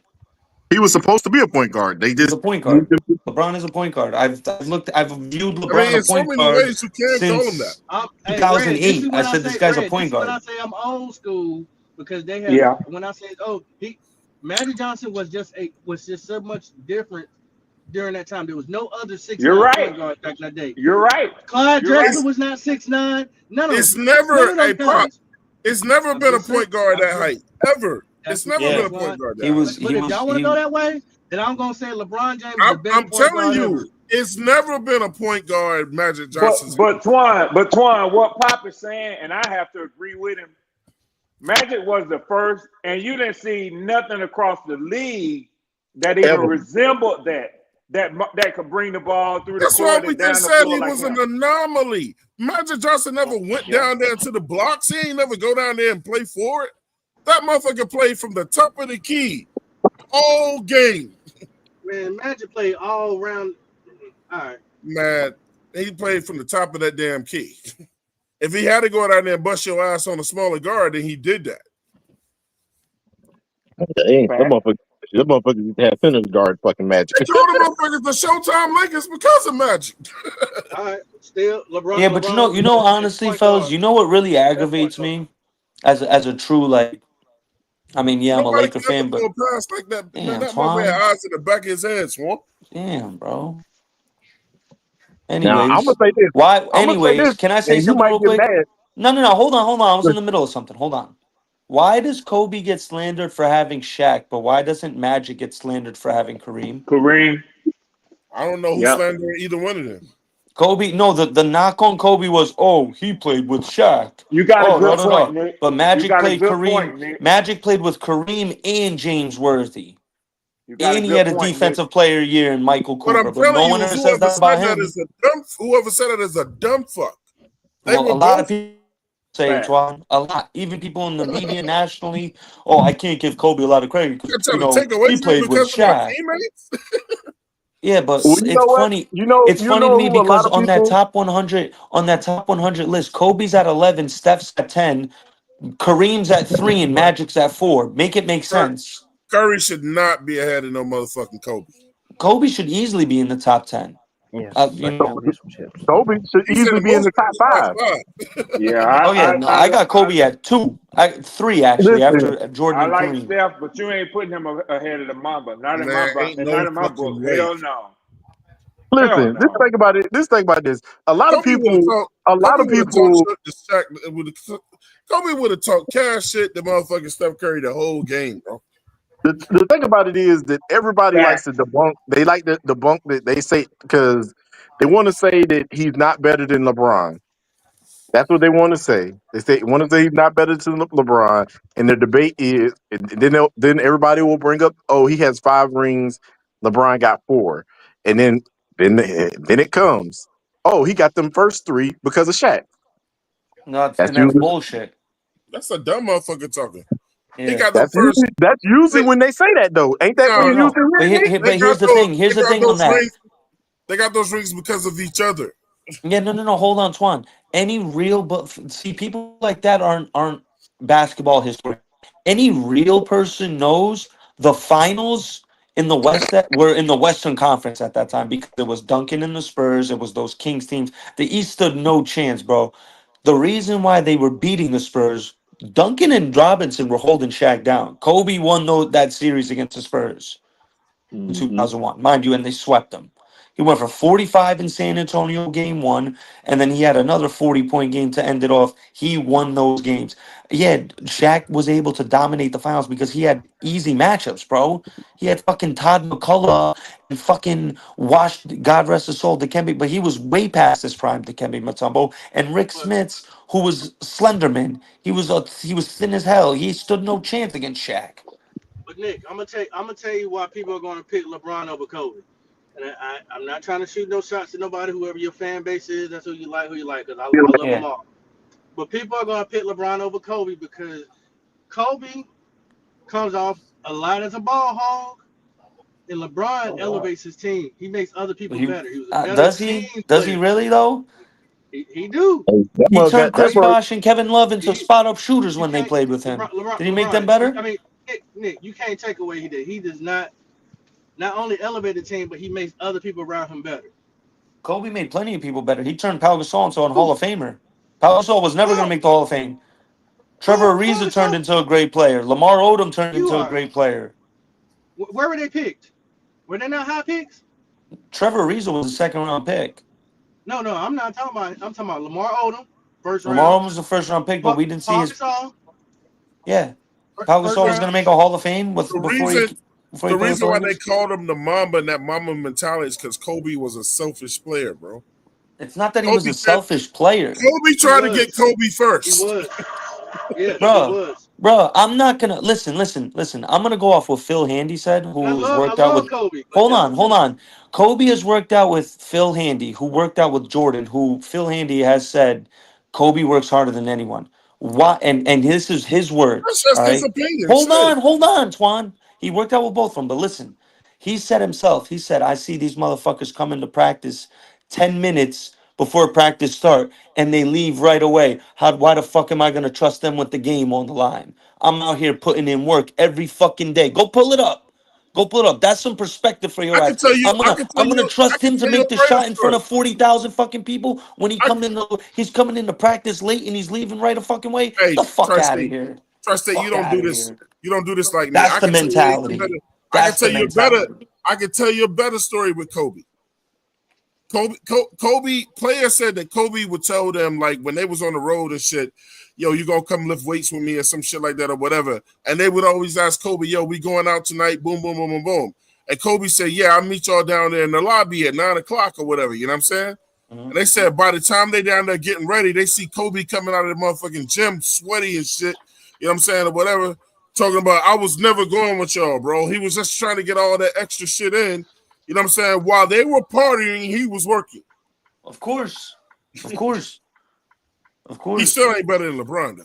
Yes, he is. He's Kobe Bryant's the most skilled basketball player of all time. He's the most skilled.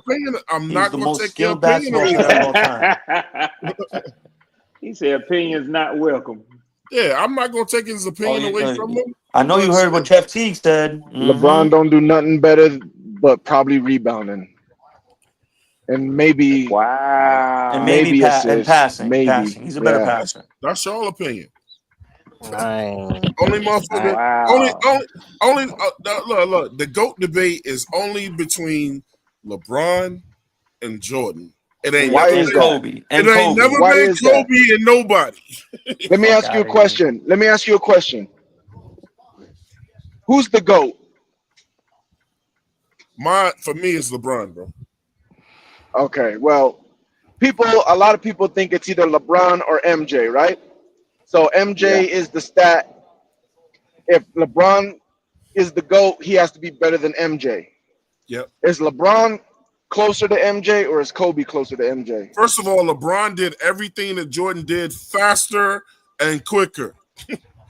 Here's number two. What do you mean faster and quicker?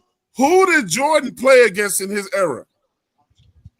I'll wait. LeBron, he didn't win. He didn't. Hold on. He didn't win a championship faster than Jordan. Mind you, he had to leave. He had to go leave and create a super team to go win that. Other than the championship. He didn't win. He won an MVP faster. Swam, this is what I say though. Oh, he didn't. He won an MVP faster than Mike. No, he didn't. What team? Mike won an MVP third year in the league. LeBron won his MVP like 6th year in the league. What you talking about? None of them teams went nowhere. Jordan lost his first fucking 8 seasons, bro. No, it was actually his first 6. Went nowhere. It was his first 6. You know what I hate though? But hold on. Real talk, Chris. Hold on. He didn't leave like a hey. And LeBron, and if LeBron was on, and if we swapped times, LeBron would have went to the Pistons, like the pussy he is. I don't care about none of that shit. Hey, look. I ain't gonna let you call him no fucking pussy over here. He is, because he had to leave. He had to leave. He had to leave and go. Hey, real goats don't create dynasties. They build dynasties. Remember that. They don't create them. If They you're gonna build say that them. about LeBron, Nick, if you're gonna say that about LeBron, you got to say the same thing about Kobe because he was drafted to the Charlotte Hornets. Exactly. What do you mean? He was drafted by the Hornets.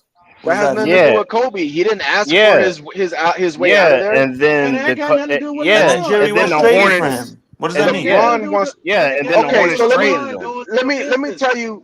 let me tell you Before why he I had a chance to disqualify suit up. LeBron. Let me tell you why I disqualify LeBron. First of all, the biggest things that LeBron fans have are stats. That right there, I hate it because wow, stats, let's just throw let the me tell stats you out. why. Yeah, you know why? Because stats did not.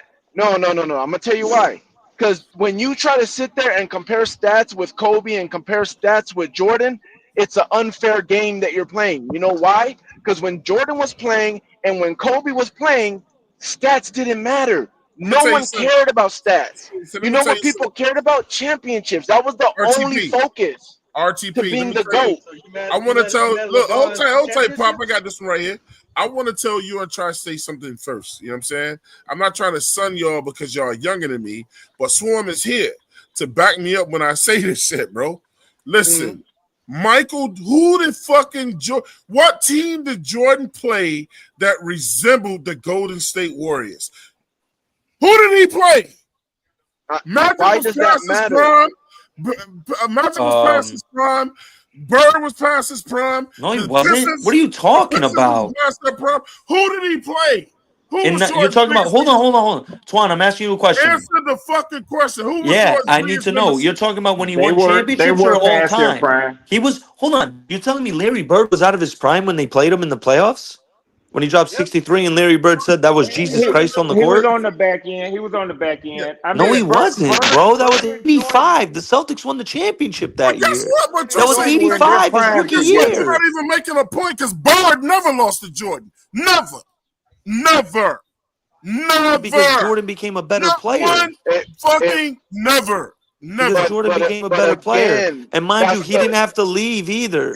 Like LeBron. Hold on. You say he Twice. never lost to Jordan, but that's the whole I'm gonna point, ask bro. the question one more time that y'all keep dodging. Who was Jordan's nemesis when he played? That's the point. That's the point. Fuck out of here, There was He no dominated nemesis. everyone. He didn't have a nemesis. There was nobody equal to him. He dominated everyone. That's how good he was. That's the point. Yes, Twan, that's the point. Twan, hold on. RTP, I got this. Twan, let's count off the Because amount it of. wasn't one. Twan, let me finish Lieutenant because was a you're not down letting me era. go because you know I'm about to cook your ass. Listen to me. Let's name off the Hall of Famers who did not win a ring because of Michael Jordan, right? Your beloved Patrick Ewing, Charles Barkley, Karl Malone, John Stockton. Clyde Drexler didn't win, but he won it because Jordan left. Hey, I Yeah, know how to okay. go to That's the Google only one that and look doesn't it up, count. too. Reggie Miller, Dominique Wilkins, I can keep going, I think. Sean Kemp. Okay. Um, Hey, Red Swarm, I need you to mediate this. Now, out of all the people that Tri-State just named, which just one of named- those I just guys all was named on Hall of Jordan- Famers. Which one of those motherfuckers was on Jordan's level?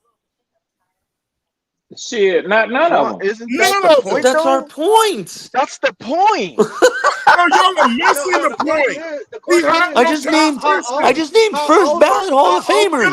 You can't call I somebody just named like that don't 7 have first ballot Hall of competition. Famers back to back. Fuck out of How here. old were they by the time Jordan got in the NBA? A lot of them motherfuckers, they was on that other Jordan end, came to the bro. league in '84.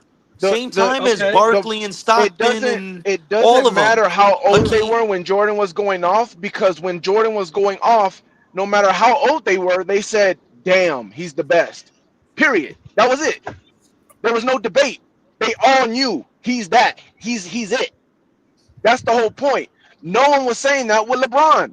The media was saying it. The real The argument kids is, underneath Yeah, LeBron it's was funny saying how a it. lot of the former players and now we're they not changed really- their mind we're because not clutch. really That's arguing- that's how really soft arguing the LeBron Jordan is. debate. He We're got really his clutch really- media people got to buy these analysts who used to say Kobe was better than him, and now they're changing their Oh, saying, wow. "Oh, LeBron's better than Kobe." That's how soft LeBron is. He's using clutch media to destroy Kobe's fucking reputation and all that, and that's why I can't fuck with LeBron, bro. You think he needs to But do that's that? why everybody's pushing back now. That's why a lot of players It's are funny pushing how they back now. talking shit about the dead guy, but when he was alive, nobody was talking shit. They like Smokey when Debo coming around. When he leave, I be talking again. Yeah, But that's why the players. That's why fucking these players pussies. are coming back though. Hold Nick, on, you hold on, stupid, hold on, Nick. hold on, hold on. Red. You the oldest one on here. Since Yeah. LeBron has came into the NBA, who have they been talking about? Shit, it's LeBron and LeBron. who?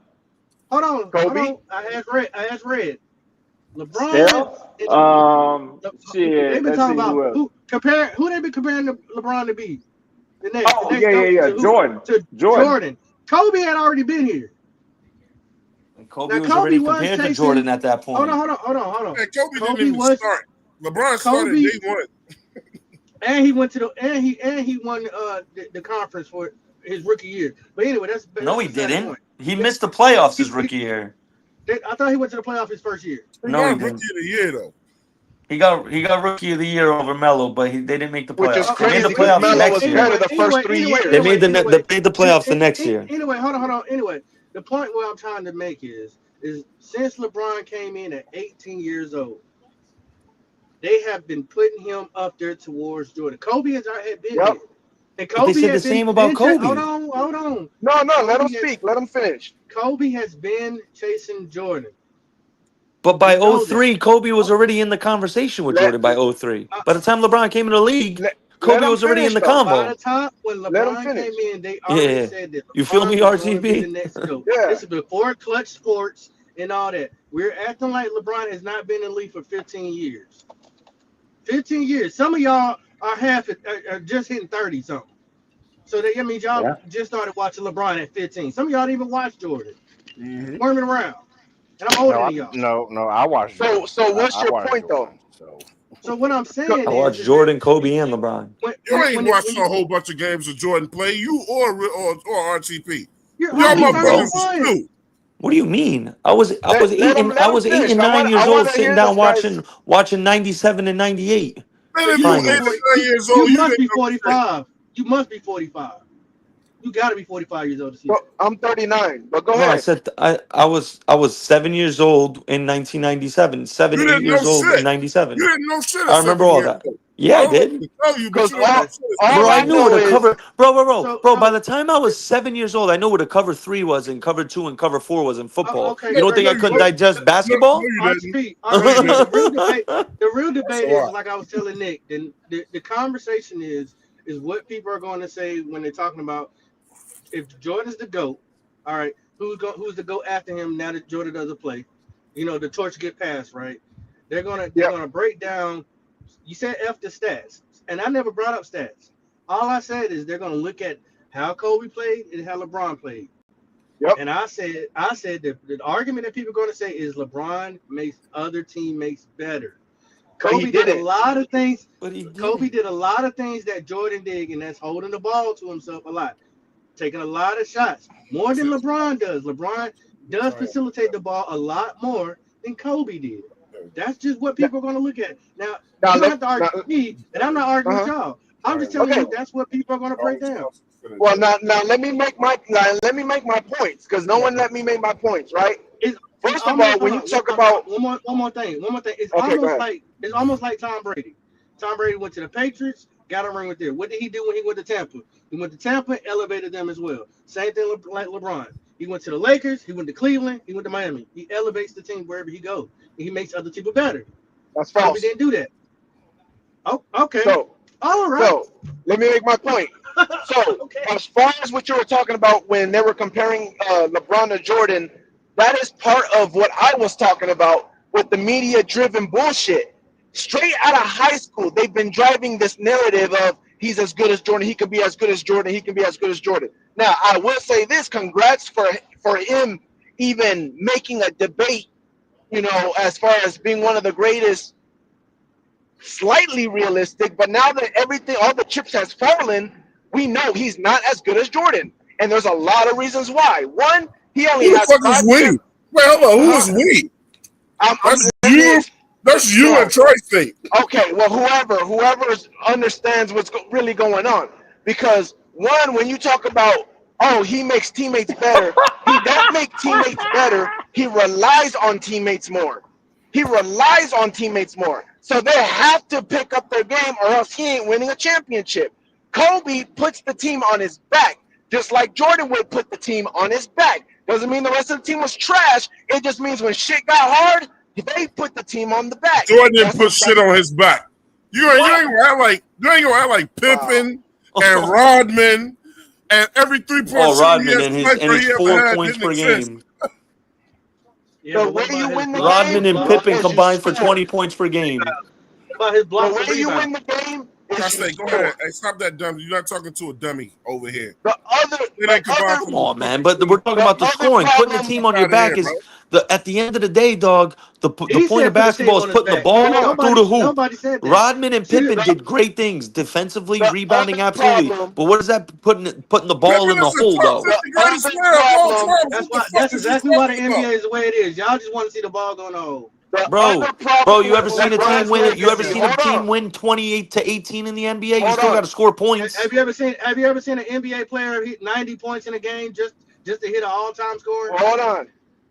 You realize the Lakers were losing that game when he dropped 81. Right? They were losing by 16 in the third quarter. The other problem with LeBron is he will go to a team and then the team would get people to make the team better. He didn't go to a team, keep the exact same team, and make that team better. He would go to a team with a team that has a whole bunch of draft picks, sell the draft picks, create some type of team, give all kind of contracts, and make the team to get a championship. That's what he did. And then when that team was done, wait. And then when that team was done, he would not go through the rebuild and jump to another team and do the same thing again, skipping years that he would have to waste with a rebuild. And he did that several times and still only has 4 rings. I had knocked myself out of the chat. Swarm and popping. Who has LA ever had to go out and beg motherfuckers to come play for that team? Or did motherfuckers no. You get mad because you get mad because LeBron went out there trying to put a team together that could win. Really? No. Kobe didn't. No. What you said is Wait. If he went to the Miami Heat, Twan, let me speak on this. You are trying to say that Kobe didn't have no other players on his team. You're trying to say that Jordan won by his. Kobe and Jordan didn't win by themselves. No, that's not what I'm saying, Twan. If LeBron went to Miami and they said, oh, Cleveland doesn't know how to win, Miami knows how to win and create players, put players around him, okay, I don't like it, but you know what? I get it. That's cool. But then when it was time for Miami to rebuild after they went through their championship phase, he jumped ship and went to Cleveland and gave the first round picks. Because Pat Riley was on that bullshit. It don't matter. He's supposed to go through the rebuild. Ain't nobody gonna stay nowhere where they ain't getting along with the fucking GM. Kobe went through a rebuild with the Lakers. Did he honestly, I think that LeBron really and truly wanted to give Cleveland a championship, man. No, he I did. think That's why he sucked. That's why he sucked it Because he up. don't even like the owner. He hated the owner for Cleveland. And then we had to do. Yeah. So if he hated him so much, why did he go back? Because he wanted to win He went back because they had a whole bunch of first round draft picks that they could trade to create another team. That's why he went back. And then when that was getting rough because they figured out how to slow that down and they had to rebuild, he jumped ship again and went to the Lakers. So I'm gonna go all the way back home where I'm from, just to get rid of their first day draft picks so I can get a championship. Exactly. Makes sense to me. In my hometown. In my hometown where I was born, in poverty. Okay, RTP. Yeah. It was LeBron. RTP. It was LeBron. His hometown are the ones that have the lottery picks. It was LeBron, Kyrie, and who else? And Kevin Love. It was LeBron, Kyrie, and who else? And Kevin Love? Kevin Love wasn't doing shit when they went to that championship. It was LeBron, Kyrie, and who else? but I thought he makes his teammates better. Do you want me to name you who was with Jordan? Do you want me to do that? Why does that matter? Do you want me to do that? Why are you using teammates Because against Jordan them? and Kobe had more help. You think Kobe had more help when it was just him and Pau Gasol? Y'all not y'all damn mind if y'all think I'm gonna let y'all come up here and call a billionaire black man a pussy. Y'all got the wrong show. Yeah, LeBron, he put it on for Cleveland, man. That's what I know. I can see that with my own eyes. Again, I'm saying that tarnishes his legacy. You keep jumping from franchise to franchise because now they got cap room and lottery picks. RTP, it tarnishes his legacy to you. You can look at it that Hey, way. Storm, ask RTP what's his team? What's his NBA team? It's the Lakers. Can't make that shit up, can you? I figured it was. Hey, Storm, I bet you RTP didn't say I don't want that chip that he wanted. I bet you didn't get that shit back. Right. Right, because we fiending so much. You want to say that? Exactly. Because we fiending so much for a championship, huh? We needed that one. I bet you when you brag about them championships, you include that one. And in LA, we talk about threes and twos. That's what we talk about. You bring us a championship, we go good job. Where's the rest of them? I bet you don't leave that chip out. That's what happens. You talking about a franchise that got multiple championships, not just bring one. That was cute. That's cool. That's what we expect. I'm not complaining about nothing. I am saying the legacy is false. That's what I am saying. I am saying he is a good player. He's even a great player. One of the greatest? No, not even close. That's what I'm saying. In any capacity. So hold on. So every point that he put in the hoop, it don't count. Every what? Every point that he done put in the hoop, every ball that he done put in the hoop, that don't count. Cause that's his legacy. It's going. Yeah, it counts. You can't take it away. I'm not taking away. I am not taking away his rings. We are talking about the greatest of all time. Because I don't give him the title of greatest of all time. Everybody has said Jordan. Exactly. Everybody has said So what is the problem when I say he's not the greatest of all time? He's not. He's not even close. He's not second best. RTP, that's not the debate. Who else is better other than Jordan? Who else is better than LeBron? Kobe is better than LeBron. Kobe. I'm gonna go ahead and shut that down. Kobe started out on the bench. Get the fuck out of here. I already told Why him does that matter? Because LeBron came from high school and was busting grown men's ass on day one. On day one, he has averaged 27 points, 0.7 points for 21 years. Kobe for 1,562 games. So let me ask you this. Not close. Let me ask you this. Hold on. Logic said Kyrie and Cleveland got them that shit. That's some funny ass shit. And he said D Wade. No, I'm not. Got it in mind. No, D Wade said Bron was the best player on the team. And damn well Kyrie didn't get them no damn well. These First of all, Kyrie saved LeBron's ass. We all know that. That's one. Two, D Wade was the best. First of all, they said he had to go to Miami so D Wade could teach him how to win a championship, and everybody was saying that. So I don't know why you're tripping on that. Y'all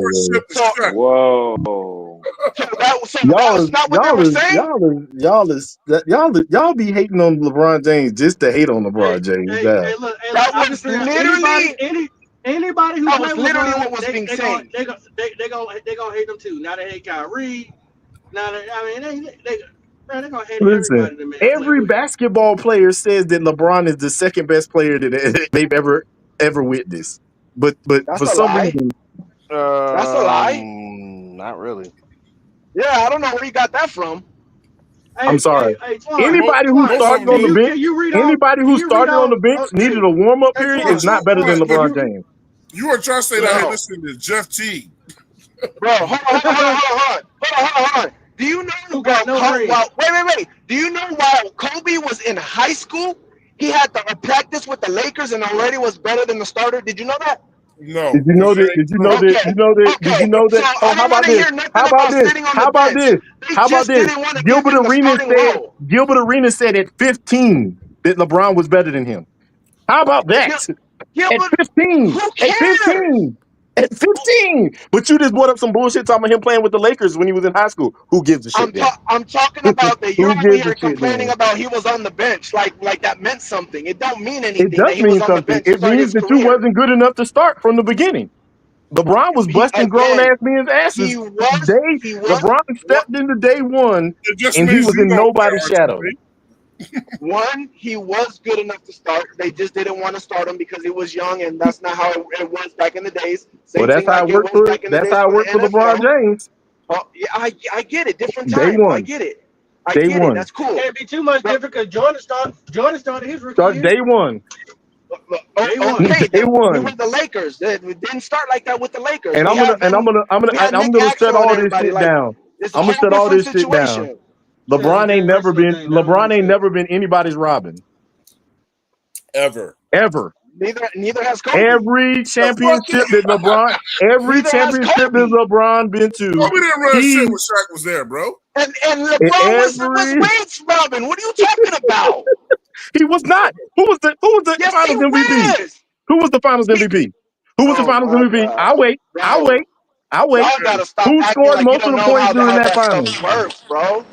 We got logic in here, bro. Okay. Y'all get the fuck out of here. Hey, hold Y'all on. gotta stop with that. Another Jordan Glazer in here. Hey, it ain't about being Jordan. They got to keep it real. First of all, Well, we said Jordan was the top. How many All Stars have LeBron played with? Do y'all know? How many All Stars have Jordan played with? One. You know how many LeBron got? Hey, 21 as of right now. How many as finals did of LeBron? Hey, I 2025 got one to coming set into that the shit up. NBA season. How many finals did Jordan get to without Pippen? How many finals did Jordan get to without Pippen? You see how you skimmed over that? the mug go here, get a little hot in the kitchen, and he jumped ship. I'm sorry, that affects your legacy. He didn't jump shit. Let me ask you something. If you got one of the best GMs in NBA history to build your team around you, what you think gonna happen? But if you got one of the worst GMs to build your team around you, I'm just supposed to stay there and take it? Y'all logic. Everything wasn't You know what? wasn't peaches and cream in when you go Chicago. to a job, If you know basketball, you know and they that it screwing wasn't you like over, that in Chicago and for they the screwing first you couple over, you years stay of there. Jordan. Are you gonna act like that didn't happen? What? The first couple years in Jordan's career, there wasn't nothing going on in there. That's the reason why he was able to go there. They wasn't good. They didn't get people around him. So you're gonna say that when LeBron is making a name for himself, and he's clearly good, everybody liking what he's doing, and you hoping that they put people around him, it's okay for him to jump ship. That's what you Let me saying. ask you something. Let me ask you this. In 7 years, they had 7 years to put other players around him. You want me to name the ones they put around him? Mo Williams, Shaq. I know. I watched basketball. I know who he had. I got it. At that time, everybody was looking like, bro, he just needs some extra help, and they're gonna do it because the boy getting off. At that time, I liked LeBron. But the moment you got your black tail on TV and start going to Miami doing all that stuff, I started having an issue with you. I never thought he was gonna leave Miami. When he done that and went back to Cleveland, I said, oh, this is about to be a trend. Exactly. I never questioned his ability, but I questioned his heart. And I'm sorry, I'm a competitive person. That bothers me. I can agree with that logic. I didn't like the Miami shit either when he went on TV and did No, that. I'm a Chicago Bulls fan. They were busting our tail. We had to fight them. We lost Derrick Rose in the process, the whole nine. It was bad. I say, man, they're gonna be a problem for years. And then he jumped ship. I didn't see it coming. It was time to pay the piper. That's why. He didn't want to go through it. I didn't think he was gonna do that. I thought that was gonna be an issue down there in Miami for years to come. Them three down there, three-headed monster. Listen, I don't got no reason for him going back to Cleveland. I guess he wanted to win a championship in his city where he came from, but that ain't neither here nor there. He wanted to visit Cleveland, bro. I mean, he's from Akron, but that was just a home thing. I got to do it from where I come from. I mean, everybody will get that. Yeah, But that's the only reason he went there. That went back. But it also they were in a situation where they had a bunch of draft picks, first round picks. Kyrie was over there. He got Kevin Love, and you saw what happened. It was a remake of Miami. Bunch of all stars around him. I mean, but and he went and listen, joined. but listen, Logic. Let me ask you something, Logic. In 7 years, they didn't put anybody around him, and then when they asked him to come back, to get one in Cleveland, are you going back with nothing around you? When you knew what it was like, when you knew what it was like for 7 years. One thing about it. Listen, one thing about it. We all Carolina Panther fans. So we all went through the Cam Newton era. Did we not see them do the same thing to our boy? And it was wrong. And it was wrong. And it was wrong. Yes, I get it. I understand completely. But I don't. But again, when you playing basketball, the one thing I will not be able to do is say that LeBron is better than Jordan or Kobe. Because one thing about it, them boys are the ultimate competitors. They're ultimate scorers. I'll give you this: they're the ultimate scorers. You just saying competitor, scorers. ultimate LeBron scorer, don't and even play ultimate better defense. defense than Jordan. I'm not saying they're the ultimate scorers. But you just said scorers. Was Jordan the best? Was Jordan the best defender on his team? Was Jordan the best defender on his team? He didn't have to be. He was one of them. He didn't have to be. He was one of them. Absolutely was not. He didn't have to be, but he was one of them. And because if you go look at all the other, I'm going to say this one too. Hold on, Nick. I'm trying to save you from embarrassment on that one. Before Rodney got there, he was the best defender on the team. Yeah, no, he was.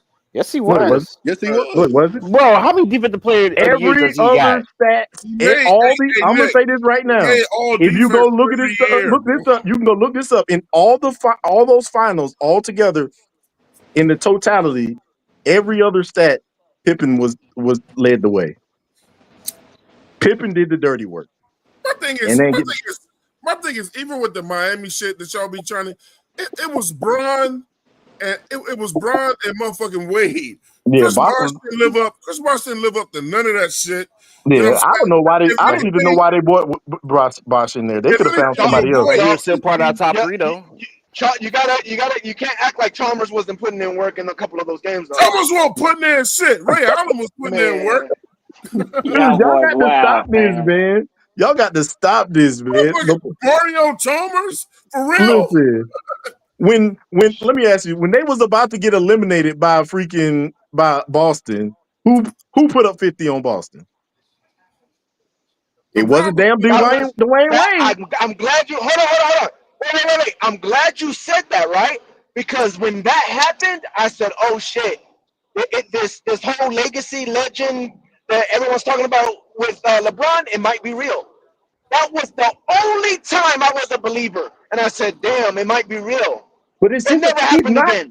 Because this is the thing about it is LeBron is what you're comparing him to. He's closer. His game is closer to Magic than it is than Mike. Yes, that's the truth. Yeah, nobody arguing that. Nobody. I'm never going to say Michael Jordan was the most purest scorer in NBA history. Check this out, man. Yeah, great. LeBron scored more points than anybody ever in the league. And that counts for something. It wasn't more than anybody. He scored. He got to his numbers quicker than Jordan ever got to his numbers. Jordan didn't miss any time, but okay. Chips, bro. He gotta beat. No. He gotta be more than chips. He got him beat on defensive player of the year. He got him beat on scoring titles. He got him beat on championships. Don't do that. Don't do that. LeBron is in my top 5 all time. LeBron is in my top 5 all time. What are you talking about? LeBron was on first team defense every damn year. What are you talking about? How many times did he get the defense player of the year? How many times did Jordan get it? How many scoring titles did LeBron got? Yeah, you know that Michael Jordan only got defensive player of the year like once or twice. He was on all defense. That's what we're talking about. First team all defense. And so was LeBron. But I don't know. I'm gonna be 100% honest. I'm gonna be 100% honest. Those first team all defenses that LeBron was on might not, because that might have been the era where they stopped playing defense. So I might not I might not want to claim that. So that's the truth. But that's the entire NBA. That's the evolution of the NBA. That can't be blamed on LeBron. That's the way that the game has evolved. Still a low shot, Nick. Still they a low don't blow. But Red, when in the early 90s, or late I need you to 80s, chill were they for a scoring second. 140 Hey, points? Pop, bring your ass back. Let's just look at the numbers since y'all like numbers so damn much, bro. Let's just go to I it. ain't arguing with you, Nick. Shit, I Let's ain't just take arguing with you. our opinions. Let's take our opinions out of it. Let's take our opinions out of it. Let's take our opinions out of it. Let me ask you this before you get to the numbers. It ain't no before shit. Chill out. Nah.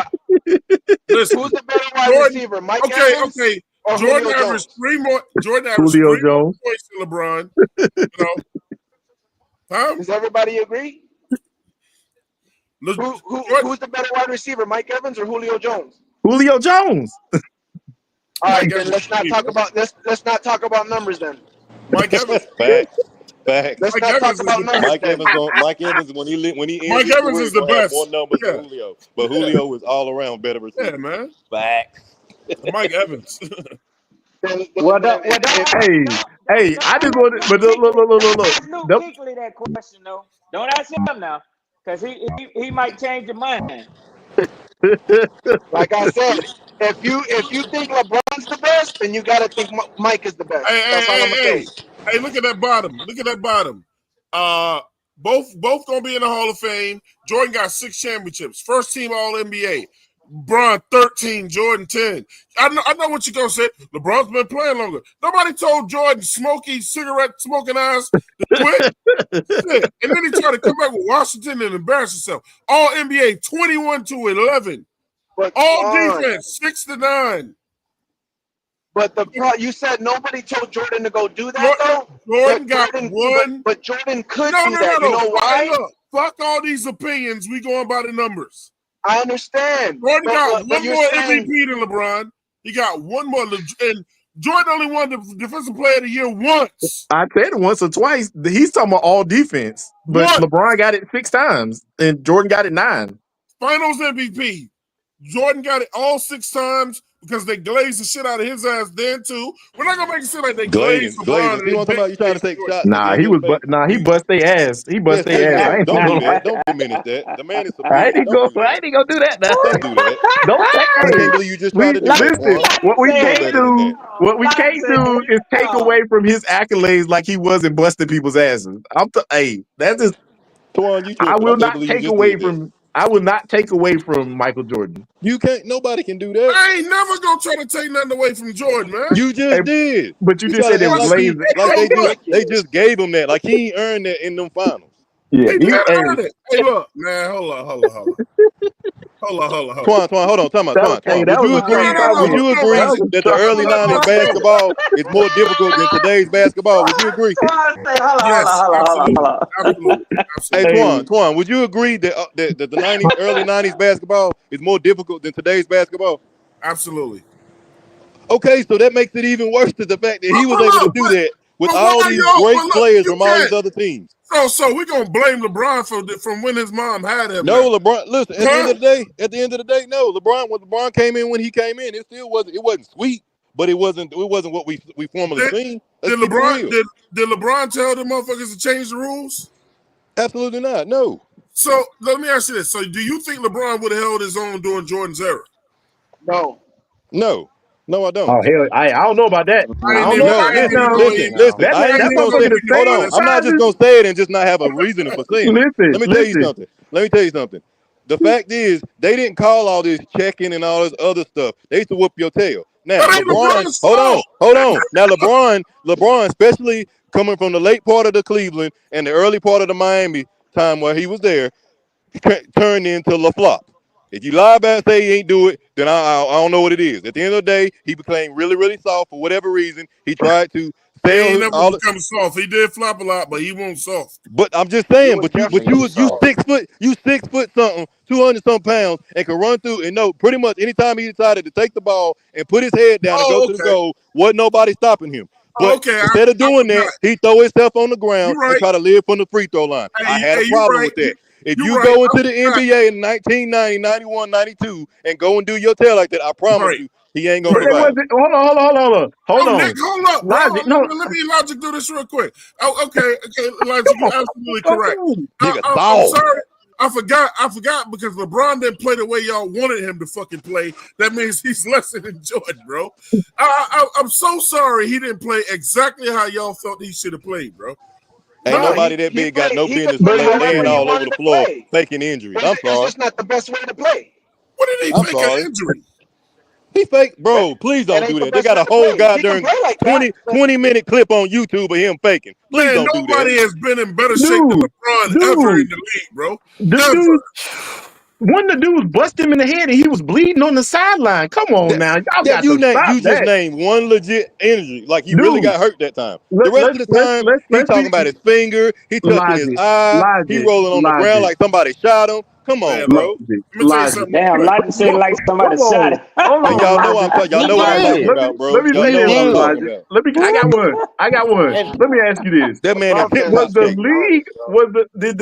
did you not remember the first year watching them not call calls when they were slapping him in the face as he came in and was dunking? Y'all don't remember that? Okay. Let's say we all know that. Let's say we all know that. Are you saying that he switched his game? Are you saying he switched his game to get the call? In the finals and they didn't call it.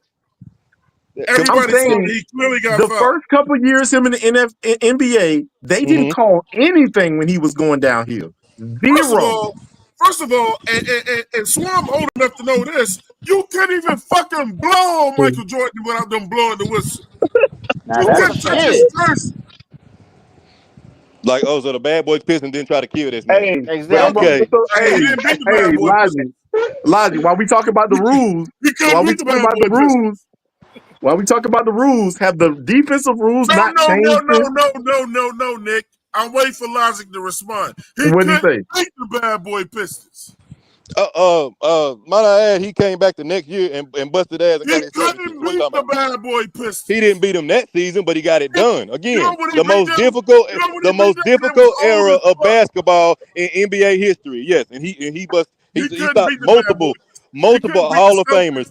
Multiple Hall of Famers don't have a ring on their finger right now from one Michael Jeffrey Jordan. Yeah, good. Yeah, that dude.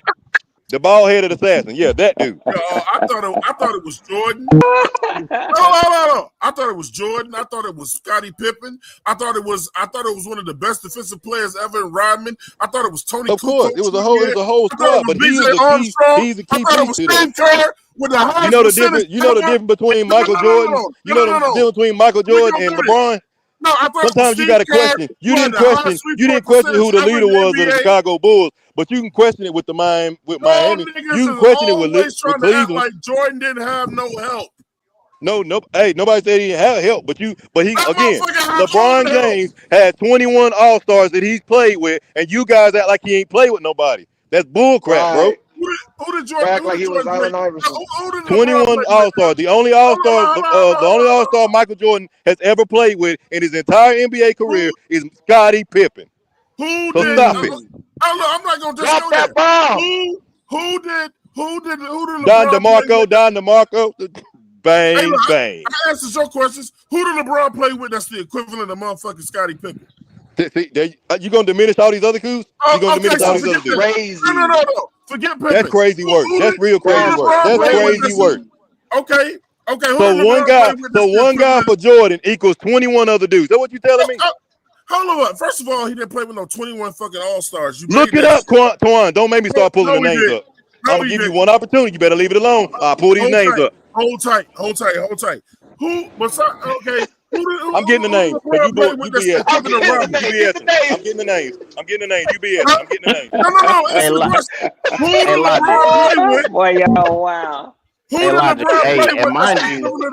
mind you, before Dennis Rodman got to Michael, Dennis Rodman already had a championship before he got to Michael. You're damn right. That's why Mike went and got him, because he got tired of playing against him. Motherfucking Dennis Rodman didn't give a fuck about Michael Jordan, bro. He got in his face all the time, bro. Why the fuck I'm gonna play against him if I can just go get him? Are you ready, sir? Hey, I do. Hey, Logic. Before you start naming off these names, I do want you to realize. You do realize he's played about 21 future Hall of Famers too, right? And Mike didn't play that many. So pretty much you can really So, name oh, an all-star. now you about to diminish the So competition. you pretty much going to name an Come on, all-star bro. for Stop it. every year that he played. Bro. I'm just saying. Stop it. I get what you're saying. What you're saying. But come on, stop it. That don't. He So on a team. You can't did you help hear who what you I play said? against. You But are who getting is on ready your to team? name. You are getting ready to name an all-star for every year that LeBron has played. You just said that he ain't have nobody. I'm just making sure you don't lie no more. Hey, That's all. hey, I ain't said that. I'm gonna say it again though. Who did LeBron ever play with that was the equivalent of Rodman? And there you go again. You cannot diminish 21 people for one player. Juan, you can't do that. Hey, Robin wasn't a good scorer though. Robin No, was Robin didn't do nothing. Robin didn't do Man, nothing, but he was a You didn't need defensive Rodman to specialist. score. Get you rebounds and try to get some momentum in the game. He was not no scorer. Every time. Let me tell you Not this. for the Bulls anyway. Let me tell you this shit real quick. Did you say? But Robin, why do you act like Robin was walk away. But Oh, what did I miss? Every time the Bulls played motherfucking Utah in them finals, who got in Karl Malone's head the whole fucking That's what I just series? said. That was his whole job, to be defensive player and try to have some momentum to the game. He do just like Lance Stevenson was trying to do in this era to LeBron. If I can't beat you physically, I'm gonna try to get in your head. Yeah, that shit didn't work though. Yeah, of course it didn't work. LeBron. They did an interview with Lance Stevenson the other day. He said, I regret that. When he talking about the dude in the bar was blowing his But logic. Let's make some things clear. Let's make some things clear because me and you around the same age. You might got me by a year, maybe. We might be the same age. This comic release. My goal. Yeah, but y'all getting it in today. My goal is Jordan. Okay, mine that's too. my goal. Yes, sir. Okay. So we ain't got no problem. The main issue that we was talking about really was I just threw it out there saying why people are going to debate about Kobe and LeBron. Yeah. And I was just talking about their different skill sets. Uh-huh. And that's kind of how we got to where we got. I don't know why we're talking about, the whole everything else. But the real discussion is if the torch was passed, is it LeBron's or is it Kobe's? See, that's where I differ from that. Y'all, a lot of people jump on there and say, "Oh, he scored all these points, so obviously that means he passed them." I don't agree with that. I felt like Kobe had it after Jordan left. I felt like Kobe had it. I don't know why he didn't Kobe get. had it, bro. Hey, I want to say something. Well, the NBA didn't know. The NBA didn't know Kobe had it because. What you mean? That it was Kobe's nobody else was league. doing anything. Listen, What are you talking about? The moment the Lakers won the championship with Shaq on there, and then he departed. When Kobe came right back around and won it without him, it was solidified in my eyes. It was done. Done. LeBron made it to the All-Star game every year of his career. Every. Ain't that a popularity thing, brother? Nah. It is. Yeah, it is. It is now. It is. But you ain't gonna get in there because you ain't gonna get in there if you suck though. We know that shit. No, but you also know who the favorites. You also know who the favorites they're in the gonna put baseball Mario and the NBA. Chalmers in the motherfucking in the All-Star game. If you watched all the All-Star games, then you must have seen when Kobe locked LeBron's ass down when they were playing one-on-one in the All-Star games, right? Bro, they don't even play. Bro, listen. So you need to stop that. You need to stop that because there's multiple videos. Because I'm gonna put this 100%. I'm gonna put this 100%. Kobe couldn't guard there's multiple videos Kobe can't guard LeBron, and there's multiple videos when LeBron can't guard Kobe. That was not. We're not talking about in an NBA game. I said in the All-Star game when they literally cleared the court. Kobe said, "Get out the way," and they did the same thing for LeBron when Kobe was on LeBron. They did it about 3 or 4 times. LeBron could not score on Kobe, and LeBron could not stop Kobe from scoring. Hey, guess what? He scored on Kobe's ass during the regular season, though. Yeah, when he has to adjust for teammates and everything. All I know is when we playing for the World Cup, and we need USA to come through. They wasn't talking to LeBron. They That was talked a to one Kobe one-on-one. Bean Bryant, but we ain't gonna talk about That's that. I want to. right. Hey, No, I we want ain't to gonna say talk this about that at though. all. I want to say this though. I want to say this though. For real, no, we got to do. We do have to realize. You remember back in the day, y'all couldn't double team players, right?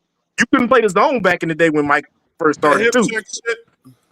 But with that, we That shit also was. gotta admit that the Hey, listen. 3-point shot was not as a big Yeah. thing Yep. in Wasn't that Jordan's true? time That's where it true. is in LeBron's too. That affects them numbers as well. Oh yeah. Well. LeBron ain't that big of a 3-point shooter. He Not the ain't. way that He people. got. There was a few seasons where he got a little Yeah. bit better at the He's gotten percentage. better every year Towards the since end he's of been his in the NBA. career. Yeah, but y'all do realize that he passed Kareem. He passed Kareem at 150 games less than what Kareem did it in. Yeah, Man, look, he had to check this develop out. that because he got tired of trying to bum rush people into I the don't even goal. know. I It's don't the know if physical y'all looking at aspect of these. it. Hey, Pop, going back to the original. I don't know if y'all looking at these Kobe versus LeBron's. These shits ain't even fucking fair, bro. Kobe was not on Bron's level, bro. At all. Hey, all I That's know is just that Kobe had to back up Eddie George. LeBron would have never ever in his life backed up Eddie Man, George. first of all, so they gonna if they gonna do that damn that if y'all gonna and let me get RTP back. If you're gonna do that shit, if you're gonna do that Kyrie save Bron, then didn't motherfucker Robert Ory save Kobe? yeah. He got a shot. Yeah, he got a shot as well. Damn right. The difference is that's the narrative for LeBron. That's the difference. Kyrie didn't save. We know big moments. What? LeBron's Yes, gonna he pass did. it You to better go back and somebody. look at that game. Because Kyrie scored. Because Ray Kyrie scored the last. Ray How many Allen points did? saved LeBron in Miami because Right. he literally had his head down like, damn, we lost. I mean, he saved LeBron. He saved the Heat, the whole team. No. At that time, like you No. said, it's LeBron's No, team. he It's said LeBron's team. no, he said Right. LeBron. Edge, Right. go ahead with that bullshit, man. He saved Ray Allen saved the whole look. Was it LeBron Heat? Now, Yeah. I remember. Yes. I Steve hold on, Spoelstra. Logic. You can't. I you can't remember- name I me remember one. what he You going can't on that name team, me right? one formation of play that Steve Spoelstra drunk up. That was all LeBron. That's So LeBron what he Heat. going on that team, right? The LeBron Heat. That man just sat there and waited for them to get a championship. Hey, Logic, I I gotta don't know say about this, that. and Hey, I'm I gonna don't know about that. Hey, I don't know about that Oh now, my God, Logic. Robert! I couldn't stand that man, bro. How many times did Robert Ory hit a motherfucking dagger to save the Lakers? Difference, Greek. Just 1 minute. Go I ahead. gotta point this out. Excuse me. I've been sitting up here listening. I'm laughing my ass off because I'm in disbelief that I can hear Logic and Twan, two FSU guys, going at each other like they doing, man. Y'all better take this in now because it won't be that way when college football starts. Bro. Okay. I'm laughing my ass off. I said, And Logic, Yes, we sir. have got no problem this year, bro. Listen. No, y'all not gonna be a problem. Listen, Y'all I not work gonna be a problem. I work with some Alabama fans. I we work gonna with be a some problem. Alabama fans. They We gonna be already a talking problem. junk. I We told gonna them, I said, we gonna be a problem. we a 14-point underdog. We ain't got no business beating y'all. But if we do, oh Lord, the powerful niggas you coming through. No. I'm gonna go ahead and let Edge set himself up. Go ahead, Edge. Nah, I'm He good. gonna walk right into this trap. Go ahead. What you say about Texas? What you say about Texas? We gonna be in the playoffs again this year. They stacked like a Wait, motherfucker. We stacked up. We stacked up, bro. We stacked up. We good to go. I'm gonna let him walk himself into it real quick. Just watch the first game of the season, man, against Ohio State. The first game. Will Archie Manning started? Will Archie Manning starting?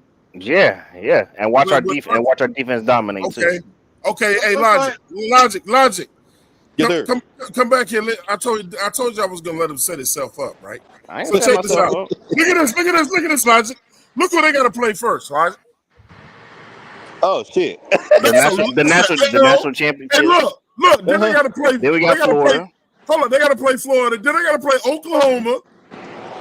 Huh? I mean, that's the SEC. That's the SEC. Hey, look. That's the SEC. Hey, look. We got Swarm on here. Then they got to play y'all, Swarm. They got to play Georgia.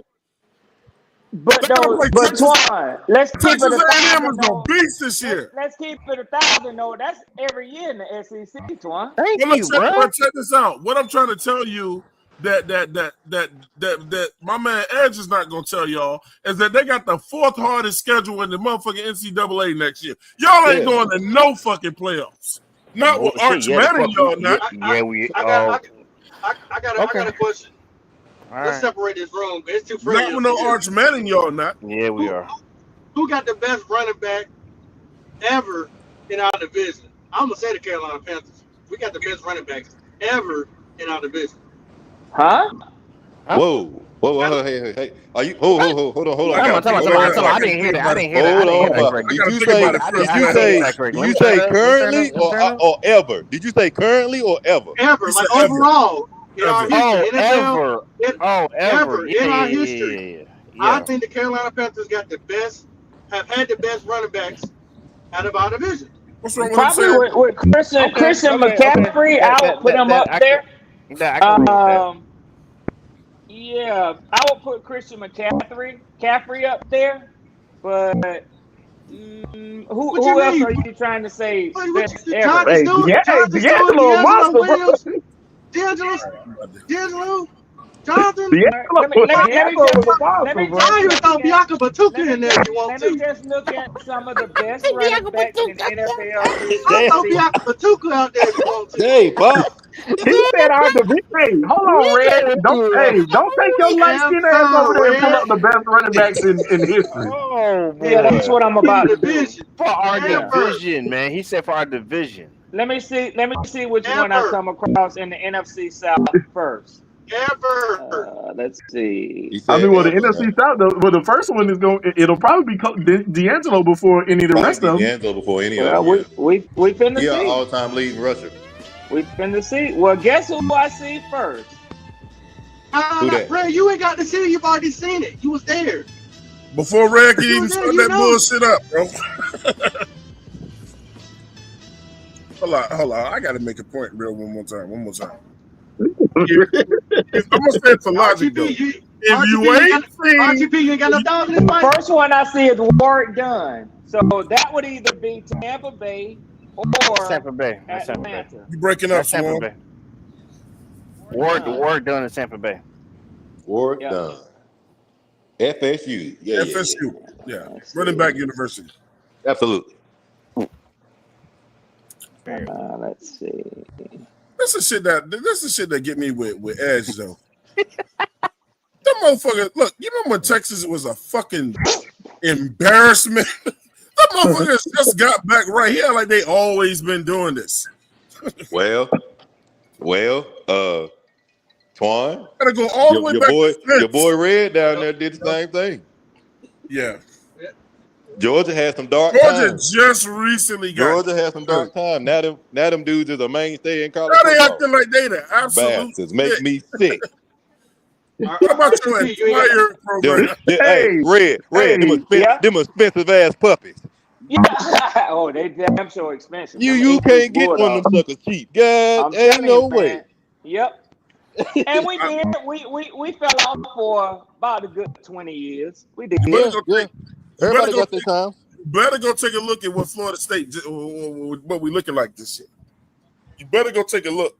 Well, you should wait till the season starts, Twan, because until the season starts. I'm gonna tell you like this too. So, and look, Georgia's number one receiver. Oh yeah, Logic, we took that motherfucker away from them. Yeah. He came over to Tallahassee. He came over. Yeah. You know, how do y'all feel about what Nick Scorton said about look at him running from the question I asked. RTP ain't said shit. Get that Don't worry about Nick Scorton. No other one. He saw Warrick Dunn. Ain't no other one. Don't worry about Nick Scorton. These motherfuckers out here bragging because they out here buying championships. Well, so what I'm gonna do is I'm gonna give y'all some names that since Poppin dug this hole by saying in history, that means we got to talk about the entire thing. So I'm gonna give you the names: Warrick Dunn, Gerald You Riggs. ain't gonna win this one. You ain't gonna Gerald win. Riggs. Well, Twan, you got the computer. You can pull it up and let's compare them. I don't want it. I don't need it. I know who the fuck where our running backs was in my head, bro. Gerald Riggs, Michael Turner, James Wilder, Alvin Kamara. Let's see. James NFC Wilder South didn't do rushing, shit, bro. NFC South rushing leaders all time. He talking about the You daddy, might not have the much son. daddy then. You talking about the daddy, not the son. The daddy Oh was yeah, at Tampa the Bay. son played for us. Yeah. Yeah, daddy, Tampa Bay. I thought that boy was gonna be a beast in college, man. He Who, turned out Foster? James No, Wilder. James Wilder Jr. He played Oh, for Florida Wilder. State. Oh, no. That strong ass motherfucker. Brad, He it's locked not up with that some Brad, girl. it's not that hard. You know by what you've seen already. I don't know why you're trying to do all the chronological. Yeah, come on, analytics. Atlanta Oracle. Well, because Get off your electronic doohickey and talk football. Get off your electronic doohickey and talk football. No. I mean, You knew who the men were. Popping. You know. Popping. So what I'm gonna tell you is Gerald Riggs was better than any of them running backs you talking about. Better than any of them. But if you want to if you want to just talk about old shit, I could do that. But I'm gonna have to go and look up the old Hey, shit. hit me up on the phone when you all done, bro, so I can hit this up. With that in my mind. Logic. So you can what? Watch this logic. So hit me up when y'all done, so I can hit this in the show. Watch Okay. this. Who you taking I'm over? gonna let y'all keep it going, bro. Okay, that's fine. Julio, or you taking what's his name from Tampa, Hall of Famer? Oh no, Julio. Who you talking about? Mike Evans? You talking about Mike Evans? Who you taking? You taking Yeah, Mike Evans? yeah. Or Going in Julio? the Hall of Fame. They both going in the Hall of Fame. Yeah, most people gonna take Julio over Mike Evans. Well, was that so hard, logic? No, it ain't hard. No, I said because he read been here, he done seen it with his own eyes. Hey, hold on, man. So hey, no. hold on. I ain't gonna let you do this with no more red. Who's the number one rusher in NFC South history? I'll wait too. All right, I'm I'll gonna wait. try to get it for you. Let me since you're looking for it, let me help you out. Jonathan Stewart and then D'Angelo Williams, 1 and 2. Who was the what now? Most rushing yards in the NFC South, Jonathan Stewart, and then D'Angelo Williams. Okay, because I get tired of bullshit. And I'm telling you the truth. I'm telling you the truth. You're telling me your truth, but what I'm telling you is you're mistaken. The most rushing yards in the NFC South, That's what I just 7,318 yards. The most rushing yards in the NFC South, 8,188 yards. Which one is greater? I'm looking at Which Red. one? Gerald Riggs. Put it up on the screen for him, Twan. Twan ain't here no more. He told me to text him.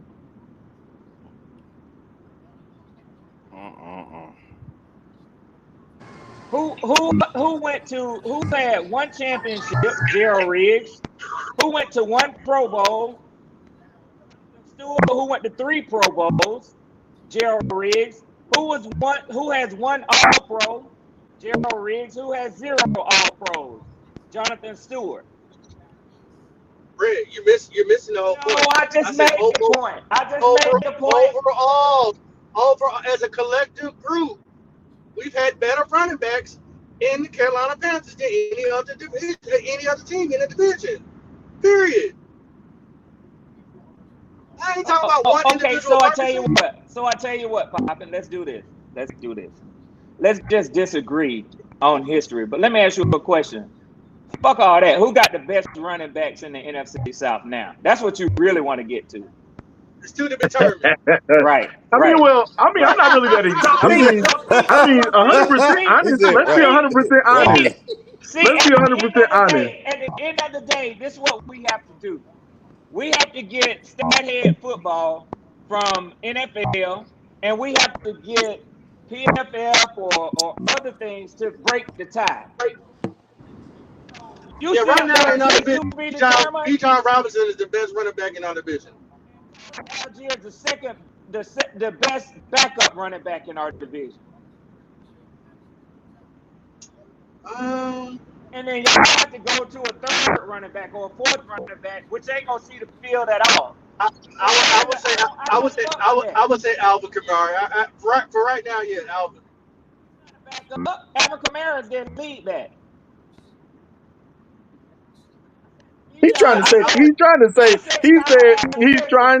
that he got the best 1-2 punch, and is that what he's trying to say? Well, the thing is, I mean, I love the conversation because I wonder if it's gonna stay that way this year. Cause we're gonna run the ball. Well, y'all don't have much choice when you got Bryce Young quarterback. You know what? Kiss my Damn, ass, nigga. Red. You had to take a shot at Bryce Young. You see how you are. You see how y'all like I him. agree with him. Y'all are gonna run the ball.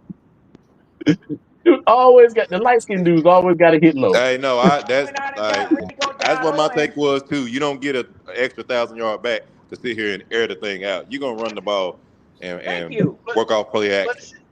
But I won't talk about. I know that logic. I was talking about him having to take the cheap shots out when you got Bryce Young. You know he going.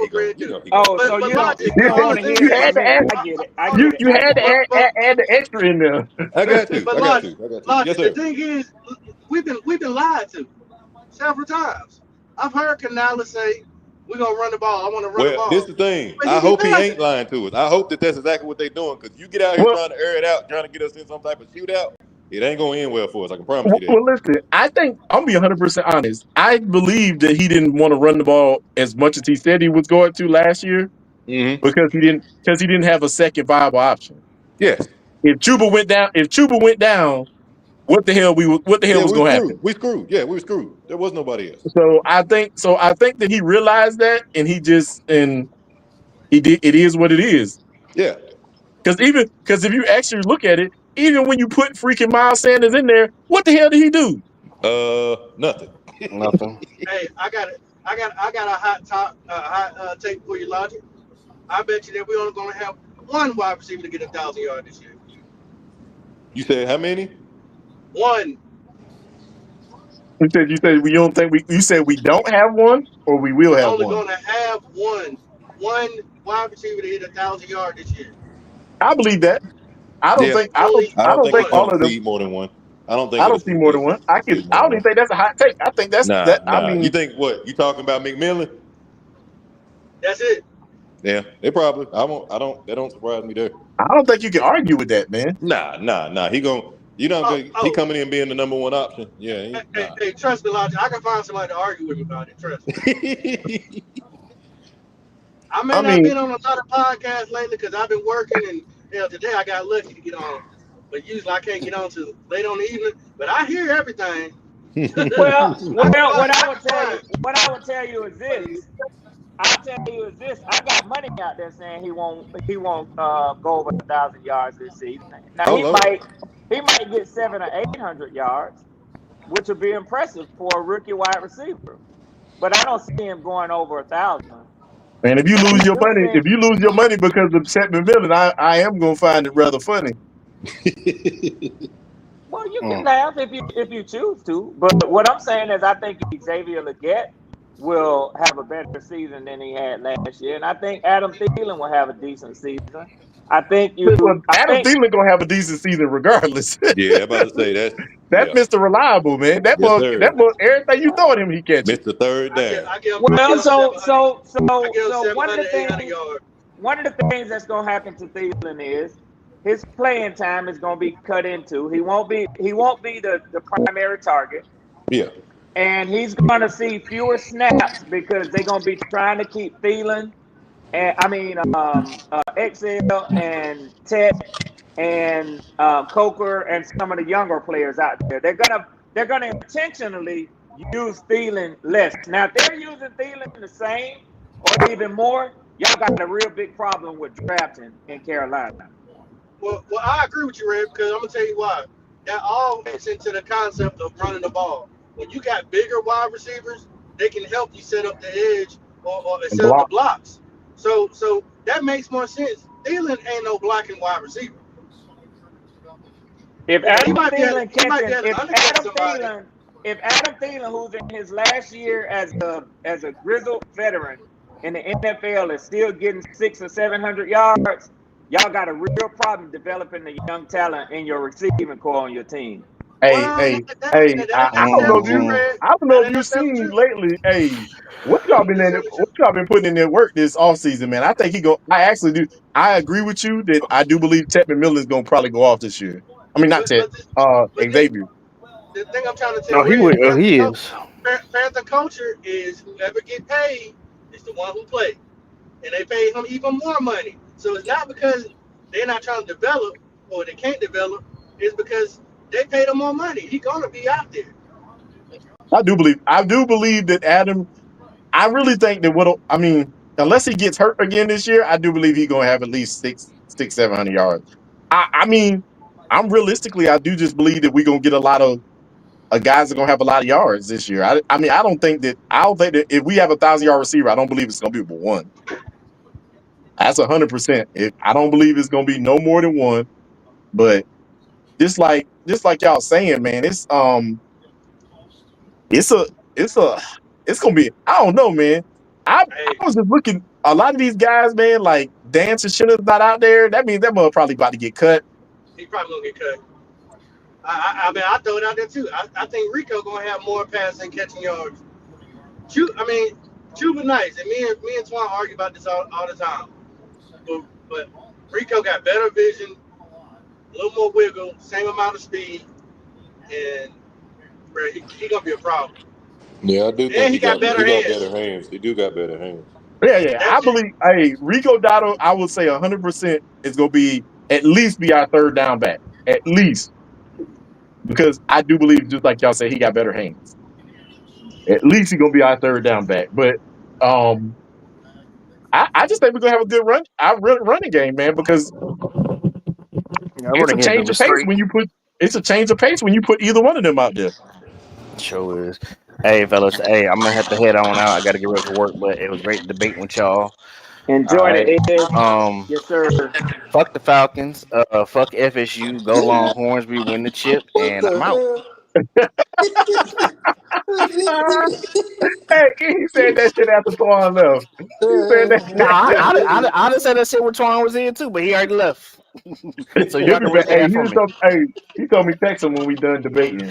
All right, cool, bet. So tell him that.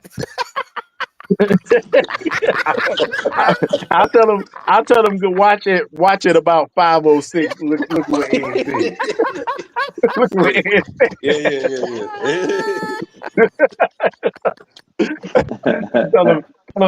I tell him listen from 5:06 to about 5:10. Ed left you a message.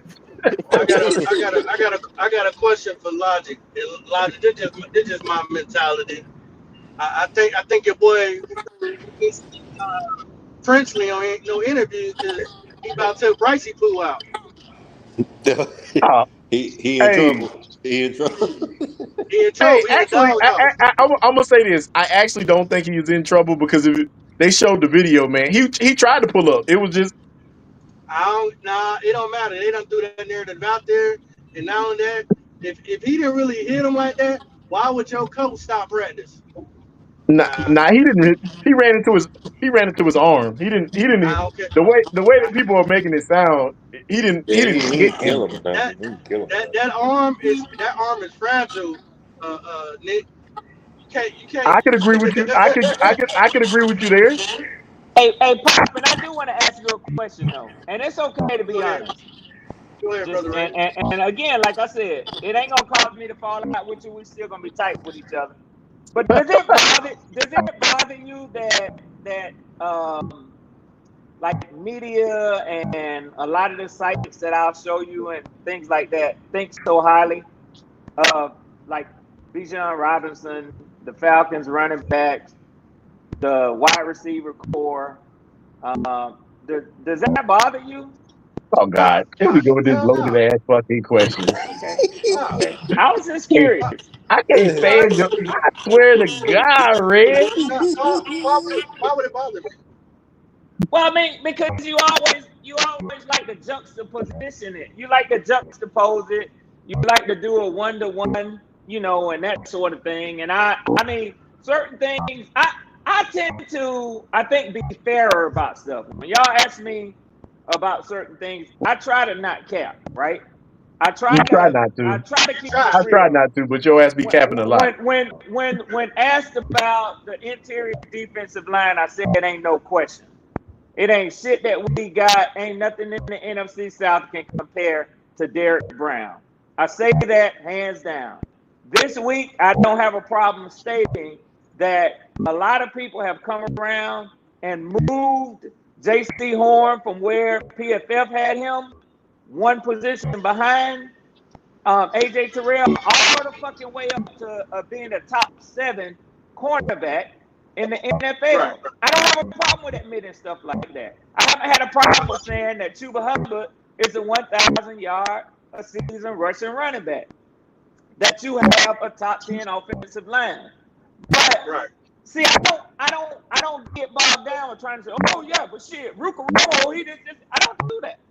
I don't do that. You know what I'm saying? Hey, you go over here. You always going through all this. What you don't do. Just say what you got to say. Red. Well, he asked me, so Red. It's all entertainment, baby. Oh, I know that, Pop. I don't have no other Falcons fan I can call up than my cousins down there in Georgia. And I love they ain't getting on the podcast and talk as much bullshit as you do. So you who I got to deal with.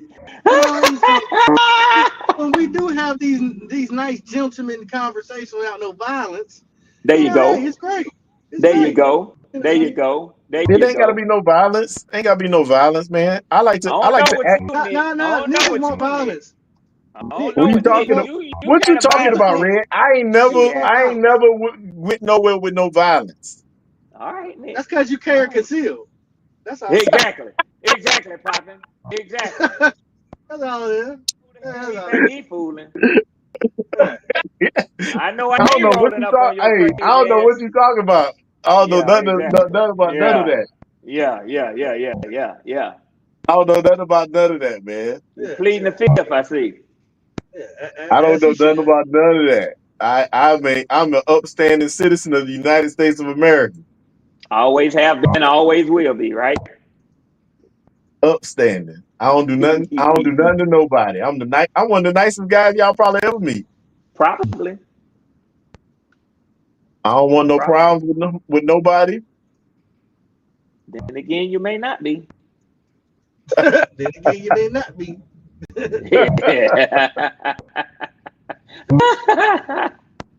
I don't be trying to start no violence. I just end it. See, there it is. There it is. I don't try to start it. But hey, I want to say this to y'all though, man. I am so happy that we are finally into the preseason, man. I know you was. I think everybody happy about that, man. Yes. I'm happy, even though I'm gonna say, like this. Hey, I'm hoping that all these guys who got injured yesterday get better quickly. But it was exhilarating just to see that there was news coming out about the football, man. Yes, yeah. And I'll be looking at NFL Network this Saturday. They're gonna have the welcome back or whatever that shit is, where they got somebody at all of the training camps, man. I do hate that Steve Smith have to come down here to cover the Falcons, man. I can't stand this little bitty ass, man. But you know, why you don't like Steve Smith? What he did to you? Cause he's a jerk, man. To me, he's a cornball. So he's kind of corny. But hey, you know. Like did they score a touchdown on y'all? Hey, look, he ain't even done none of y'all. He ain't done none of y'all's daggone what's called dirty the way that he did freaking the Saints. Oh, he just corny. His first cousin is our running backs coach, Michael Petrie. So you know that's one of the reasons why he's always down here, and obviously he lives in Charlotte, so it's a quick trip for him. But you sure he ain't knocking down Michael Penix's woman? Yeah, I'm positive of that because she's black. That don't mean nothing.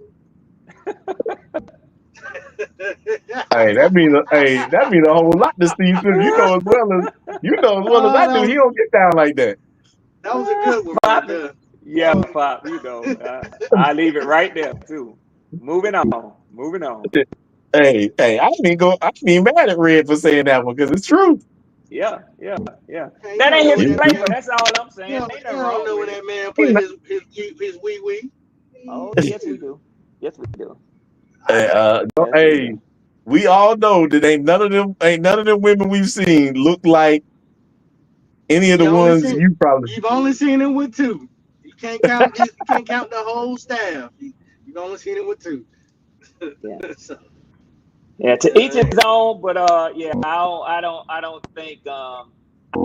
don't think Michael Penix's fiance want no dude like that. But hey, I'm gonna say this. I understand what he supposedly did to the old boy, but I thought it was a cornball move to get on the internet and air it out like that. I think it was a real cornball move to air it out like that because I don't think it's gonna work. I don't think it's gonna work out in his favor. She's evidently attracted to cornball dudes. I told you Steve Smith is a cornball. I'm talking about. Got you. Something they got in common. I got you. They both cornballs. Yeah, that's why she's attracted to him. Got you. Steve is a good dude, man. Sometimes. Yeah, I think he's a cornball. Well, I know he made. What's old boy name? Jerry Judy. Oh yeah, Jerry Judy. he can play some motherfucking football. They ain't got shit to do with what he do on the football field. Jerry Judy was mad. Jerry Judy was mad at him, boy. Jerry Judy wanted to put hands on Steve Smith. Oh yeah. But at the point when he said that, was he lying? He said that he was just a guy. But he shouldn't have said it at the game like that, when he's covering the game. And again, this is my point. Steve Smith, he does that sort of shit. He gives that sort of commentary. He does it all the time. You don't find many former players that get up there and talk like that about players who's actually playing these days. Normally, you get a guy like a Randy Moss. He dap the dudes up. They might be critical, but they normally do that in the studio. You know what I'm saying? They don't be on the sideline before the game with the warm ups and this and that, talking about dudes like that when he out on the field catching but the thing balls. about it is though, he didn't talk about him on the sideline. Yes, he talked about him. No, after he decided to say something crazy to him, he talked about him on the sideline. Nah. The initial calling him. Listen, Red. The initial him calling the guy a jag was on his podcast. That was the initial. The interaction that was on the sideline. Yeah, he went to go try He to talk to him. He didn't try to go up and talk to him and say, "Hey man, I ain't and mean the dude nothing." said, "I don't fuck with you." Exactly. Wouldn't you have said the same thing? He matched the energy. That's all, Red. He just matched his energy. That's what I'm saying. Like that. I mean, but all I'm saying after that, Red, is he didn't start the stuff that was at the game. Now, if I'm not mistaken, wasn't Jerry Judy a wide receiver at Alabama? Yeah. Steve Smith, he brave. That's all I say. No motherfucking Alabama wide receivers known to catch a felony.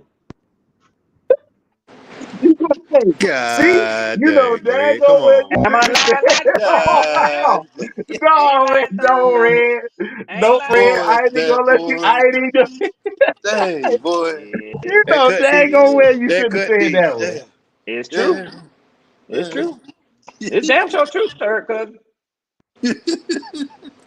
Hey, man. That man, leave that young man alone, man. He's sitting in prison. That man trying to come out and restart his career, right? I'm just saying. And what's the other one who was in there? Well, the one, you're right, but then the one up in Detroit acting a fool up there. Oh no, he got in trouble for it was gambling. That was gambling. So, and so did our old wide receiver. Oh, I can't think his name. Calvin Ridley. Ridley, yeah. Yeah. Gambling Again, problem. again. Alabama. Well, wait a minute, Red.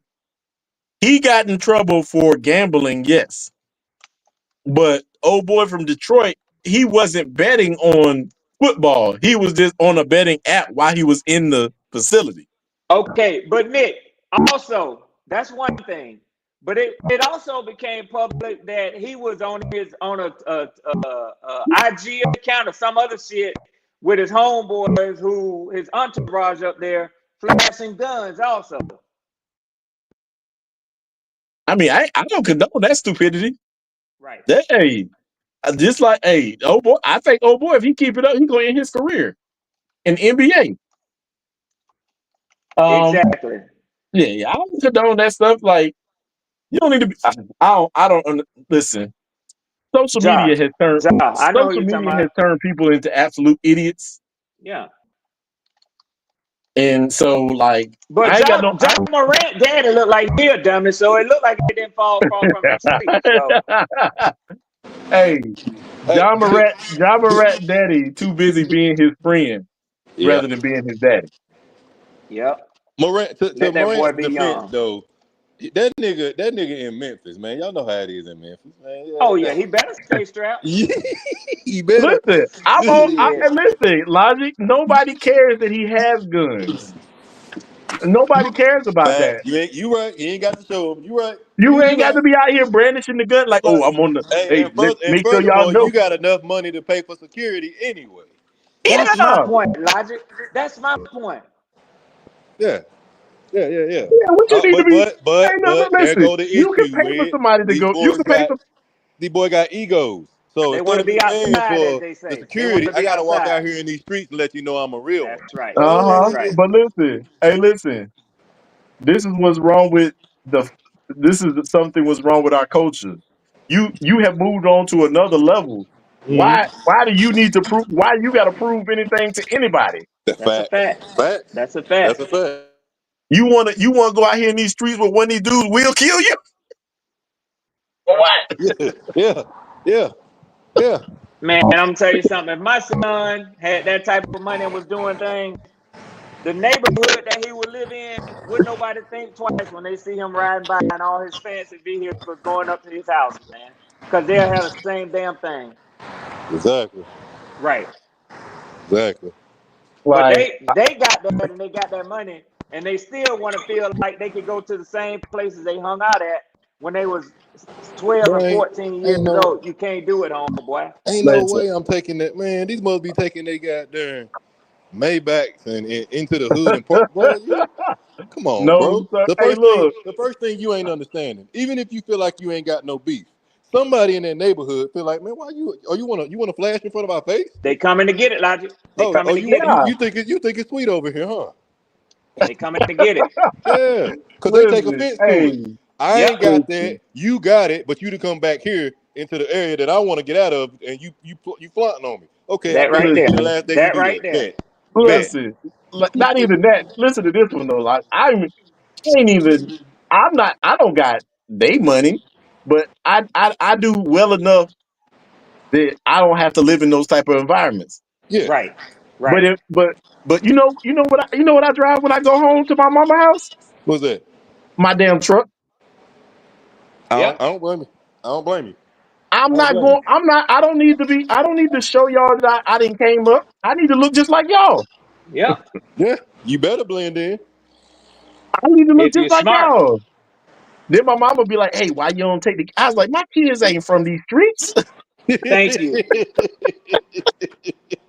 I got to take my dog out real quick, fellas. I'm going to come back if y'all stay here. I'm coming back. Yeah, you got to text Twan to come let you in if you're getting out. No. I'm gonna just mute my my mic. Oh yeah. Man, I ain't going. Listen, I am not going back to no hood for nobody. I don't, and it ain't because I'm scared or nothing like that. It just they ain't got nothing there for me. Nah, I don't blame you. I left that behind when I joined the military. Said I wasn't going back to North Carolina. You can't even pay me to live in North Carolina right now. They be like, why you don't want to go live in North Carolina? They got some. I'm like, dude, I live in the DC area. The job market here is absolutely ridiculous. The only way you ain't got no job here is if you don't want to work. If you don't want to work, that's it. Yeah, I get it, bro. I ain't listening. Man, y'all seen this fake this dumb video. People actually believe that Jeff T was being for real when he said LeBron was on HGH. Oh, People actually believe that. they'll take the narrative and they'll run with it, man. They don't, like, even though he said he was joking, Yeah, now they it went believe viral. they believe that this. I'm like, dude, do y'all really believe that Jeff T, in a serious manner, would say something that he has no way to prove, knowing that LeBron got $1 billion and LeBron will end his social media career? Yeah, exactly. Like, come on, man, y'all got to. We can't be that gullible. Like, what the hell has the world come to, man? Hey, this social media, man. Like, I'm like, social media has turned people into absolute morons. Facts. I'm like, you can't be like. I'm like, dude, you can be okay that LeBron is a model citizen. You can be okay with that. Yeah. You can okay. All right. Because what they want, a lot of people want to do, they want to downplay him being a model citizen because Jordan won the model citizen. Yeah. Yeah, and I'm like, that's hard. That's a hard pill to swallow. I mean, I'm like, I said, I'm a ultimate Jordan fan, but I know what he was. I'm not gonna sit here and deny. Like LeBron, ain't nothing I can say about LeBron. Like as far as off the field, what he does for kids, what he does, what money, where he spends his money, how he is with his family. I ain't and about that's to speak. okay. Yeah, that's okay. And I'm that's not gonna speak nothing okay. negative of it. And that's 100% okay. Yes. I try to tell people, man, like these, other than kids that's playing sports, these professional athletes shouldn't be they role models. They ain't got no. Hey, they're not obligated to be to be there. Like they shouldn't be your role models. They are human beings, and they Yeah. out here. And a lot of them, I don't think people realize. What people don't realize is a lot of them came from the situations that you was in, and they got rich because they was able to play a sport. Yeah. Like, so you expect them to act different than you, and it's not always like that. That's a It fact. ain't always like that. People don't understand that. Yeah. And I mean, I ain't got no problem. I don't listen. Michael Jordan wasn't a model citizen, but Michael Jordan not being a model citizen was between him and his wife. Ain't got nothing to do with none of that. They ain't got nothing to do with me. Ain't got nothing to do with me. I mean, and the only other thing that I don't like about Mike should be slapping the hell out of his sons out here sleeping with his former teammates' wives. Come on now. Yeah, that's crazy work, bro. Listen, I got to deal with these dudes. I'm tired of these dudes the rest of my life. Why you up here, man? Why you beating people down, bro? Come on. Any other, you can go mess with anybody else. You got to mess with them. But not my teammates. Come on, man. Because look, they ain't gonna call you. Want to talk to you? They gonna call me. Now I got to deal with this. Pippen calling Jordan like, why your son out here doing more? That's rough, bro. That's crazy, That's an man. awkward conversation, man. Like, I'm just Mm-mm. saying, man. And everybody like, why did Pippen and Jordan have the fallout? I'm like, well, his son was poking his wife. Well, yeah. I mean, what do Let's you? be 100% honest. I mean, yeah. Let's keep it real. What you expect gonna happen with that? That relationship ain't gonna never be the same. like it's over with. Gotta do it every time. Yes, I sir. was like, ain't no like, and I ain't got like the drugs and stuff. I get like, come on, man. Can you take your son in the house and make him do the drugs in the house? You got to stop getting caught by the TMZ reporter across the way. Crazy. Messing with the legacy, man. But like, yeah, I don't really hate the fact that when they be debating the game, I just be hating when they be trying to diminish LeBron. Like, yo, like this dude literally sends kids to school for free every year. Not he's been doing it for like what 10, 15 years now. Mm-hmm. Yeah, his impact as far as off the court, yeah, that's unmatched. Like the the one thing I can say about LeBron that I applaud, he ain't forget where he come from. As far as, man, I was an inner city kid. I didn't have it good. I don't forget that. So these youth that need them extra shoes or need them new basketballs and uniforms and pay for the programs for them to get into. He don't forget. He never forgot that. Yeah, I love that, man. That's one thing. That's one thing that I love about. If I had to pick a player for say that this could be your role model, I would say say him. The rest of them, I don't know what's gonna happen. There's other ones that do good things and stuff like that, but it's just his impact is crazy. Yeah, his impact. Hey, Twan. I had to take my dog out, man. I just made it back in. I need to make a call before I get off work here, man. So I'm gonna check with y'all brothers another time, man. Yeah. Damn, I'm about to choke myself. Get something to All right, drink. man. Hey, Twan, I meant to tell you, man. Edge left a message for you at about 5:06 in the stream. He left a message for you. He told me to tell you to go back and watch it. Oh, Edge. What was the message? You should know what it was. What was it? Fuck FSU. We gonna win a national championship. We gonna win shit. It was so funny. Oh man. Yeah, he said that mess so quick. He did. So quick, on the way out, where he was like, we know look, they ain't winning shit with Arch Manning, bro. That ain't gonna happen. I mean, unless the kid elevate himself to another level, I'm not impressed yet. Hey, look, man, what's going on in the NFL what's up with all these quarterbacks on their first throw? It's a pick. I mean, let's be Aaron Rodgers' first throw today was a pick. I think the coaches tell them to take risks, even if you just throw it. I mean, it's better for them to be throwing these interceptions right now than throwing them in when live bullets start flying. And last year, I'm gonna be 100% honest. Last year, everything was hunky dory in training camp and stuff like that. I ain't hear about no. We heard about an interception here, interception there. I'd rather Bryce get that shit out of his system right now. Well, Pat Jones picked somebody off today. That shit was crisp. Pat Jones picked somebody off? Hell yeah, bro. Clean. So you told me a lineman picked an outside linebacker picked somebody off today? Clean. He picked that. Was he on the line or was he dropping coverage? He was falling back in the coverage. Oh, hey, shit. Hey, I ain't got no problem with that, man.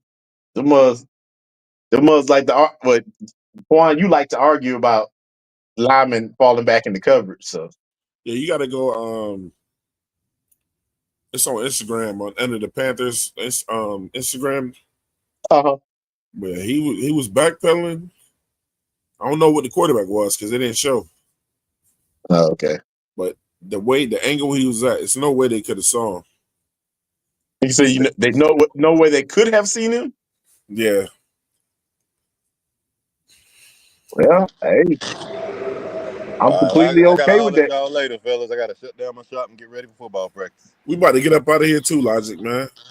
So all right. Coming through, my brother. Appreciate y'all, man. Y'all have a good afternoon. Absolutely, Stay man. safe. Love, bro. Keep it love, man. Keep Absolutely. pounding, man. Absolutely. All right, Bearded Wonder. We about to get up out of here, bro. Yeah, I'm all right with it.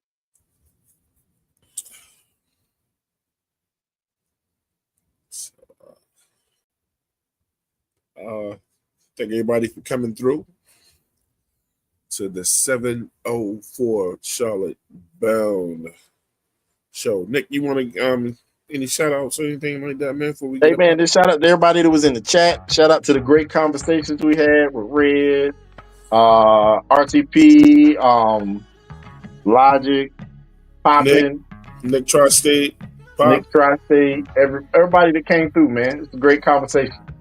Absolutely, man. All conversation over here, no bullshit, man. We'll see y'all next time.